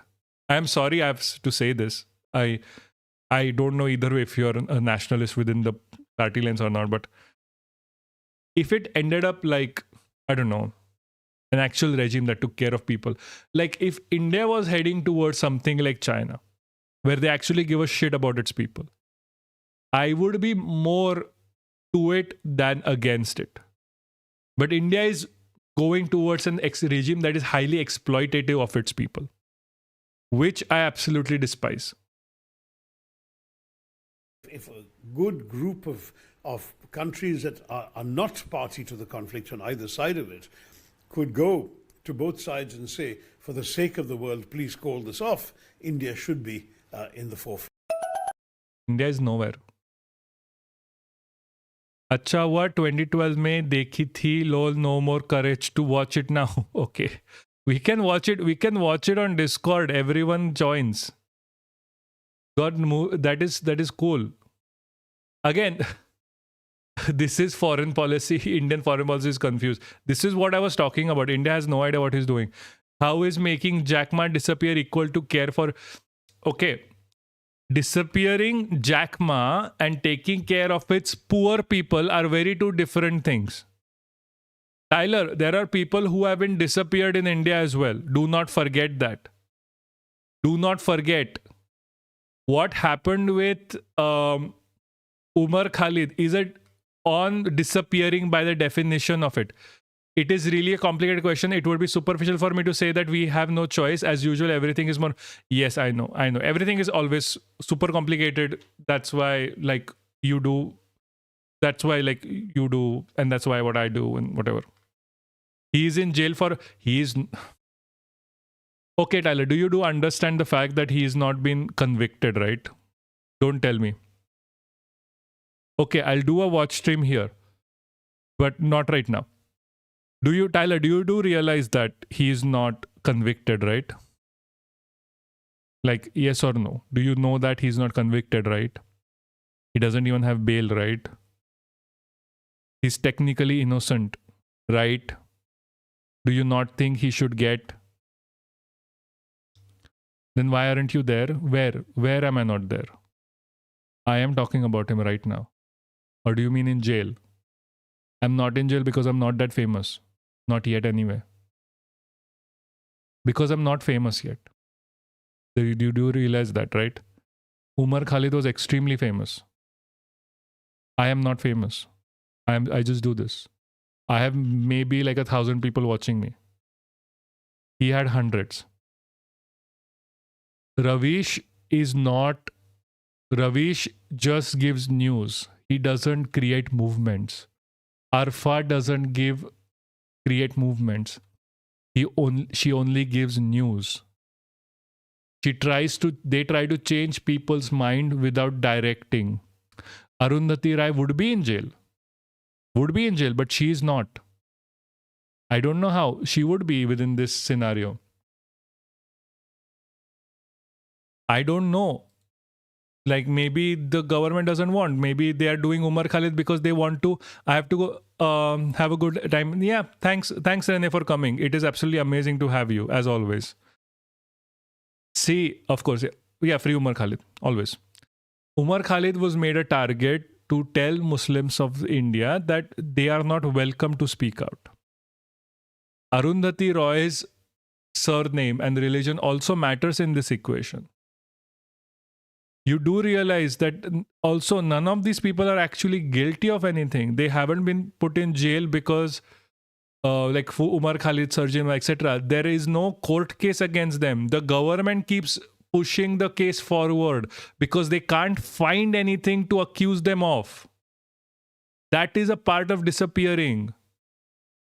Yeah, Jack Ma was disappeared, but he was a fucking billionaire. And at the end of the day, the poverty line in China is far lower than India. There, like nearly 99% people there are housed. Put in everyone in jail, even case. Oh, there's a case. I did not know that. There's a case against Arundhati Roy as well.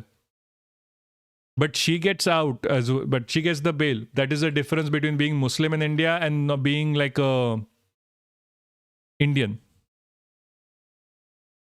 Who, Ravish Kumar Pandey? Who's this?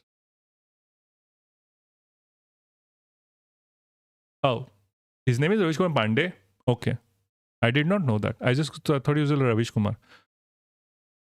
No, yeah, okay. Except those who are bootlickers. Yeah, exactly. Like what happened with Shaila Rashid, by the way? She became a bootlicker later, so.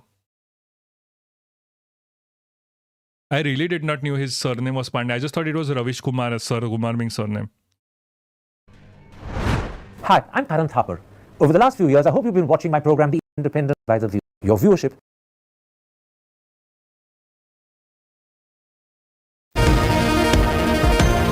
Sorry. I forgot I watched it on like really fast speeds.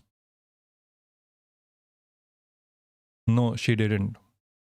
Tyler, the question isn't like what is the right side, what is the wrong side. Everyone knows what is the wrong side. It is the government side. She sold off because she didn't want to be in jail. She didn't want to be all of that. More power to her for doing that. Fine. She kept herself safe. The question never is which is right and which is wrong. There is one wrong. That is the line in the sand. You can't deny that with me. No, Tyler. No, I'm being very serious right now. This is not even up for discussion. There is one right side, there is one wrong side. Whatever the government is doing right now is very wrong. You have a LPG crisis. You have you're going to upcoming petroleum crisis. Everything is rising. The costs are rising. We are supporting genocides. We are not even doing a good job at it. Like facts. The facts tell you what is right and what is wrong. Your humanity, your morality tells you what is right, what is wrong. That is the basics what I'm trying to teach you. It is very basic. Understand, like, come it from a humanitarian perspective. You will understand what is right, what is wrong. Leave out all of the hate that you have. Leave out the biases for once. Because this has come to your doorstep. It is not just like some Dalit is getting killed on the side. It is not about like some random Dalit or some random whatever. It is about you as well right now. No. People used to, but they don't anymore. You do understand with development. No, with development, people have changed. People don't have burners anymore. My family used to have a kerosene burner. They don't have it anymore. I have had LPG for the longest time. I know Tarun was killed from Delhi. I understand. I get it. And then they killed more people. The Hindutwas, after which. You can come here with random shit, but that is not what we are talking about. We are not even talking about like, no. Retaliation, first of all, is bad. The person should have been in court. You do realize that. The point here is not about Tarun, not about these one at a time instances that you're talking about. I'm talking about a broad LPG crisis in India. Your people are going to die. No, I'm not judging it. I'm saying leave it for 5 seconds. I'm talking about like the UC Brahmins right now. Your people are dying because of the LPG crisis. Your people are going to die because of soaring prices. Paracetamol is a petroleum product that is going to increase in cost and be limited. It is not, you can say fuck Muslims, fuck Dalits, whatever, doesn't matter. This is at your doorstep. I am not asking you to be like a leftist, open, whatever. I am asking you to look at your surroundings and look at what you are going through right now. Fuck every other country. No, every other country also is not going through this. You do realize that. Russians, Chinese, Indonesians are even getting all of these shit because they, like China, like Iran literally said, if you're dealing with Chinese yuan, you're going to get all of your requirements met through the Strait of Hormuz. This was 2 days ago. They are not going to choose American imperialism for making their people suffer. India is. You do realize that. Right now, the situation is so dire that you need to forget about all of your Muslim hate, all of your Dalit hate, just realize what you are going through. Is it okay for your people to die? For the people, like you talk about like EWS is important because they're poor Hindus. Poor Hindus are dying because of this. Is it okay for them to die because you want to be like, no, other countries are dying too? Yes or no? At some point we need to accept bugs. It doesn't matter. I don't care if they accept it or not. I am not going to think about this perspective that BJP people are just brain dead. I am just trying to ask you. No, if government manages it well, I will not blame them. Tyler, I am right now. This is such a dire thing going on. Hold on, guys, hold on. I'm sorry.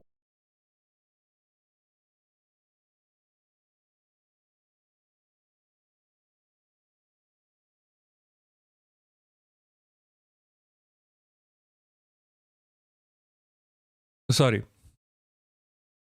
No, it's not wait and watch. I have waited, I have watched my entire life. This is going wrong. How many times am I supposed to tell you this? I have been right every single time throughout like Twitter, throughout like here. Every single leftist has been right. Every single leftist has been right. Every single left winger has been right throughout this conflict. How much are you going to be like, you are just wait and watch, Modi will do it, Modi will do this? It is not happening. What is the AQI, Tyler? Do you not see the increasing lung problems going on? What happened? What happened? People forgot. They didn't. They are still coughing. The news cycle forgot. That's why you think everyone forgot. I would love if you start using the public transport, but public transport has been entirely gutted by this system right now in favor of increasing the load of cars. Do you not realize that? Do you not realize what is happening for the past few years? I am not talking like, how many chances are you going to give this government? How many chances? How much are you going to wait for things to get better for you? This is a simple question because this government has been in power for over 14 years. 12 years. How much are you willing to wait, Tyler? Are you willing to wait until you die? Because this is not a point of Muslims anymore. This is not a point of Dalits or whatever or reservation anymore. This is at your doorstep. This is a matter of life and death for all of the poor Hindus that you're talking about, Brahmin Hindus, high caste Gotras that are living in poverty because they lost their jobs, because of high inflations, because of a lack of job availability and the extreme unemployment crisis that is going on currently in India. How long are you going to wait till there is something different? No, you don't have to wait until 2029. Tyler, you don't have to wait until 2029. You can go out there and speak now. This is how democracy works. You don't have to wait. You don't have to wait. Your vote is fucking idiotic if you think that voting is the only power you have. It is not. There is more power in your hands right now. You can go out and talk about it. You can talk about going LPG crisis. You can go and talk about the shit that's going wrong with you. No one has stopped you. You are basically like Hindu Brahmin as well, I imagine. And you can still talk about this shit and you will not go to jail for it. You're going to be called a leftist and like a anti-national, by the way, by the same people that you espouse because they are getting paid. No, you got your cylinder. Not everyone. Think about someone other than yourself.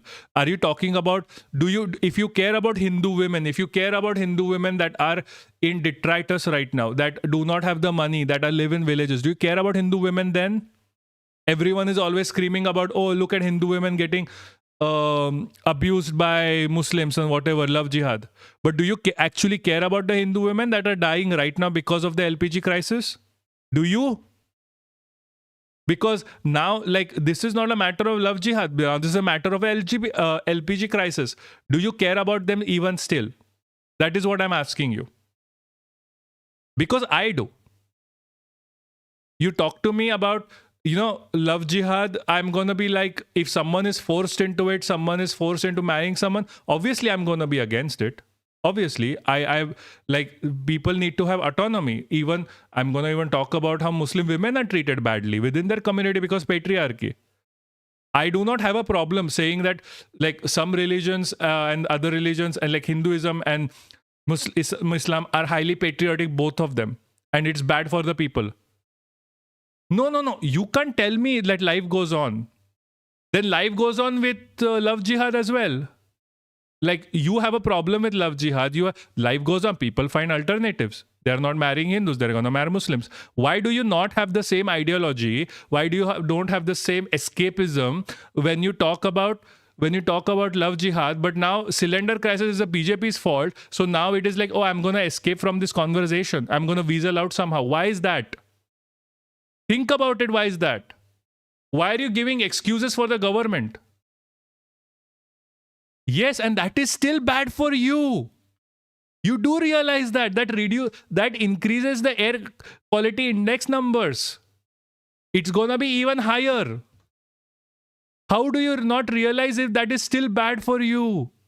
Do you really have that much of, like, do you walk around with a gas mask, Tyler?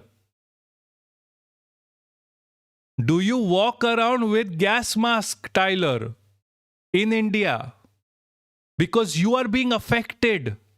In the coming years, you are the one who's going to get cancer, lung cancer, and dying from it, or bronchitis or something like that.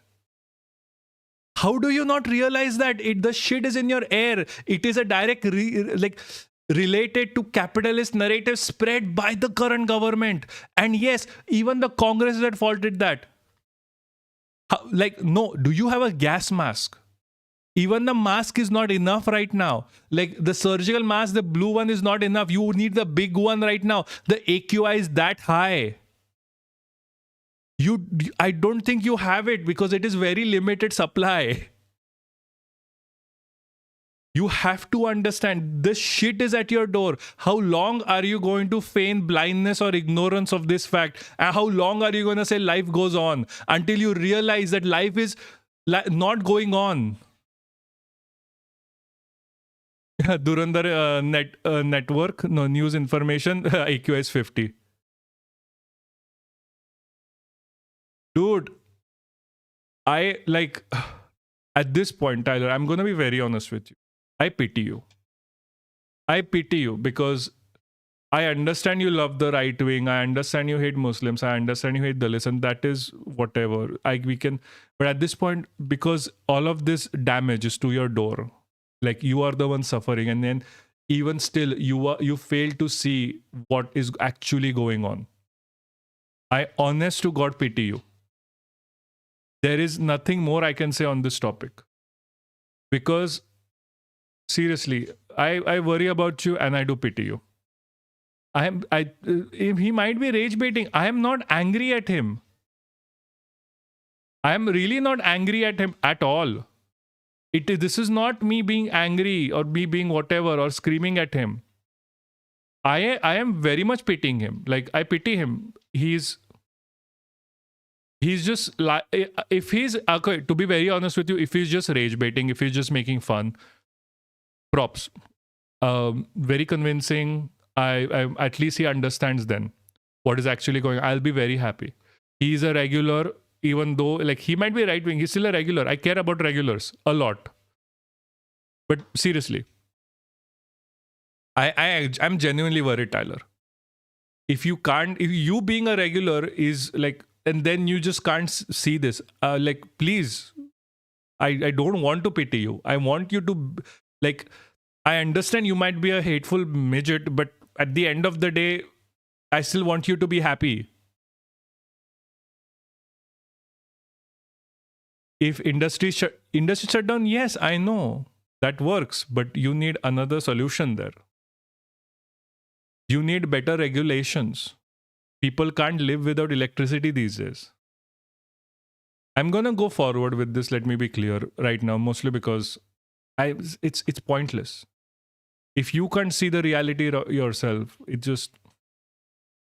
your life is under threat, not mine, not anyone else's. Even if there is people whose life is under threat, they are at least aware enough to actually address the issue. You are the one who's lying to yourself. It's still too fucking fast for stream. Sorry.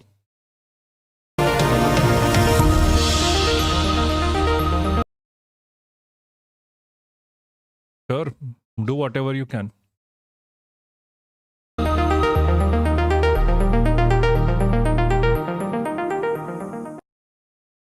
Hello and welcome to a special interview for The Wire. What should we make of President Trump's attitude to the war he's launched on Iran? Is he treating it like a video game, or is there a method behind his free-shooting cowboy style? What explains Iran's resilience and its capacity to continue retaliation? Could the Gulf countries rethink their military relationship with America? And finally, how has India acquitted itself over the last 20 days? Those are the key issues I shall discuss with India's former National Security Advisor, M.K. Narayanan. Mr. Narayanan, let's start with Donald Trump. He's given multiple reasons for launching the war on Iran. First, he said it's to terminate Iran's nuclear program. Then he said it's to end its ballistic missiles. He's even said it's to effect regime change, and he's even claimed that it's preemptive in case Iran strikes America first. And I want to ask you, is this deliberate strategic obfuscation, or is he confused and improvising, perhaps even a bit incoherent about his reasons? Well, it's very difficult to understand what Trump is up to. But I do believe that this is not so much Trump's war, it is Netanyahu's war. Trump is a willing follower. Why Trump should do so is one of the wonders or one of the questions that we will need to discern. I think Trump has been inveigled into participating in this war by Netanyahu, who I honestly believe is a war criminal. Guys, there is something I have to go quickly. I'm not going to explain this. I'll be back in like 15 minutes. Like Goring, because he doesn't hesitate to kill people with abandon. And I think he has somehow managed to get into the interstices of Trump's mind and get him to do things which he does. And with the result that Trump doesn't know what he's doing, he doesn't know what to say, and when questioned, he dissimulates all the time. So is Trump being manipulated by Netanyahu? Yes, I very honestly and fervently believe that this is so. But I would also say that Trump is more than willing to be so. So he's willingly allowing Netanyahu to wag his tail? Yes. The other thing is Trump seems to say different things on different days about how the war is faring. First, he said the war could last up to 4 or 5 weeks. Days later, he told the G7 nations that Iran was about to surrender. Then he said he has no hesitation putting boots on the ground. Days later, he said there was nothing very much left to hit or attack, and Iran's army had been decimated. What should one make and what should one believe about how the war is progressing? I think expecting Mr. Trump to explain how he got into Netanyahu's war is, I think, a difficult thing to say. I don't think Trump really knows why he's in the war. He says many things because he's unaware of what is really taking place. He has to follow the line that the Israelis, or more particularly Netanyahu, wants him to follow. What he does not realize is that The Iranians believe in playing chess, they do not play football. This is going to be a long drawn-out war. He may think the war will end tomorrow or day after tomorrow, whatever it is. He doesn't understand them. It requires a very involved and an effective mind to fathom what the Iranians are up to. Yes, the West regards Iran as evil. I'm no one to say whether this is out or so, but I think the Iranians are members of great civilization, and I think they will outlast Trump. So his belief that the war is going to end tomorrow, day after, whatever it is, I think is a hope that has no chance of being fulfilled.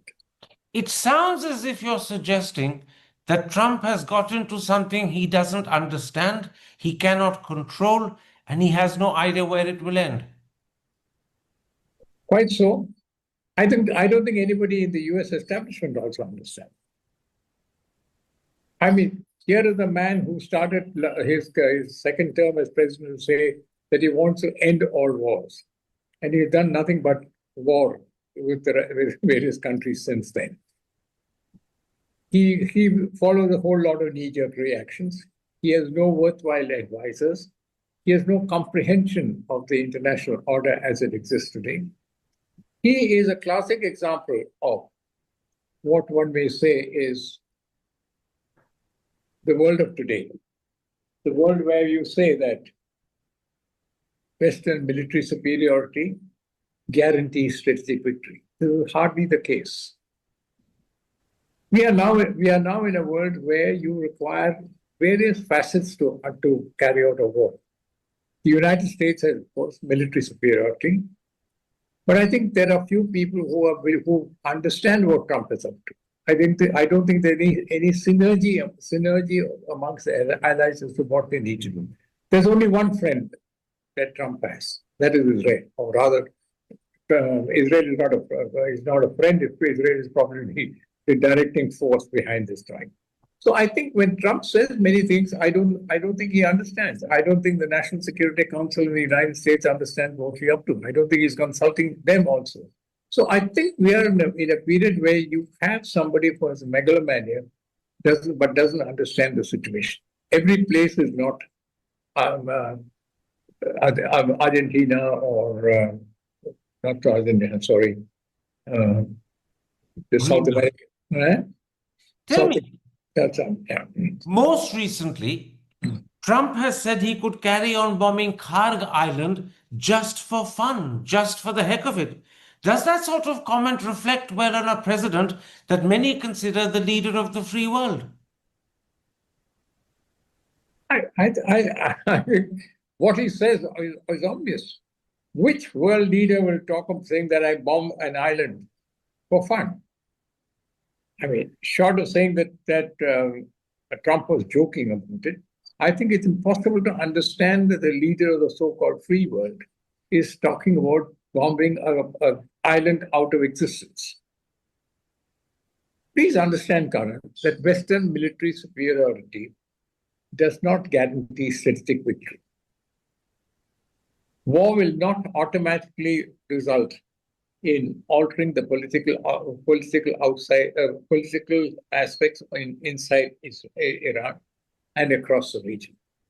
The Iraq War and the war in Afghanistan, much smaller efforts, showed that you can't dictate what will be the end of what you start.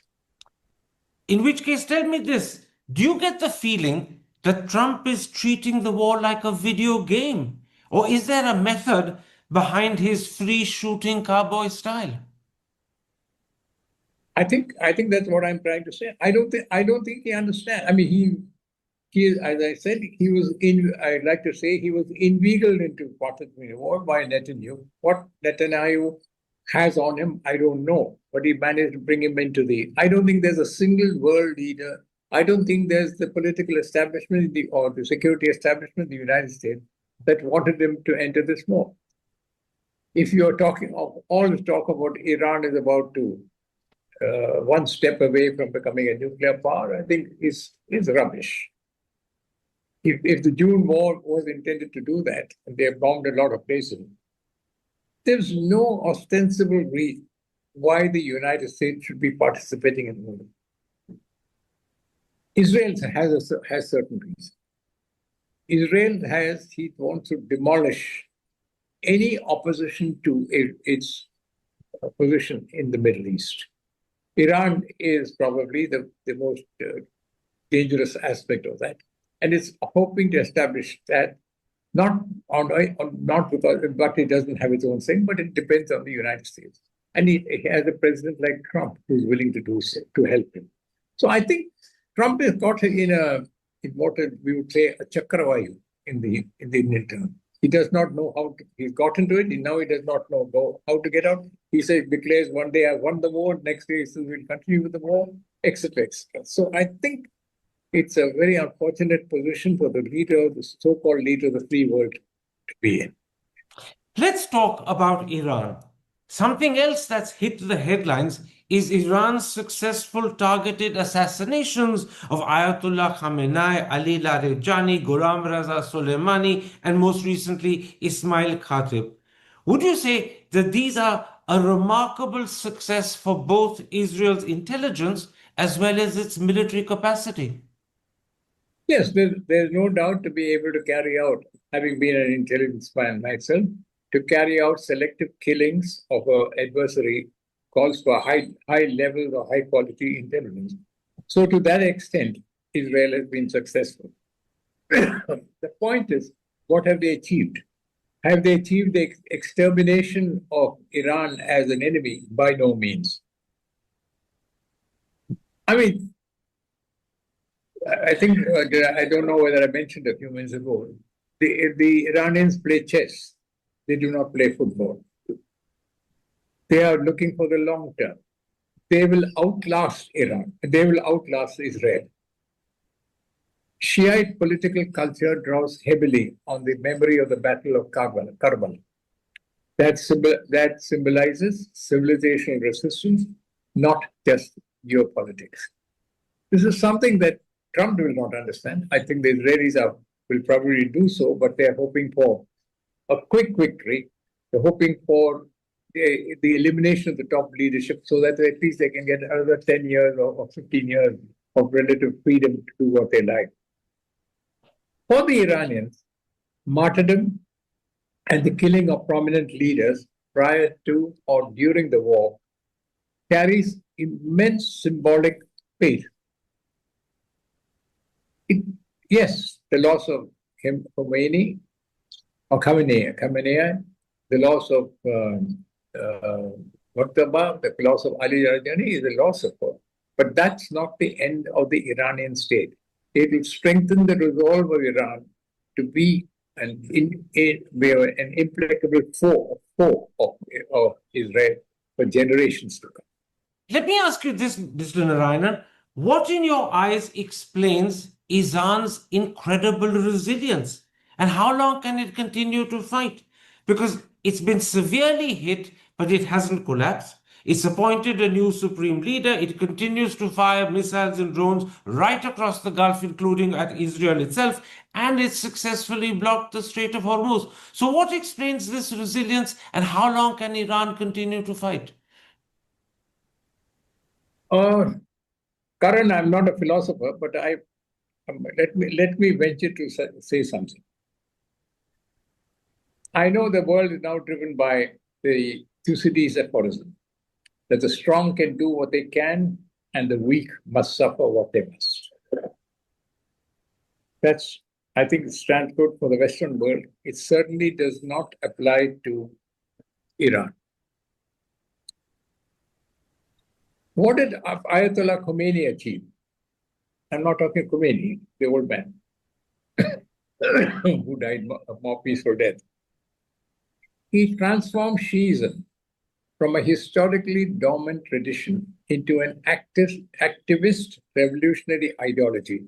And this has taken deep roots in Iranian society today. The US-Iran war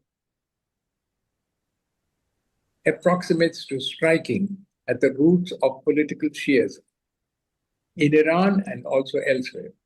All this, I think, suggests that we are in for a long drawn out war, irrespective of the consequences. So anyone, at least among the Americans, they think that that the war is about to end and that they can go back home. I think living in a world of their own. I think they've lost all support in the I mean, they couldn't help any of their allies in the Gulf when Iran bombed. So I think if you do not understand the culture of Iran, I don't think you can succeed in the war that they're fighting. How do you respond to the view, which is increasingly being expressed by people, that if the regime in Tehran survives, Iran has in effect won the war, and if Trump doesn't outright win, America has in effect lost the war? My view is that he has lost the war. He may win the fight, but he has lost the war. The United States has been sort of, in a sense, been thrown out of Europe, of Central Europe or Middle East, if I might say so. Maybe Israel has been the gainer, but I don't think anybody in this part of the world now believes that the United States is a reliable ally, is a reliable nation, is a nation that we look up to, etc. I think that what Trump has achieved is a devastating victory or defeat for U.S. policy and the image of the United States. So irrespective of what happens, whether they win the war or they do not succeed in the war, I think the loser is certainly the United States. I know What does defeat mean for the United States? Defeat means that we are the number one power in the world. I mean, sorry, victory would have meant the number one power in the world. Defeat means that they will now have to leave the Middle East. They can't be present there. There may be Israel. Now, are they going to be the B team of Israel? Well, if that's so, if that's victory, then that's victory. But they're not. I think the United States' role the success that they achieved in Argentina has been destroyed by what they've done here. I'm not justifying what they did in Argentina, but at least that was... You mean Venezuela? Sorry, Venezuela. What they succeeded in Venezuela was a triumph of military capacity, so a fair amount of intelligence, etc., etc. There's a shock and awe tactics. They succeeded. What they've done here, they've got into a morass. They do not know what they're up to. They're fighting a war about which they have no knowledge. They're fighting with people who have a much longer tradition of fighting than the United States. They've been fighting long before the United States was born. You know, if you don't understand the fundamental... Sorry, guys. There was... Okay, just going to be honest. There was a medical emergency, so I just had to run quickly. Sorry for that. I just came up out of... Yeah, I mean, Tyler, that's not done. Jesus, why would you ever do that? It's fine. It is not that bad. It is just like migraines, and like my partner suffers from migraines. So today was just the day, I guess. It happens very randomly, like so I had to like rush to get meds and shit. That's it. He has asked me to continue, so I will for a bit. But we are gonna finish this and I'm gonna go. Because she's bedridden for that right now. So I'll just have to go and take care of the house while she's... No, it's okay. It's just migraines. It is not too bad. The worst we had when we had the whole thing where she would have had gotten like spinal surgery. That was the worst part. But we don't have that issue yet. Not anymore, at least. Which is decent. Anyway, that is another point. Let's just continue with this. Of fighting a war, then I think that country has no right to succeed. Tell me this, Mr. Narayanan. If you're absolutely convinced that Trump has lost the war, how humiliating will this be for a country that is considered the world's superpower? I mean, it is already humiliating as fuck. I think it is a devastating impact on that, and I think it's for many of us who have looked to the United States as a country which produces some of the best things in life. For instance, it's a tragedy. I do not want the United States to suffer the humiliation that I feel that they are about to suffer. I certainly do not see Iran as an exemplar of what we want. But if I'm fighting a war, I must understand the nature of the enemy. You are fighting an activist revolutionary ideology. I mean, I'm not supporting it, but it is the reality on the ground. The US-Iran war approximates to striking at the roots of political Shiism in Iran and also elsewhere. But I don't think that the United States understands. See, I mean, Exorcist, Bliss is a mod. She has the entire power here. She could ban Tyler tomorrow, like today. And I think, like, to be very frank with you, for this, she should. Can do this on behalf of her, but I don't want to overstep myself. If she wants to do it, she has the right to do it. She is the mod. I'm not going to tell her no. I'm not going to tell her anything else. Like, I'm not. It's her decision. I mean, to be fair, you can't mess with the mods like that. That is a rule. But then again, I can't mess with mods like that either. It's her decision is hers. That's what it's up to. It does not have the patience for a long run of war. It is not willing to submit. There's no allies in the war. Look at what is achieved. NATO, which is almost like a puppy dog of the United States, has turned its back on the United States. No country in the world is willing to. So it has one Yeah, I think they just went. friend. That is Israel. And what does that leave this country with? I think there is resentment probably in the United States. There are people who are walking out of the government. But I think there's only entity more feet. powerful than Bliss might be Cthulhu. Yes, I agree.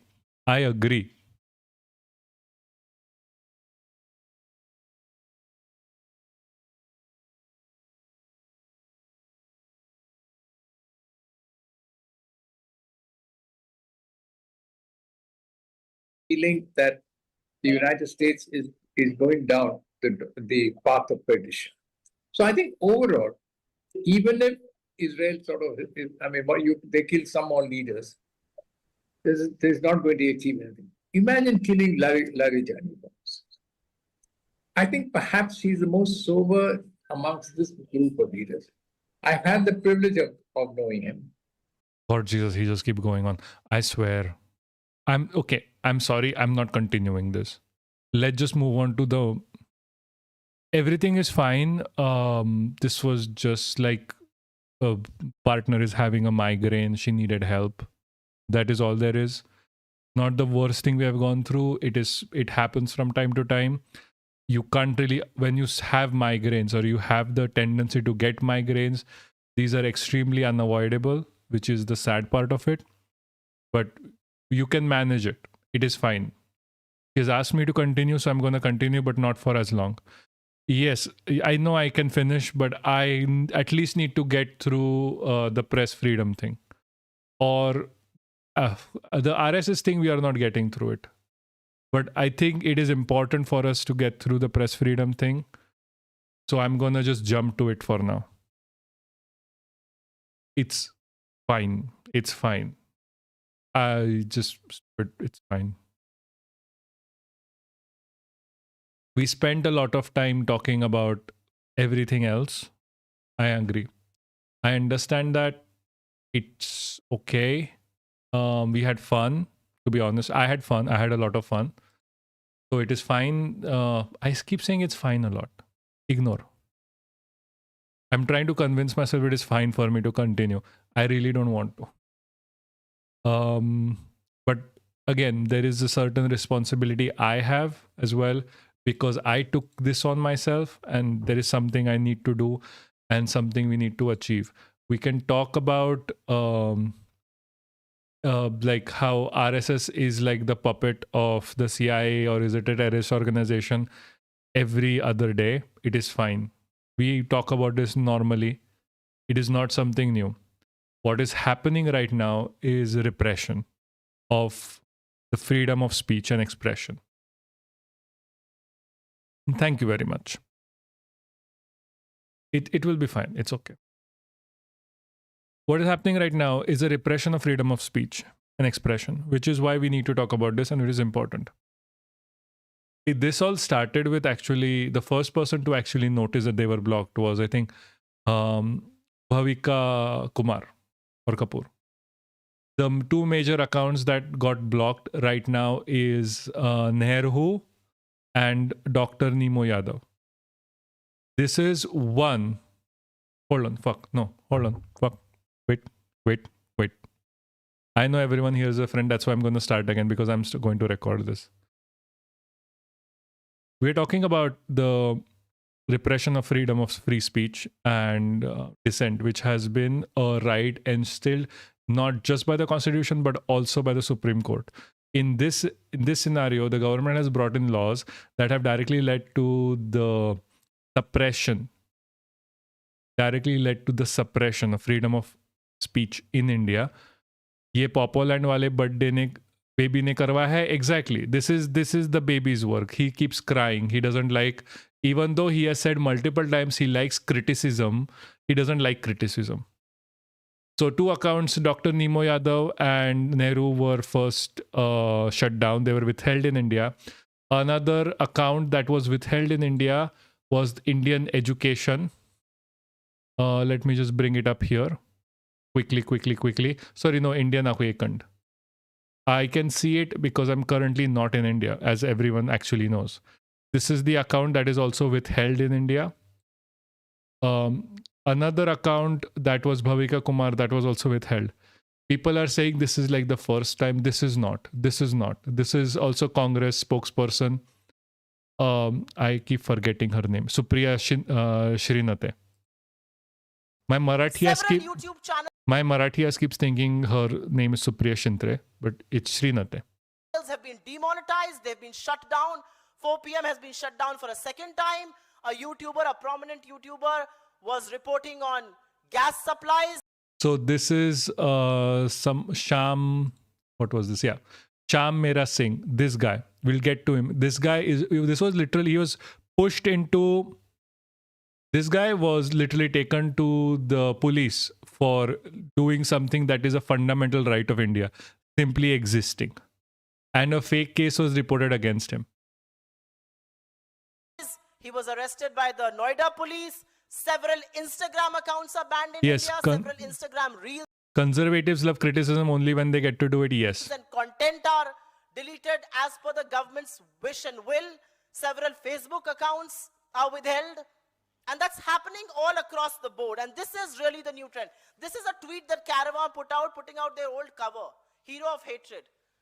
The government is so sensitive that they wanted this tweet to be deleted off an old cover. What are you so scared of? Are you not the hero of hatred?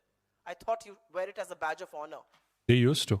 This is a new Medal के साथ उनका doctrine भी आ गया है वापस. Yes, exactly. trend. The government will first block content, delete content, and will now block accounts altogether in India.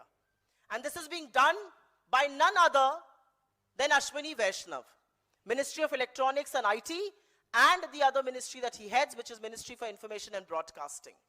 They issue orders at the behest of 69A of the IT Act, and this forces social media platforms to delete or to withhold accounts that have been asked for.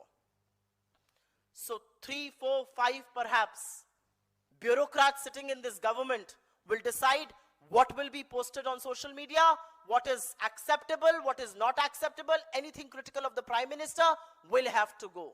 I am sorry. This cannot continue. And this is happening across the board. Several of my colleagues have received mails. I have received about 11 odd mails.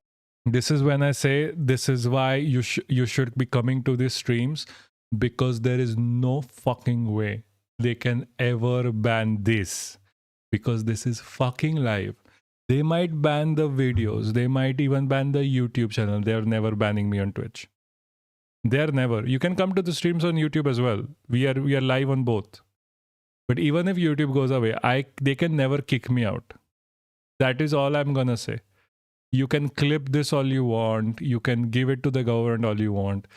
There is not enough legal recourse for them to ban me, as long as I do not overstep Twitch's conditions of streaming here, which I never do, which I never have to. You can never get rid of me, dear government. In the last few days, and to my mind, this is the biggest attack on the freedom of speech and expression guaranteed to us by our constitution. And the reality is, Mr. Ashwini Vaishnav has failed on every front, other than making good reels. Even when people are dying in railway accidents, what is his? What good is he? And which is perhaps why we see him blocking content, deleting content, withholding accounts. So, and Jeff, AI में भी नहीं आया था. Yeah, exactly. Forget all of that. It is so fucking idiotic. So this is, by the way, this is a very old video. This is very old. This is from like 1 year ago. We'll get to it, but like let's look at like this. I don't think if you know this. पर ground report के लिए गया था नोएडा, तो आज मैं electricity और LPG के मुद्दे पर ग्राउंड रिपोर्ट के लिए गया था नोएडा। तो वहाँ पे मैं एक चाय वाले से बात कर रहा था कि क्या समस्या आ रही है, इलेक्ट्रिसिटी का बिल कैसा आ रहा है, एलपीजी की क्या समस्या है। इतने में नोएडा पुलिस आती है और कहती है कि भाई तुम क्या कर रहे हो, कौन लोग हो, तुम्हारा क्या नाम है। मैंने बोला कि हम पत्रकार है, मेरा नाम श्याम मीरा सिंह है, हमारा यूट्यूब चैनल है। बोले आईडी दिखाओ और बिना परमिशन के तुम यहाँ पे वीडियो नहीं बना सकते। बोले परमिशन, किस बात की परमिशन भाई, और आईडी हम दिखा देंगे, लेकिन ये तो बताओ कौन सा रूल है ऐसा कि भाई एक पत्रकार किसी से बात कर रहा हो, रिपोर्टिंग कर रहा हो, या एक सिटीजन बात कर रहा हो और उसे कौन से रूल के तहत आप उसे आईडी दिखाने के लिए और ये कहने लग जाओगे कि परमिशन मांगो। इतनी सी बात पर नोएडा पुलिस के 3 लोग मुझे और मेरे कैमरामैन को गाड़ी में डालकर जबरदस्ती थाने ले और एफआईआर दर्ज की कि मेरी वजह। That's called judicial kidnapping, by the way.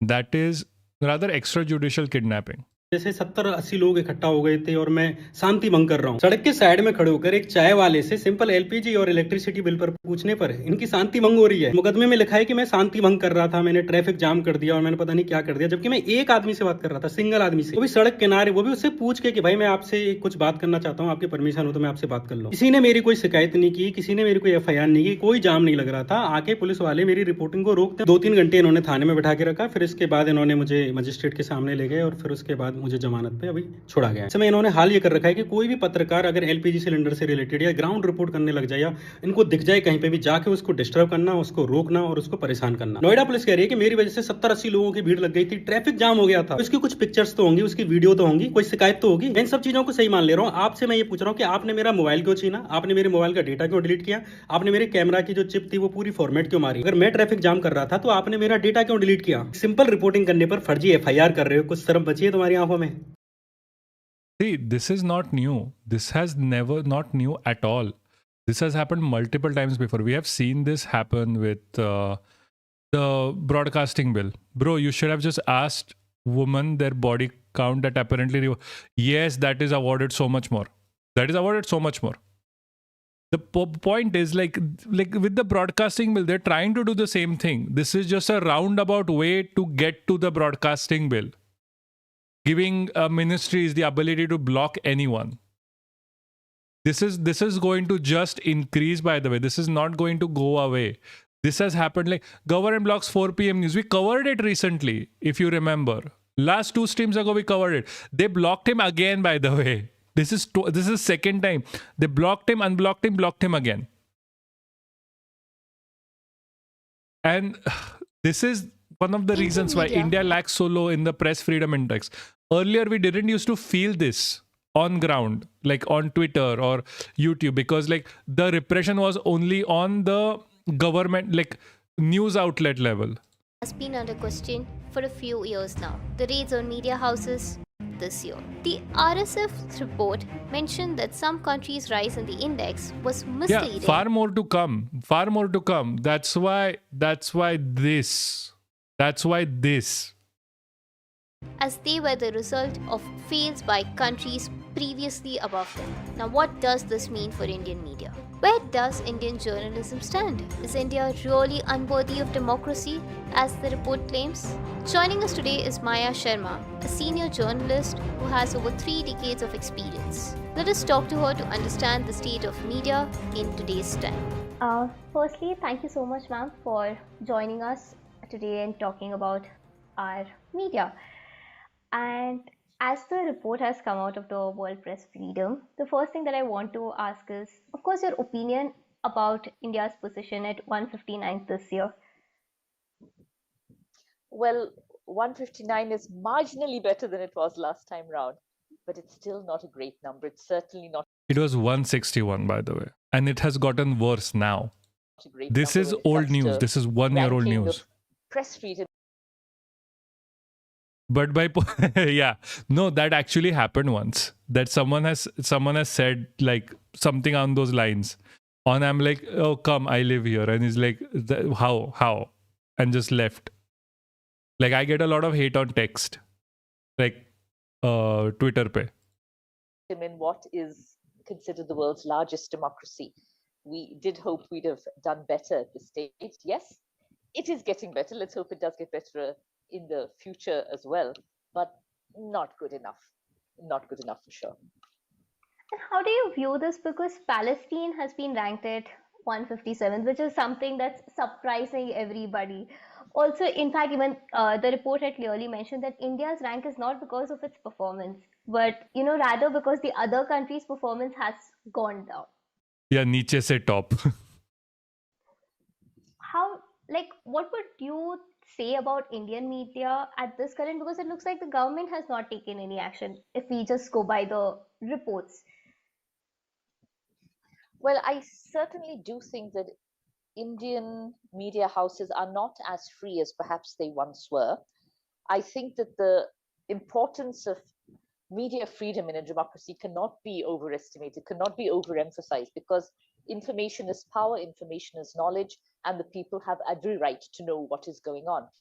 And anything that curbs this freedom of the press, freedom of the media, is something to be really concerned about. And I do think there has been a change. I do think that things are not as free as they should be for the media. I think it's become harder to actually operate as independent media houses in the country today. I think that's true. Also, you've worked in this industry for decades.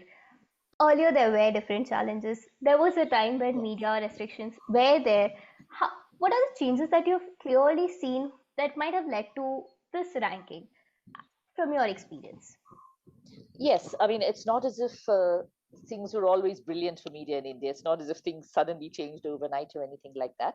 There has always been a possibility of room for improvement when it comes to media freedom, because let's face it, those in power do not necessarily want a total free media. They do not want to be criticized. They don't want to be called to account. And this is true, I'm saying, across politics. As a biologist, drinking water from a plastic bottle is really all I need to see in this world. I'm content with life. One thing you may not know, this is completely recyclable.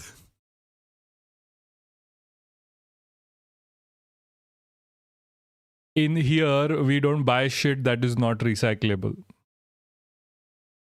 Unlike a lot of the bottles that you get, this one is still. This is costlier. I can deal. Also, we didn't used to buy this actually. Earlier we had like the soda thing, but I started following the BDS movement, so we don't use Soda Stream anymore for bubbly water. Like BDS kind of takes precedent over here, in my opinion. So we don't have to go out and like get those tanks of carbonated thingies to make bubbly water. Political parties, whoever is in power, does not really want to have their work and their projects and their contracts examined too closely by the media. That is true. That has always been true. But if you're talking about the last 10 BDS is boycott, divestment, and sanctions. This is a movement against the imperialistic American Israeli regime within the region of Palestine, where you do not buy or consume anything that is manufactured for or with permission of or is held shares by Israel. So the current the gasser for water in like Europe generally is SodaStream. That's the main one, which is the one which we had. This is a Israeli company directly with Israel, and I just couldn't. I wasn't going to use it, so we just kept it aside. We don't refill the tanks anymore. We don't pay for it anymore. And it's not like we bought it new or anything, but still. So like things like Coke, things like Pepsi. I haven't had a Pepsi in 3 years, or Coca-Cola, or McDonald's, or KFC, or whatever. Sorry. You missed my VDM comment on YouTube. Oh, okay. I will check it later. I will check it. What is the... Sorry, I'm not really... I have like switched up the thing here and I'm not really looking. I want to kind of finish fast. We'll talk about the VDM report for 2026 later. I'm going to have to go read about it. Yeah, the thing is out. Hold on, I'm just reading it right now. Yeah, it was supposed to happen, I would argue. We'll do the whole thing about... What we'll do is we'll combine the RSS thing with this. That would be much better then. Because one of the reasons why India slipped even 5 places is because of RSS and like right-wing authoritarianism. But yeah, but it's good. This makes sense. Makes sense why India slipped. 10 years. I think there's been a lot of polarization within the media itself. I think I'm talking about a section of the media. What I'm familiar with, especially, is, say, television journalism, English television journalism. I think you're finding very much that it's what is happening in media houses is that they're on one side or the other, which is very sad. Now, of course, it's always been true that media houses were owned by, say, big businesses or by people with a certain political leaning. That has always been the case. But I think more now than perhaps, say, 10 years ago, it is very clear which side a media house is on, which is very unfortunate because we talk about journalism being without bias. We're talking about journalism being without, obviously, showing who you are. A reporter does vote, yes, but a reporter is not the story. The views of the reporter is not the story. Journalism should be as objective as possible. But I think of late, in the last 10 years or more recently, it's like you're on one side or you're on the other side. You're with us or you're against us. And that, I think, is a big change. Another big change has been in the technology, the way people access news. And why this is important when it comes to press freedom is that people are getting their news on their phones. They're getting it anywhere they are. And it's not what happened? always that the news is authentic news, that it's true. What happened? What was that thing? A lot What of it happened is right fake now? news. We have our WhatsApp university. I just saw We something have dance randomly. unverified forward. There was did something happen? Like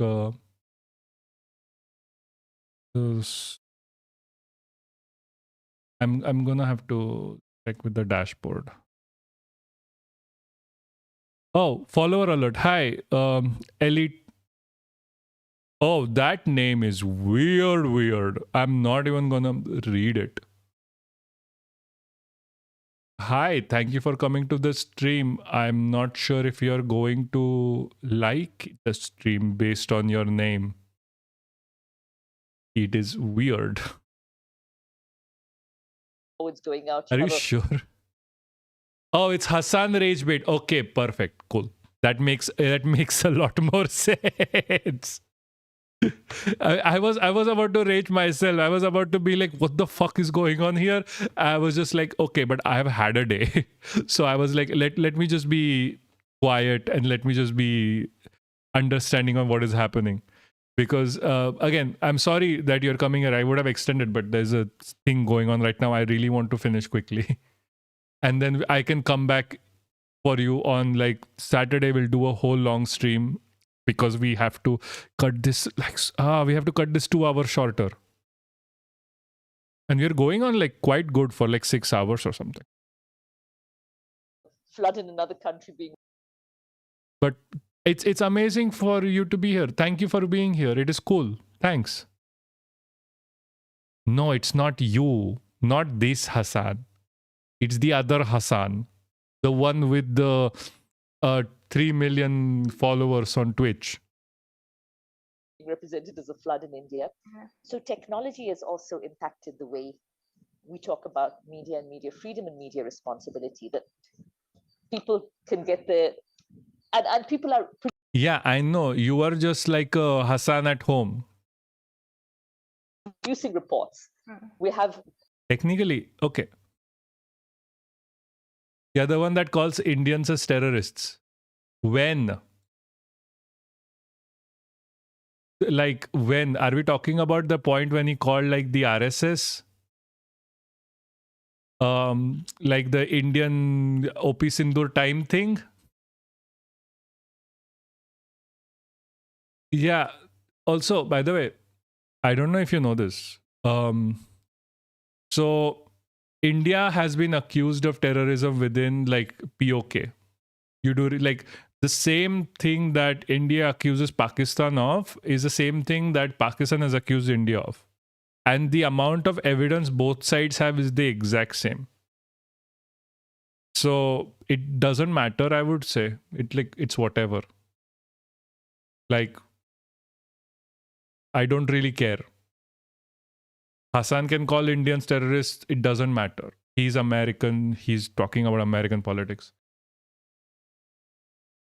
Yeah, I mean, even in India side, it's called like officially, it's called India occupied Kashmir. By the way, internationally speaking, because India is still colonial towards Kashmiris, and India has run a lot of weird shit in Kashmir. Like, I'm not even joking.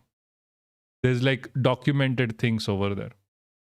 Anyway, but that is a whole different matter. Actually, I'm sorry. Like, I'm sorry. I wanted to be here more. We have been here for 4 hours.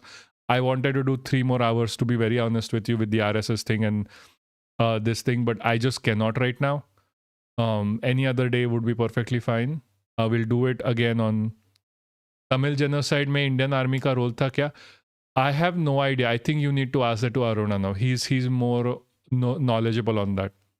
The thing is, I got to know about Tamil genocide from Aruna now. I did not know it existed. So I'm not going to be like, I know more. It is kind of, it's okay. They have the same ideology. They have the same everything, but Bajrang Dal is a little bit more extreme. They mostly work together. Bajrang Dal itself is dinner kab karoge? I don't eat. RSS and so they are not the same. They're not the same. They have the same ideology. Bajrang Dal is more violent and more extremist. Think of it like ISIS versus Taliban. Kind of the same ideology. One is more. Bajrang Dal, yes, Bajrang Dal is the one that distributes weapons. That is true. That is true. But RSS also does that. It's just that RSS is more politically inclined, so they have to keep their image clean. That is why that's the difference between RSS and Bajrang Dal. Bajrang Dal does not need to keep its image clean. RSS is way too organized. The Bajrang Dal RSS is unfortunately the most organized terror group in the world. Exactly. It is. RSS is a paramilitary group. That is also a terrorist group.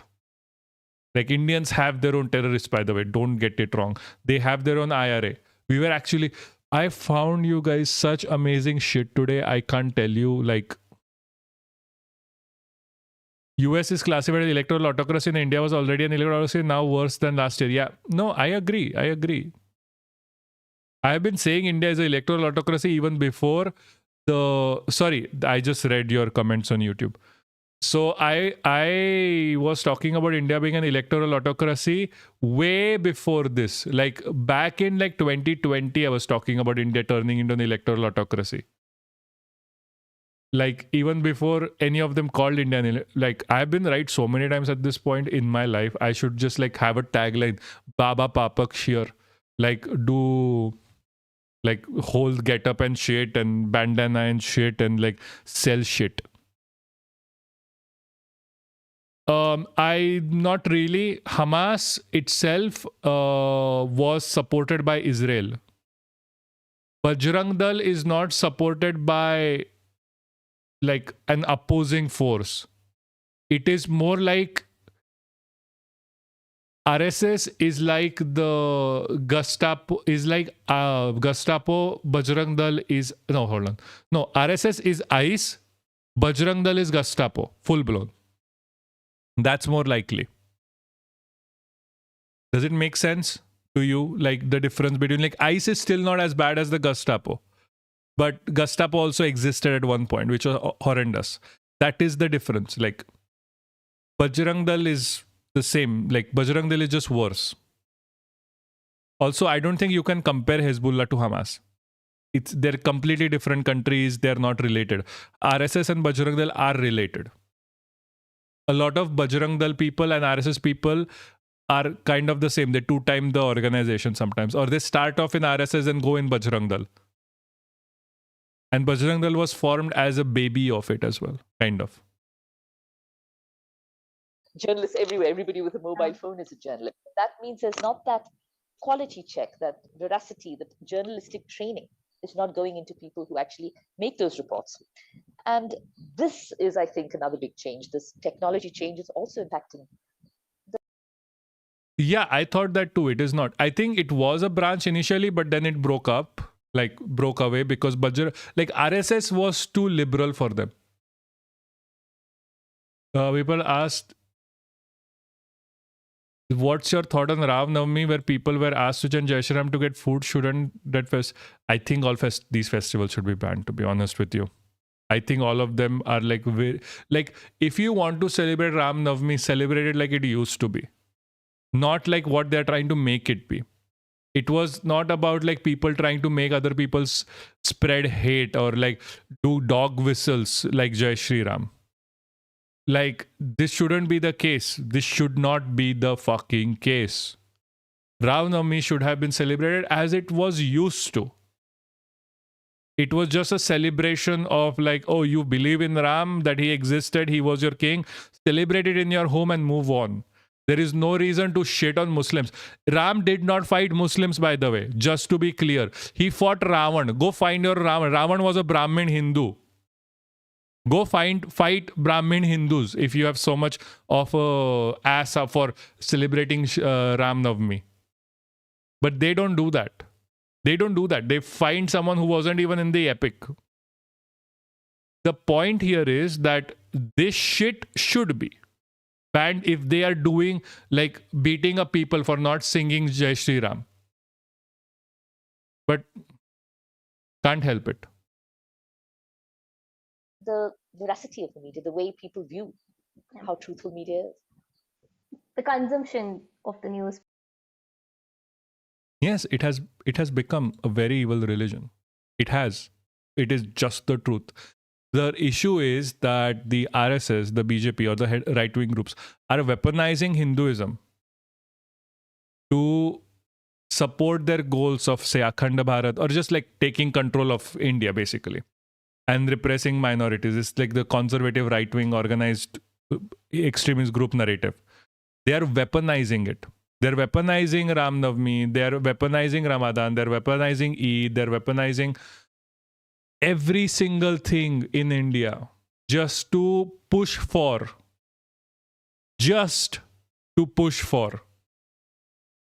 their authoritarian ideology. That's all there is to it. There's nothing more to it. It is that simple. By the people.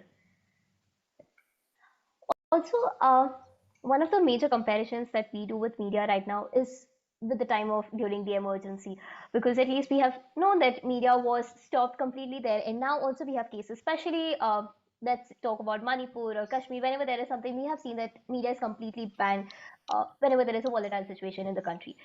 Um, how do you see the stark connection between these two incidents? And do you think that is the comparison really that bad? Have we gone to that level, especially with the laws also coming in, the three laws that came by? Is the comparison okay to make, firstly? Well, of course, the emergency was extreme. It was very dire. We've had famous cases like the Indian Express with its blank editorial. That was extreme. Fortunately or unfortunately, I was not working at that time, of course, so I didn't experience it firsthand. But of course, as you mentioned, the reference keeps coming up. We hear people who are worried about press freedom talking about this being an undeclared emergency, which is perhaps a little more worrying, because at least in an emergency, you know when it's formally been declared, and the implication is that it will end. I still remember my childhood days when we used to say Jai Shri Ram, but with the time they took Sita out and added Shri to give more angry sons. Yes, that is true. That is true. India was very different before the outward weaponization of Hinduism. Like there was internally weaponization going on all this time as well. This is not false. That is just the truth. RSS was weaponizing in the background, but for the longest time, at least it was not out there. The Congress did a very good job controlling it, but now it's all out in the open. Old India was not as good as you remember. I would say that. Be careful when what you wish for. What we need to stop doing is stop wishing for something that may or may not have existed to exist, and like work towards making things that we want come into life by like talking about it, by spreading information, by spreading news. Same with the Lord's image of 90s household paper calendars. Yeah. Some stage. But if there is an Yeah, they are psyoping us for ready to war, but it is not against Pakistan. No. Don't get it wrong. This is not a war against Pakistan. Pakistan is not their enemy. The enemy is the Muslims and the minorities of India. That's what they are focusing on. They are not focusing on like Pakistan. They don't care. Pakistan is just a means to an end for them. They don't have like regional ideations about like we are going to take over this because this is important for us. They don't never talk about this. It's only like the idiots on ground who talk about Akhand Bharat. What they talk about is genocide. What they talk about is taking people of India who are Indians and removing them based on their religion. That is what their goals are. They are not preparing us for a war with Pakistan or China. They are afraid of either. They're preparing us to murder our own people. Like even their stances on like misogyny and misandry and whatever are trying to condition you into accepting oppression. The 0.5 front. front. More difficult because people may not feel the ability to be free with their reporting, to be free with what they write in editorials. But it's not as if there's anything in writing to say you're not supposed to say this, you're not supposed to do that. It's like case by case. And we've had several high-profile cases where journalists have found themselves in trouble for doing something as basic as, say, reporting both sides of the story. We've had, like you mentioned in Kashmir as well, journalists being jailed for talking about this point of view and this point of view. And there are, of course, at least two sides to every story. And a sincere journalist has to give at least two sides. I mean, there are more, of course, but that's the job description that comes with it. Yes. So to do that, and then you're in trouble because you've given. I'm not talking about platforming hate or giving a voice to people who don't deserve to be heard out loud. In fact, there has been recent criticism also, some journalists interviewing people who may have cases against. Like they say, India is fighting a 2.5 front war. Yeah. It's not even 2.5 front. It's not. We are not fighting China. Like China enters our territory, the Modi is like, no, nothing has happened. Move on. This is literally what happened. China with Pakistan. What happened with the Red Fort blast? We knew it was Pakistan linked. Did OP Sindoor 2.0 happen? No, because we fucked over with OP Sindoor so badly. We can't even fight Pakistan anymore. Everyone is in support of Pakistan. Absolutely stupid. What happened when, like Narayane's book says, when China was invading, when China was beating up and harming our soldiers, Modi was like, no, you decide what to do. I'm not going to take. He was the commander in chief, but he did not give any news or information on what to actually needs to be done. These guys are cowards. They can't deal fighting with another country. They want to be genocidaires. That's why they suck up to Israel as well. That is the why they suck up to Israel. Against them. But you have to look at both sides. And if a journalist is punished for doing their job, then that is not okay. And now that is worrying, the fact that people are calling this as undeclared emergency right now. And now, how do you also see the coverage of the elections, especially because earlier, even in the parliamentary proceedings, let's say, because earlier, a decade ago, we had the trend of parliamentary reporting. That was a special beat that was anyway available. And now we barely see journalists who have that beat in their portfolio itself. How do you see the differences in those, and especially this current election reporting? Well, coming to the parliament, of course, it's very disturbing in one way because, as you said earlier, people could go in, even inside the assembly, state assemblies, parliament as well. We could actually take our cameras in. Now, what is more common is that there's a feed, a common feed that comes out, which means that media houses are dependent on what feed is being provided. And as we saw in some of the conflicts in parliament recently, the cameras would be only on, say, the ruling party. You would not see any protest from the other side. You would not see what was happening. And quite literally, mics might be muted at a time when an opposition member was speaking. So that is sad because especially when it comes to parliament, these are people that we have elected, that the people of India have elected, and they're speaking in the parliament house. So it should be unfiltered, unedited. There will, of course, always be a taking this shot over this shot, and there will be production differences as well as to what is being shown. But when it comes to an editorial decision to show something or not show something, to let something be seen by the people or not be seen by the people, heard or not heard, that is worrying. So that does seem to have increased of late in terms of the censorship almost of what comes out of parliament. That is a matter of concern. That's right. And the coverage of the elections. You also spoke about the coverage of elections. Yes, I do think because right now there are so many different ways we're receiving the news. TV news, especially news which perhaps TV channels which seem to own their loyalty to the establishment, they're probably showing only one side. They're debating only certain cases. They're talking about certain issues. But there are many other ways you can get news, whether it's online, whether it's YouTube or online news channels, news portals. There are many other ways. So I'm not giving a blanket thing saying that nobody's saying anything critical of the government or calling authority to account. It is happening. But if you're looking at what we call the mainstream media, the main news channels in English especially, then I think there may be questions as to what kind of coverage is coming out, how critically people in power are interviewed. Whether is it a proper interview or is it a kind of soft peddling of questions? Are questions cleared in advance? I mean, those are things which are being raised. Also, when we talk about the way the news is being reported, we also see this trend that algorithm plays now. It's like you consume whatever you want to consume, and the algorithm is going to show you the same things. So there's no way that you have access to other side of the story or other media houses that might show the other point of view or at least not be that biased. And that again depends a lot on the consumer rather than the journalist to give that. And second thing is that I want to ask you about is right now we see a trend where politicians give interviews to content creators, podcasters, and not journalists per se. We have seen the changes in the way the interview happens, of course, but how do you see that as a senior journalist when such things happen? And what are the implications of these things, especially when it comes to politicians? Well, it's always been that politicians have not always been accessible to everybody. They would most prefer to be interviewed by somebody who would be sympathetic to them or not ask the hard questions. We've seen many famous examples of the politician removing the mic and walking away when questions have become uncomfortable. Now we're seeing politicians making sure they're not put into situations that might become uncomfortable. They're avoiding.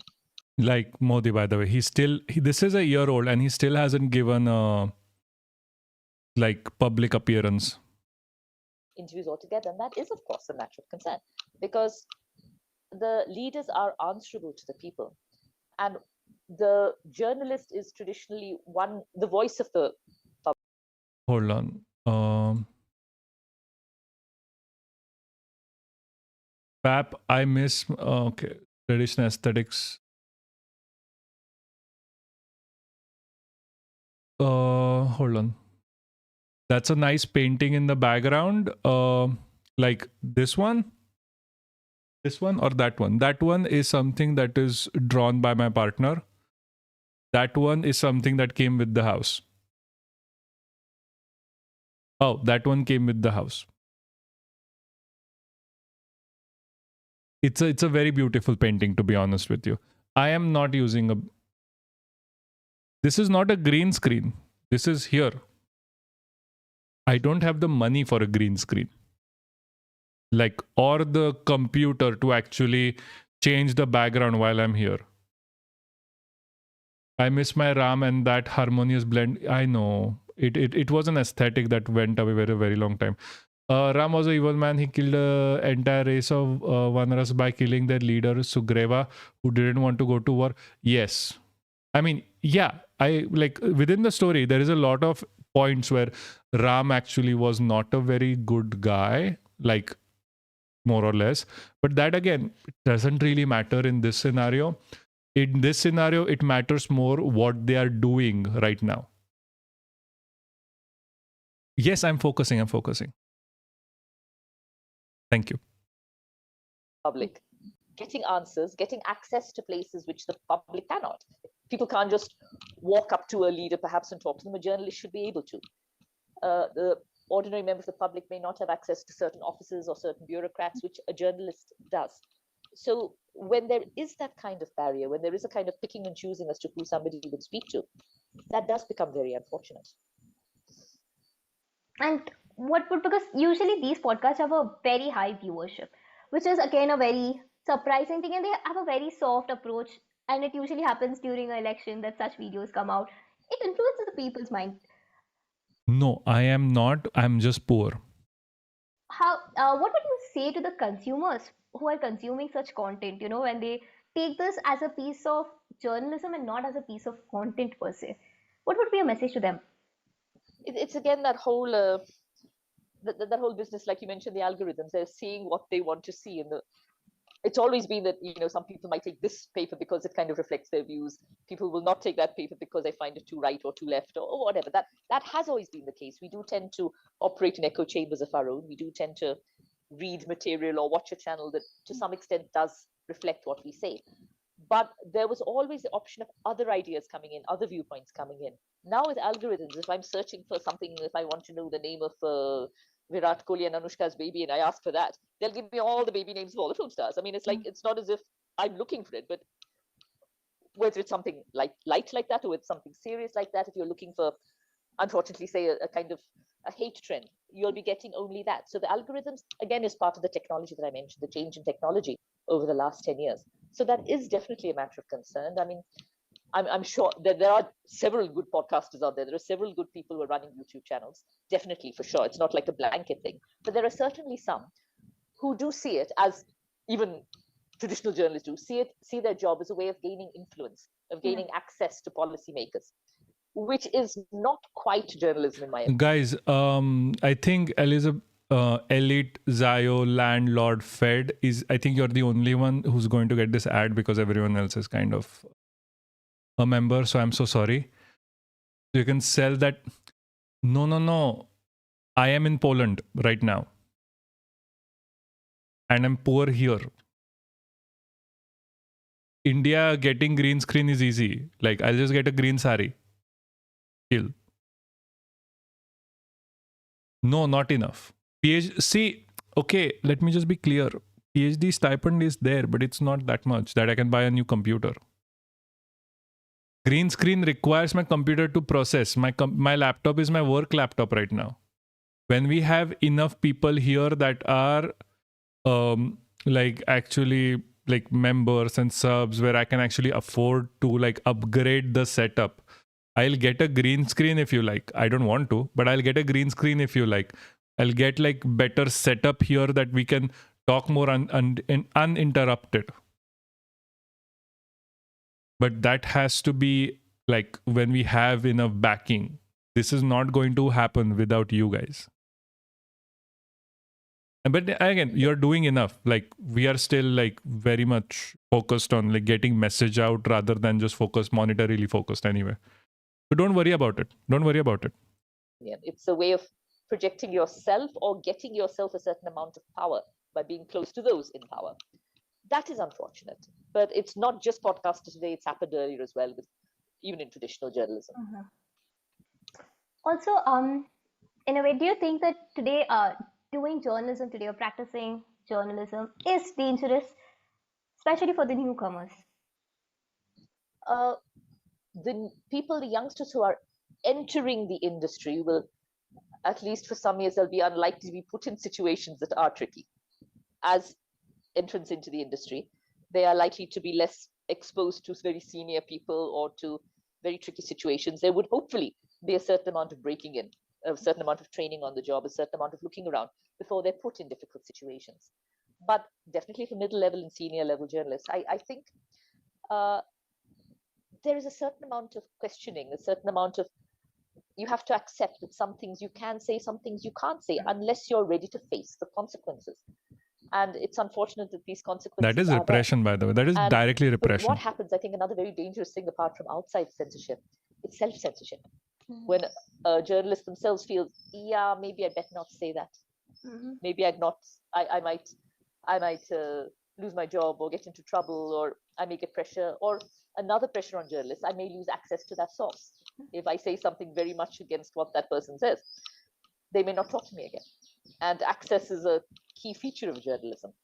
So there are many different factors, many different levels at which this operates, but it's tricky. Let's just say it's complicated. It's a little more complicated when there is a question over media freedom. It becomes more complicated. How behind are you?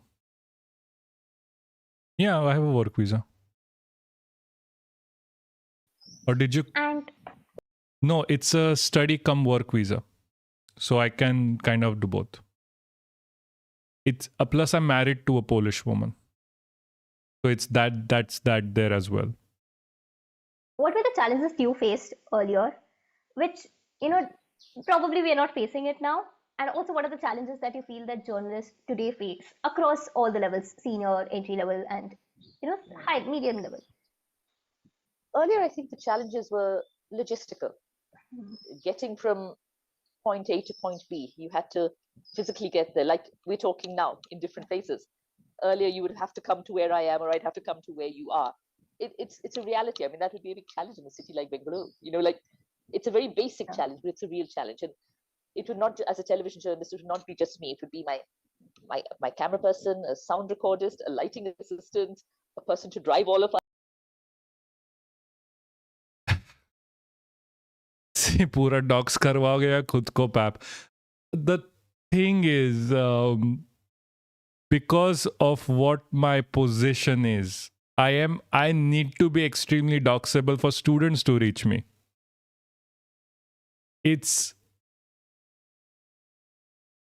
You do realize, like, I am a published author,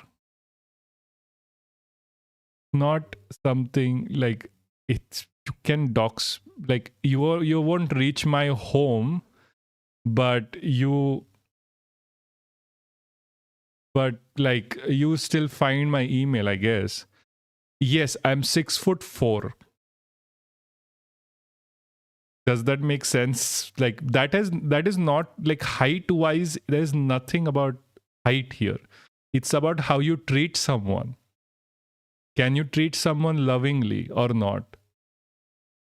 My partner has dated taller people, like not taller than me, but like tall people. The what makes me different than others is that I treat her as equally. I am not misogynistic. First of all, that's the baseline. I am respectful. I take care of her. That is why she loves me. It has nothing to do with me being tall at all. But yes, I am 6'4". I'm a humongous person in general. Bro, it doesn't matter. Doesn't matter if you're 5 foot nothing. It doesn't matter. Trust me. Like, I have never dated anyone who's dating me for my height. I have never. There are people who have confided, like, oh, hey, I thought you were tall, that's why I'm dating you. I broke up with that person immediately. I don't date people who date me because I'm tall. I date people who know me and like who genuinely like me. Yes, there is more opportunity out there if you're taller. But there is even more opportunity for you if you are a decent person. Height don't matter. Messi is better than any. Yeah, I mean, David, I'm sorry. Messi is a Zionist. And if I'm not even in the Ronaldo camp because Ronaldo is a rapist. Don't bring them here. Anyway, let's just focus. Also, height doesn't matter. You just be a nice person. You'll find like a hell lot of women that want to be partner with you. Just be a nice person. Plus, it would be a huge logistical challenge just to get from point A to point Also, just to be clear, if you're nice just for dating someone, that's not being nice. You have to be nice as a person to other people. That is what it takes. You can't go date some and be like, I'm nice to you because I want to date you. That is the reason why relationships don't work. To get that short coach, to get that short bite. That was a huge challenge. Transmitting what we got, we would have to either go back to the place where we could uplink through satellite. Like this, we're doing this you may be on your laptop, I'm on a phone. It's like, it's technically much easier. And your generation, the younger generation, may actually take that for granted. Like you need to talk to somebody, yes, you dial them up, that kind of thing. That has changed a lot. That I think is easier for journalism today. But also it needs to be done with care because... Liz, why do you keep saying iDiscord? I don't know. Do you just like having the Nightbot come in? A conversation is one thing, but when you're reporting about a situation... Yeah, if Messi was not good at football, he would be in a bar drinking. Probably. He can still be in a bar drinking. Like he's still... On the ground, you can't dial it in. An adult. You have to be there. You really have to be there.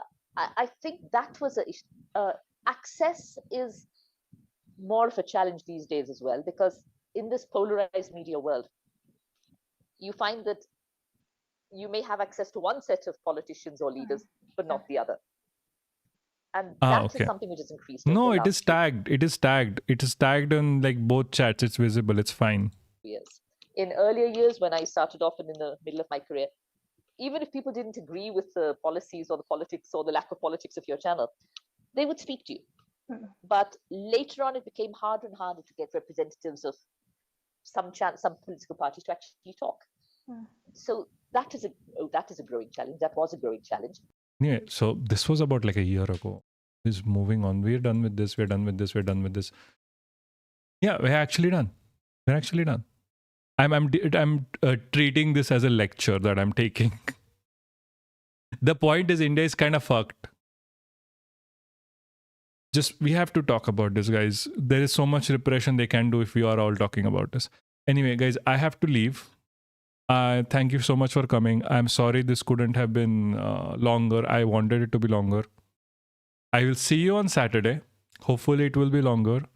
Thank you so much for coming. Really thanks to Pookie. He really went wild with subs. Like seriously, Pookie, thank you very much. I hope you can afford it. For people who receive subs, good for you. Yes, I will take care of her. Thank you so much. We'll be back on Saturday. Same time. Hopefully longer. We just had like a short emergency, which I have to address right after this. So that's why we are leaving earlier. Thank you for all the new people that came. Don't forget to like, share, and subscribe on YouTube, and like, share, and follow on Twitch. If you are affiliated with Amazon and not currently within India, you can actually subscribe through Amazon Prime. Please use Bezos money.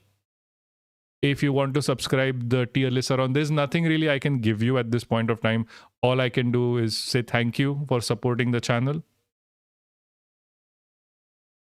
Don't let the purple rains go by. Hello. Thank you so much for coming, guys. Good night. Shabba khair. See you on Saturday.